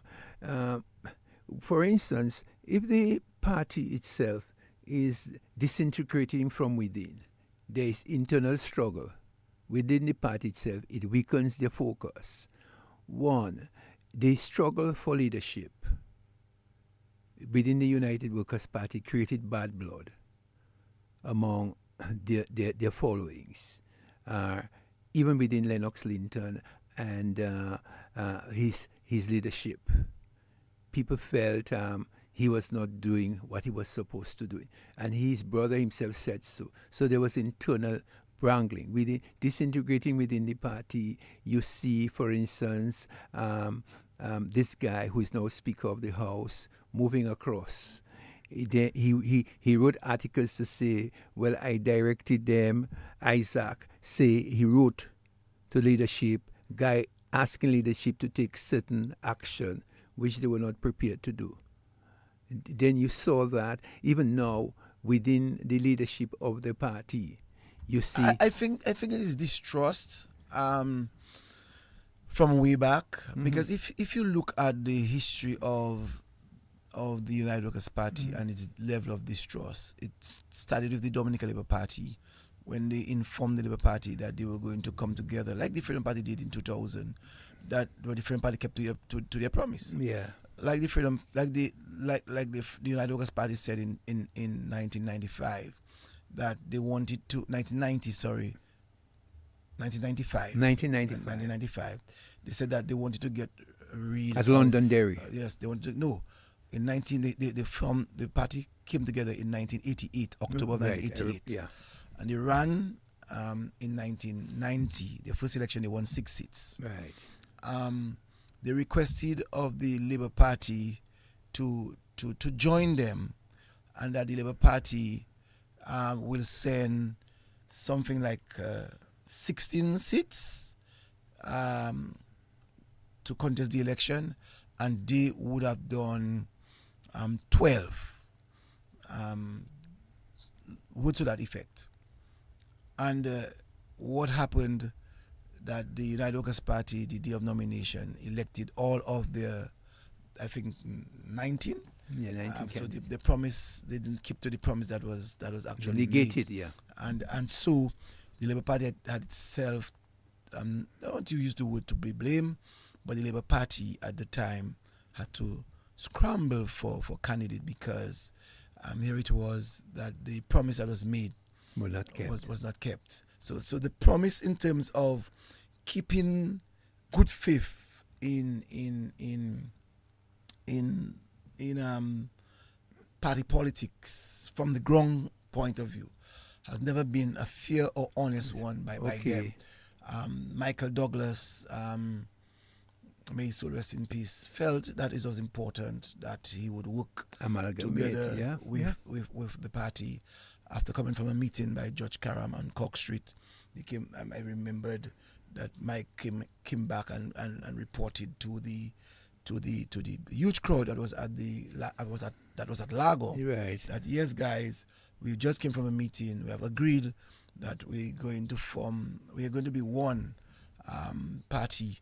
And I think what happened basically was the United Workers' Party wanted to really trick the Labour Party from inception, so that they could have been the official party to be recognized. So that's why the trickery was for me, because the Labour Party was the official opposition with that of the Freedom Party in power, and they wanted to be basically ahead of the Labour Party. At that election, the United Workers' Party got 6 seats. The Labour Party got in 1990 they got 6. The Labour Party got 4. So that was 10, and the Freedom Party got 11. That's the year that Dame Eugenia Charles said, "Do not blame me if my eyes fall on the 11 seats that voted for the Freedom Party." Very true, Cecil. I will make one last point for the evening. The issue I notice now is that, and I'm subject to correction, you always have to learn along the way, I do not really believe that Thompson Fountain is in control of the party. Well, I'm not going. That's political. I don't. No, I don't. I don't want to go. I don't believe, and that's my view. No, that's political. I'm So talking I about will the accept electoral that. reform. So I really Let me don't want ask you one to- last question there on the electoral reform thing. Not fixed it for election. That is foolishness, and I'll tell you why.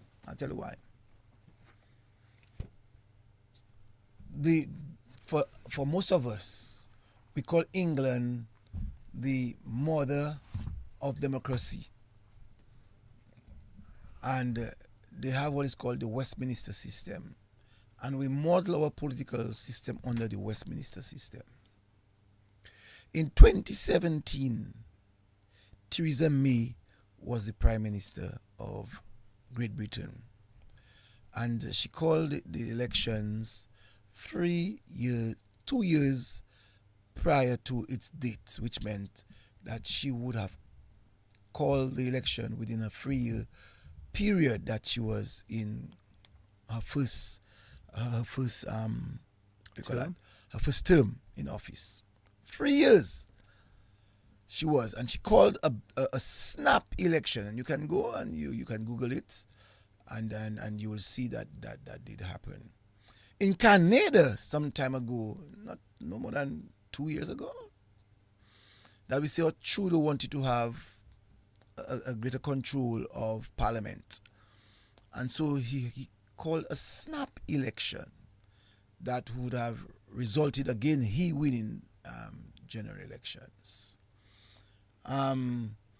We know that while Boris Johnson was going through, we heard of snap election to be called because but the Conservatives decided they were not calling it snap election, because if they did, they would have lost the election because of all what was going on. So no snap election was called. Based on the results of the previous election, no snap election was called.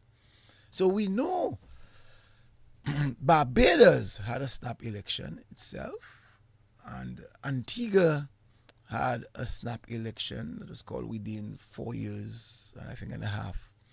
The United Workers' Party in 1999, for the 1st of December, broke the news when nobody prepared, nobody was ready for a snap election 6 months prior to the date, and called it in January within 30 days. So the same process that he used to call the general election, Roosevelt Skerritt called it, and in 2022. The same thought and the same concept that was utilized for a snap election. And so if you go and you Google snap election, you'll see many countries of the world where there is the Westminster system. That you have snap elections. We don't have a place where you have coup d'etat, where you get up this morning and the government is in power. So that's almost like a snap election itself. Yes. You know? And so we must not call foul. And the reason for that is because guys are not doing the necessary preparation. Guys are not on the battlefield. Guys are not doing the assessments.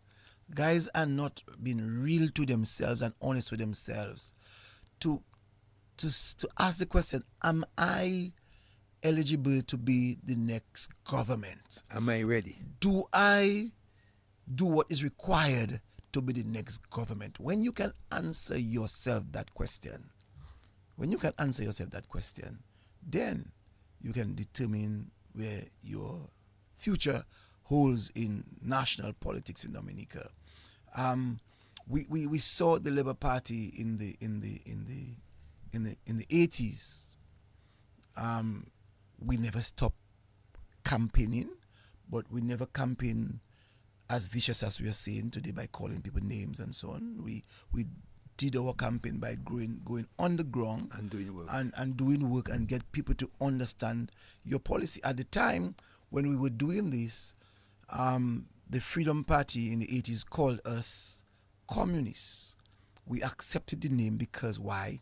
We sent young men and women to Cuba, to Austria, to the Soviet Union, to even Brazil, to Libya, to study, to make themselves available for Dominica to help build Dominica. So we accepted the name of communists because even in culture, in opposition, that we created the relationship and the link with the French, Guadeloupe and Martinique, bringing them in to teach our people Goka. And when there was any convention that the Labour Party had, you would have seen those people coming in to Dominica. You would have seen that Bernie Grant from the Parliament, British Parliament of England, of Great Britain, came to Dominica several times. Dominica was his home. Right. He was a Guyanese, born Guyanese, but Portia Simpson. Portia Simpson from Jamaica. Mm. Came to Dominica, and we will not mind being called communists, but the work of the political party was ongoing. It was important that we saw we looked at the issue of education, we looked at the issue of health. Even in opposition, we got people to go to Guadeloupe. Dr. Makut, yes. Dr. Makut was to come to Dominica through the invitation of Rosie Douglas in Portsmouth to help and to help people to be better, to be healthier. And that is the work of a political party preparing itself. So when Rosie Douglas would have gone out of state, you find that you'd come back with footballs, with cricket bats and cricket balls, and what you call this, pads, goalkeeper gloves. All of these things were being done and given to not just one constituency, to constituencies in a position of being in opposition. So we did not use the opposition seat to cry foul. We had Mike Douglas, who, after the election of 1985, conceded defeat and said that he would work together with the Freedom Party. In 1990, he did the same. In 1995, Rosie Douglas did the same in 1995. And in 2000, he ran and formed a coalition. He won 9 seats, the Freedom Party won 2 seats, and then eventually they became a coalition government. And it shows the importance of people understanding your true value. So you cannot be in opposition and only think that your job is to belch out words that doesn't help in the development of a country. So even if Rosie Douglas will remember when there was the tax being paid on the ordinary man for license. We went around and discussed the issue, and eventually Dame Eugenia Charles cut down on the license fee.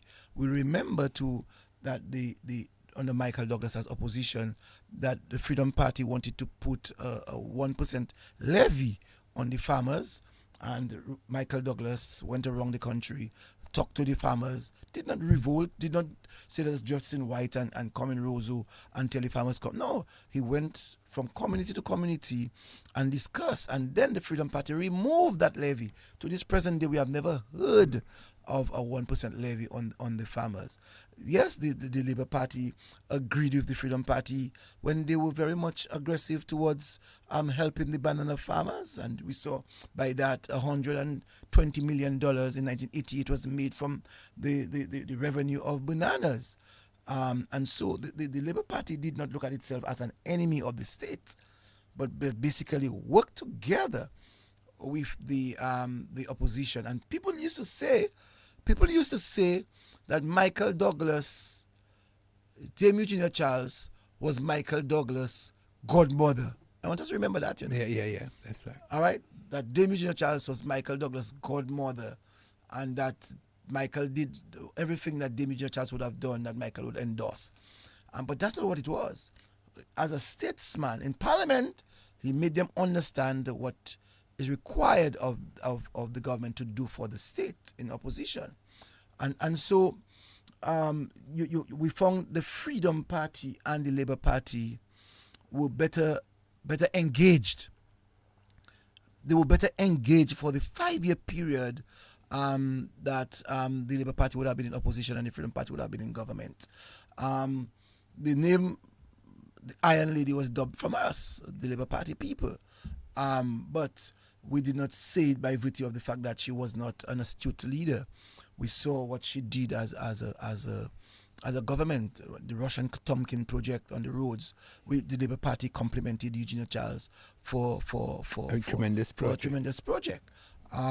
Even the issue of the Bayfront, and the Bayfront was built. Yeah. We would know that this money was given by the British for our British independence. For independence. Right. And Eugenia Charles was given that amount of money, and she decided that she was going to develop the Bayfront. Yeah. And the Labour Party under Michael Douglas supported that project.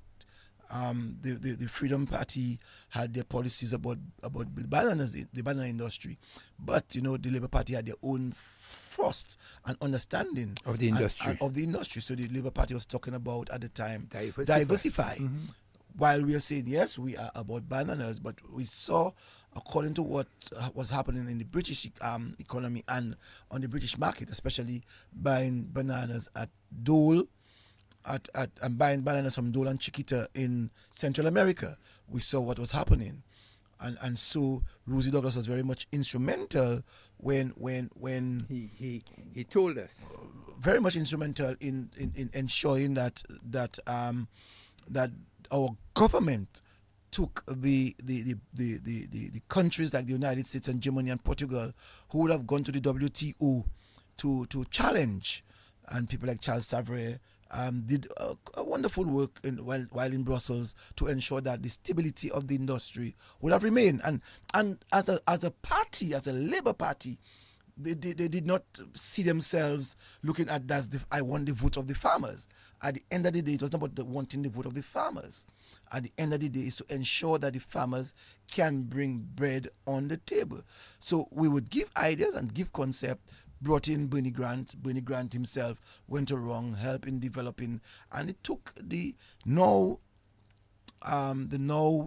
political party that was formed in 1988. When Rosie Douglas brought Bernie Grant to La Plaine, that they found themselves having another activity to remove the farmers from La Plaine, even while in opposition. So even when Eugenia Charles herself decided that she wanted to build an international airport, we saw what was written by the then United Workers' Party leader to the Americans and their involvement in local politics. And to this present day, it's only now that we're seeing the works of an international airport. Very good. So I always say to people that let us remove politics and let us look at the reality of what is. And the reality of what is, I don't think at this present time that we are seeing a fairness within the political fraternity landscape, in Dominica. It makes no sense to think that you're in opposition and you cannot do. No, you can do a lot. You can do a lot, and we were in opposition when we as young men and women of the Labour Youth Organization, and brought young men and women, over 250. You heard Mr. Neville Wade making mention of it. Over 250 young men and women told her to visit another country and to understand how life begins, or how life is in those countries. And it was important for us as young men and women. We found ourselves, visiting places like Cuba. We found ourselves visiting various countries of the world. North Korea. I went to North Korea, and I have no qualms of visiting North Korea. At the time, Kim Il-sung was the president of North Korea. I had no problem. I had no problem visiting Libya. No problems at all. So I don't understand. So you traveled widely, North Korea, Libya, to Cuba, the Soviet Union. Union. So I went to the Soviet Union. But these are not things that you want to talk about. I mean, these are things that you did, but it's nothing bad that you did. I want you to know that. You're upgraded yourself. So the point is, Brain, that we mustn't just sit back here and say, I do not want Dominicans at home to come in and vote. We have always seen that, Brain. We have always seen that. In the north of Dominica, especially in the north, we would have seen the Calibishi areas in the early days. In the early days. Roseau used to go all out of these countries in Guadeloupe and Antigua to meet the diaspora, to meet the people that are overseas, and to talk to them. They would come down and decide to vote who they wanted to vote. You know what I'm saying? Yeah, so it's the political culture has always been there. It has always been there. So let us not make it let us not make people believe that Roosevelt's carrot introduced this thing and it's an evil thing. It has always been present. Always part of the culture. That's all. For instance, let us look at the numbers. People talk about the numbers, Brain. In 1970,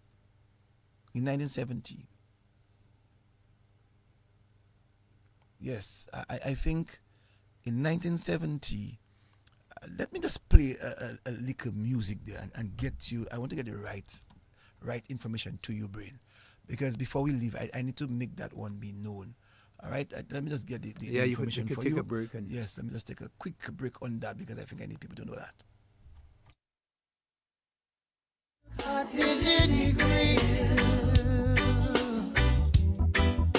I wrote these lines to you, from a little cottage in the green. I realize I love you still. From a little cottage in the hills, way down west in England, this man said, he said, pining for your love. Gee, we I miss you. Now my lips wanna kiss you. I called you on the phone. To my surprise, you were not home, but from a little cottage in the grill. I'm back, Brain. I'm back. I like to deal with facts. I'm going back and look at the summary of votes cast way back in 1970. And we're going to look at the percentage of electors who cast their ballots. In 1970, we had a total of electors of 25,899 people voting. Yes? Yep. The total number of ballots cast was 21,122, or 81.5%. Are we saying in 1970 that dead people voted out of that big percentage of 81.5%? No. No. Did people come from overseas? Yes. In 1975, we saw an increase of 3,367 new voters. A total of 29,266. Okay? 13% more than the previous election. Yeah. A total number of vote cast was 23,107. So 23,107 people cast their vote, which is 79.89% of votes cast. The total number of persons who did not vote. The total number of persons who did not vote in that election was 6,159 who did not vote. So we can almost say 21.1% of the population to vote did not vote. Yeah. Okay? In 1980,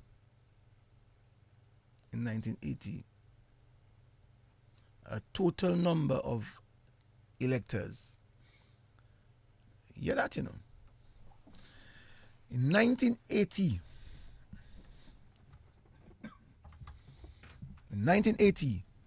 you then had OJ, you had the Labour Party, yeah. You had Alliance. And no, Alliance came in 85.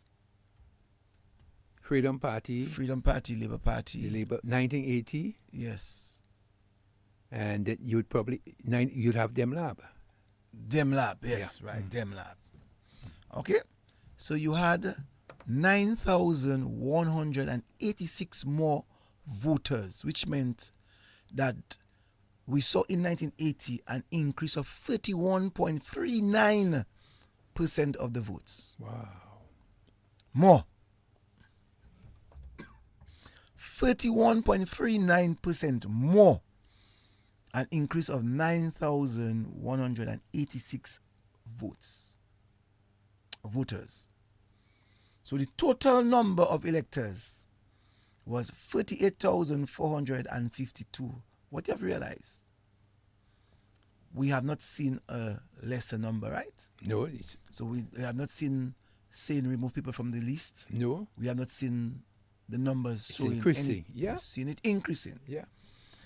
So from 1975 to 1980, we saw an increase of 31.39%. All right?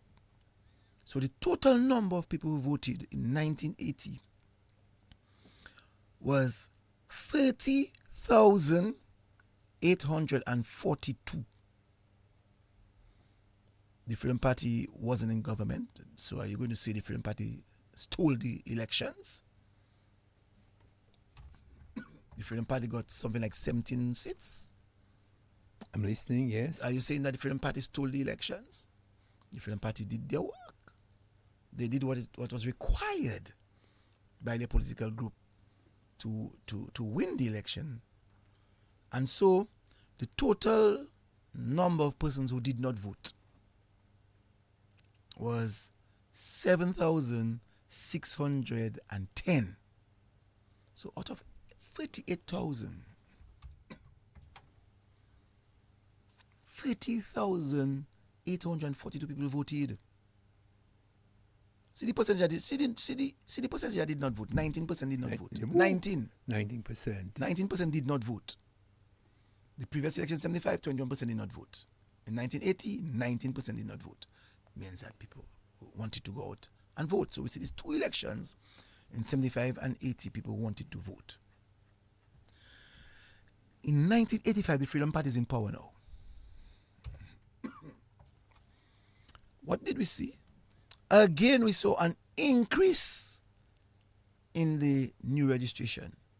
I call it new registration. Yeah, new registration, yeah. And the increase was 6,566 new voters. So which means it has increased by some 17.08% new voters. So the new figure now is 45,018. 45,000. Wow, it's increasing. 18. So it has increased. Freedom Party is in control. So Freedom Party is in control. Now, in 85, total number of ballots cast 33,565, or 74.56%. You can say 75% of the electorates voted in 1985. So which means I'm saying that 11,453 people did not vote. 11,453 people did not vote. 11,000. 11,000. So we saw in the previous years, 6,150 persons did not vote. Right. In 75. In 80, we saw 7,610. Did not vote. So see the figure is going up. Increasing. In 1980, 11,453 people did not vote. It is increasing again. And we can say, if you want to note, that in 1985 we saw 2,723 electors over 1980. So we would have seen that. We can see that. You can see the trend. Yes. In 1990, Freedom Party still in power. We saw an increase of the electors, new voters, by 5,000 349. So it tells you that you have young people coming in. You have a lot of young people registering, and that was the days. As you look at in the 80s, we would say in the 80s we know that you have things changing, people becoming more conscious about the politicians. You're now political, you're now an independent country, so we're getting much more involved in the politics, into the politics, right? You would have seen that. You've seen that trend. So in 1990, the trend continued, and we saw some 5,539 new voters. So we can say 12.3% increase from the previous election. And we again would see an increase in the total number of persons who did not vote. 16,864. Wow. So the number is going up. It's not lying. It is not lying. It's not lying. So are you saying that the 33,000 people that voted was 33,693 persons voted? In 1990, in 1990, 33,693 persons voted. I want us to take that as a note. Take it as a note. Okay? And 16,864 persons did not vote. So are you saying to me that only 33,000 people came from within residency of Dominica? 1990, we saw 33,000. Yes? Yep. And that time we see migration like crazy in Dominica in that period. Okay. Right. Let's go to 95 now. And I want to go to 95. Where the United Workers' Party is going to win. So in 1990, the United Workers' Party came into national politics for the first time. Yes. They got 6 seats. Okay? Yeah. They got 6 seats. The Freedom Party got the 11. Okay? Your mic is on? Yes. So I was saying, in 1990, the United Workers' Party came into national politics for the very first time. They got 6 seats. They would have received some from Labour and some from Workers, because they are a new party with no seats. Okay? Okay. So the Labour Party got 4. The previous election we had gotten 5. So United Workers' Party they took 1. And the Freedom Party in 1990 would have had 16 seats, and they went down in 1995 to 11. Yeah. Okay. In 1995, so 6 and 4 is 10. So right. So they've gone down to. They would have moved from 16 to now 16 or 17 now in 1990 to 11. 11. All right. So the United Workers' Party would have taken maybe 5 seats from them and 1 from the Labour Party. Good. Okay. So they have taken St. Joseph, they would have taken the Kalinago territory, they would have taken Wesley, they would have taken, did they take Cassibros? But anyway, they would have taken 6 seats. Yeah. In 1995. Let's go now. Where are they getting? So in 1995, they're getting into power now. The Freedom Party is still in power, managing the elections for that period. Yes, they're managing it. So the total number of electors is 57,632. Wow. So it went up in 1995 by 7,075 voters. New voters. 7,075 new voters, which means that it was 14% increase. Yeah. And that's some of the things I want the consultants to hear, and to they will know it for themselves, because they have their strategies to look at those figures for them. Wow. And so 57,000. But what we would have seen? We would have seen 37,563 persons voted, which meant that 3,870 more persons voted in 1995. In 1995, we had 37,000. Wow. 1995. Workers are going to win there. And workers won. They had 11 seats. The Labour Party had 5. Freedom Party had 5. But the Freedom Party had a greater number of persons voting for them. So in the American system, the United Workers' Party would not have won the election because it would have been college votes. But in Dominica, it's the first past the post. Yeah, they won. And they had more constituencies. And they won in 1995. So in 1995... there was a massive increase, man. 57,647 persons voted. Sorry, was on the list to vote. Yes. Was on the list to vote. And 37,633 people voted, which meant 65.18% voted. Who did not vote? 20,069 persons did not vote, which represents a 34.82% persons did not vote. So figures don't lie. They don't lie. Figures don't lie.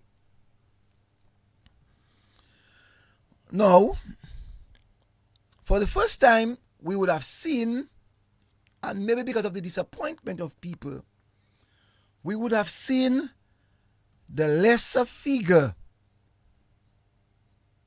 A new government, a new party. We would have seen a lesser figure of people being registered to vote. I repeat myself. We would have seen a lesser figure. We would have seen a lesser figure of people registered to vote. But did it change the total number of electors? Did it change it? No. So we moved in 1995 from 57,642 to in 2000 to 60,266. So 2,644 new persons voted. 2,644 persons put their names as part of new voters. For the very first time, we would have seen an increase of 4.57%.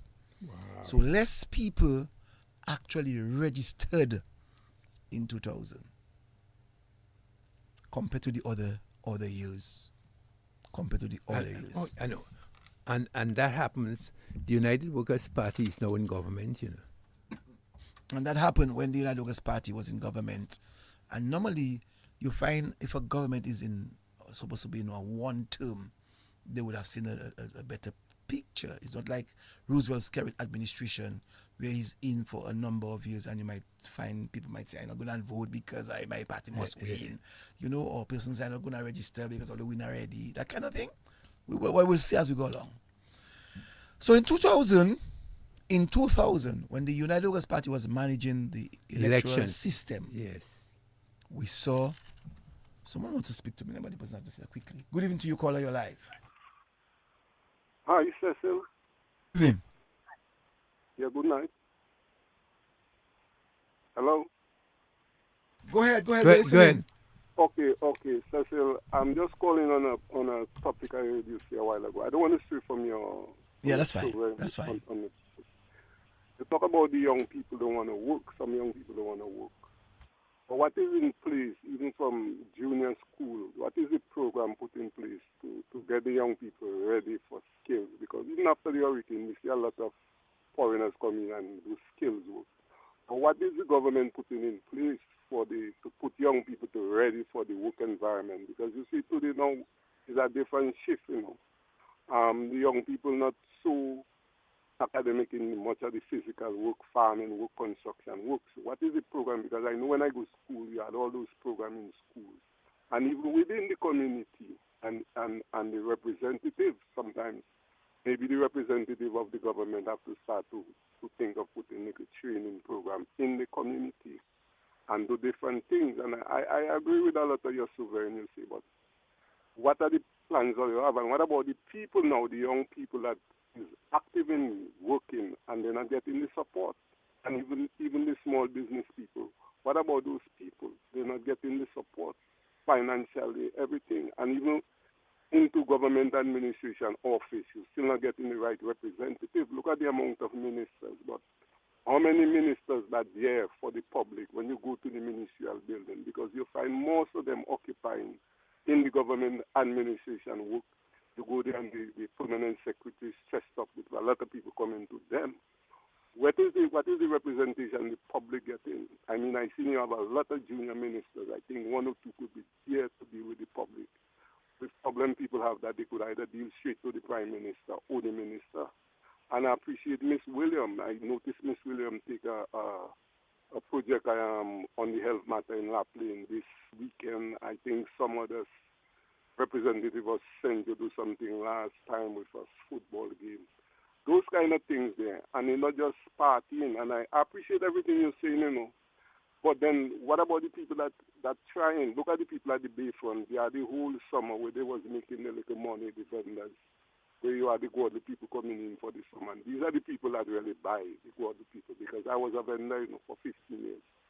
And it wasn't their fault. It's who put up the buildings there for them. It wasn't planned properly. And I think one of the things about the government is the youth that vote in the government.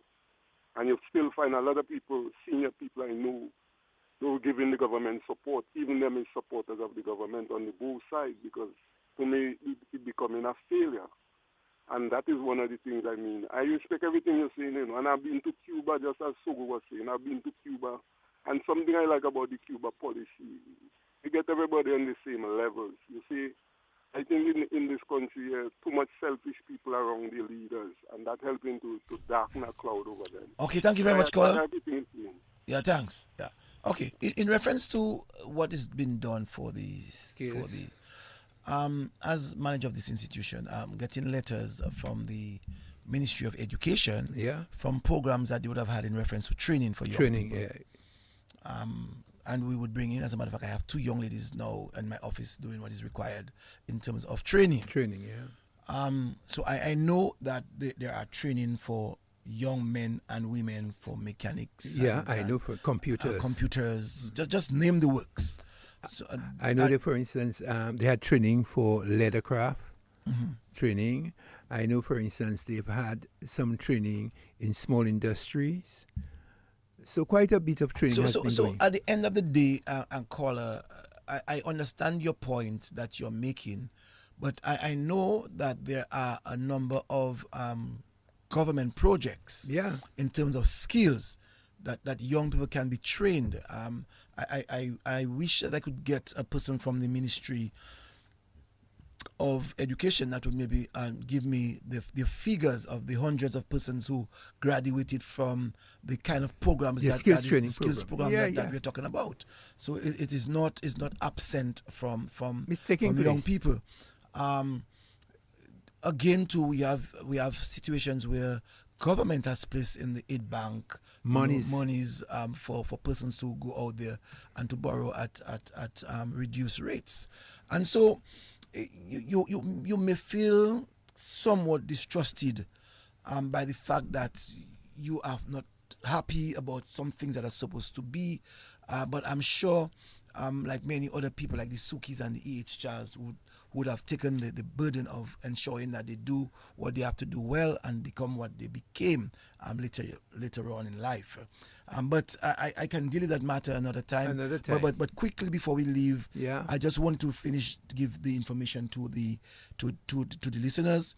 As I said, in 2000, the total number of electors had gone up from 57,642 in 1995 to 60,266, an increase by 4.57%, a 5% increase to 2,644. The total number of ballot cast was 36,264.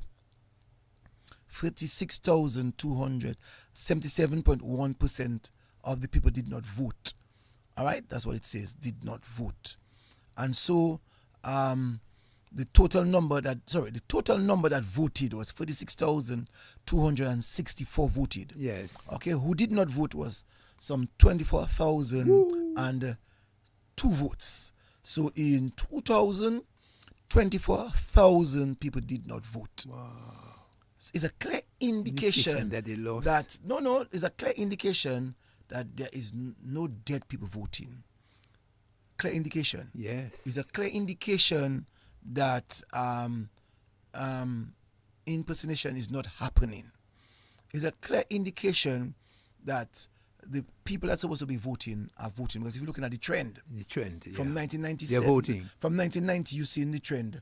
All right, from 1985, we're seeing up to 43, 4, 43, 6, 47, There's 5. upward mobility. So we see upward mobility. That only that 1 year in 2000 that we did not see an increased number of persons voting. Only that 1 year. And we can sense why, because as I said, we saw 4.57% increase. So with all the other years, you saw 7,000, 5,000, 6,000, 9,000, 3,000 in 1975 to now 2006. So you could understand that quite a number of persons that would have been registered would not have voted. Maybe that's one out of the 24,000. Wow, all right? It's a large number. It's a large number. So in 2000, we saw 1,299 persons, I should say less than 1995. So in 2000, 1,299 persons less than 1995 voted. Now in 2005, the first election of Roosevelt was carried. A total number of 65,889. So again, the process of new registration is happening. The evolving, as I said to you earlier on in reference to what the Freedom Party was doing and how they went about doing it, you could see and sense that the Freedom Party and the Labour Party have that same concept of ensuring that people go out there and register. So, and then then you would have had a very young, a young population, a very young population, and you would have seen they're very much interested in wanting to vote. So in 2000, we saw 65,889 persons to vote, an increase of 5,623 or an increase of 8.53% more. The total ballot cast was 38,000, which is 59% of the votes. So you see, in 2000, we're talking about Reagan. In 2000, 38,000 people, 900 voted, which was 59.09% of the total of the 65,000. So which means in 2005, 26,955 people did not vote. So 41% of the electors did not vote. You see? Oh, the statistics don't lie, man. Statistics don't lie. 2009, total number of votes went to 67,000. So in 9 years, you only saw an increase of 7,000 or 6,000 plus. Yeah. All right?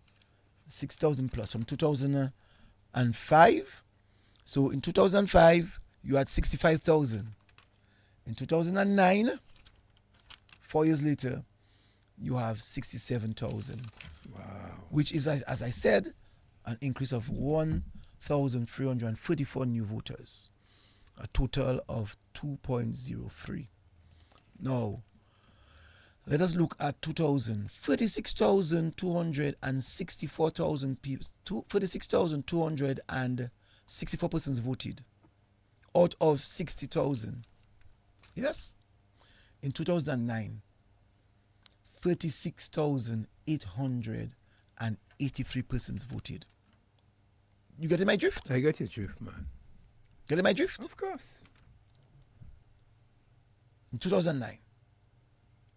Now, 2014, we, according to the people who are talking about it, they say that we have a bigger population. Sorry, we have a less population with And more more persons on the persons. list. Yeah. But that will happen once you do not sanitize. And by virtue of not sanitizing the list, it's not an indicator to say that these dead people are voting. I get your drift. Or to say people are voting twice. Because in 2014, 72,533 people were on the list to vote. So we moved from 67 to 72, which meant that 5,310, and that's what they're not taking into consideration, 5,310 new voters are 8% more. But in 2014, the total number of votes cast was 41,567. But let us look at the 36,800 and the 5,300. So, my brothers, it's simple. The same person who voted and all of the new registered voters voted in 2014. Simple. Simple maths, you know. I follow the trend. In 2000 we said 36,000 voted. 36,200. Yeah. In 2009, which is 9 years later, we saw some 3,000, 2,000 plus more votes. Let's say 3,000, let's round up to 3,000 more votes. And we are seeing now that in 2014, the 5,310 persons that were asked to register, 18 years and above, registered and voted. Homework, you call that. Homework. Homework, you call that. So while you're saying that 72,000 people are on the list, all right, we saw in 2009, 30,340 people did not vote. In 2014, we saw 30,966 people did not vote, which meant, as I said, the 5,000 new voters voted. The 5,310 people voted amidst this number that voted the previous election in 2005. Then you saw in 2019 a total number of electors went up by some 2,362 new voters. 2,362 new voters. That's what we saw in 2019. 3.1.5%. In the period of Roosevelt Skerrit, in the presence of Roosevelt Skerrit's leadership, that's the lowest increase, 3.15% of new voters. All right? In the history of Dominica's politics, we can say in 2009 we saw the lowest number of new voters. So which meant it went up to 74,895. In 2014, we saw 41,000. Follow the trend. In 2019, we saw 40,000 persons voted. 40,000 persons voted. 762, which is a 54.43% persons voted. A total of 34,133 people, of 45.557%, did not vote. I get the trend, man. So I really want some people to take that statistics and understand it. And understand the statistics. And by when you do that, you can have a better conclusion and a better understanding of the electoral process. Yeah. So while you have people out there saying electoral reform, or because we have more persons registered to vote than your population. We know that in 2000, we had 60,266 people. So, we can say 14,000 between 2000 to 2019. 19 years. Yeah. 19 years. We saw an increase of just about 14,000 people. 14,000 new voters. Which is statistically correct. Which is correct. 14,000. The maths. In 19 years. But we can say in 19, let me look at 19 years of Freedom Party. We saw 9,000. We saw 6, that is 15,700. In 1990, 15,700. So we saw 20,600 between 1980 and 1990. 20,000. In the Freedom Party. In the Freedom Party period. You rest your case, man. And I just think I want Sour us grapes. to just go back and think of figures. Because They figures don't lie. never lie. They don't lie. Never lie. So it's all about doing your homework. You don't do your homework, you lose. Don't blame somebody else for you losing your elections.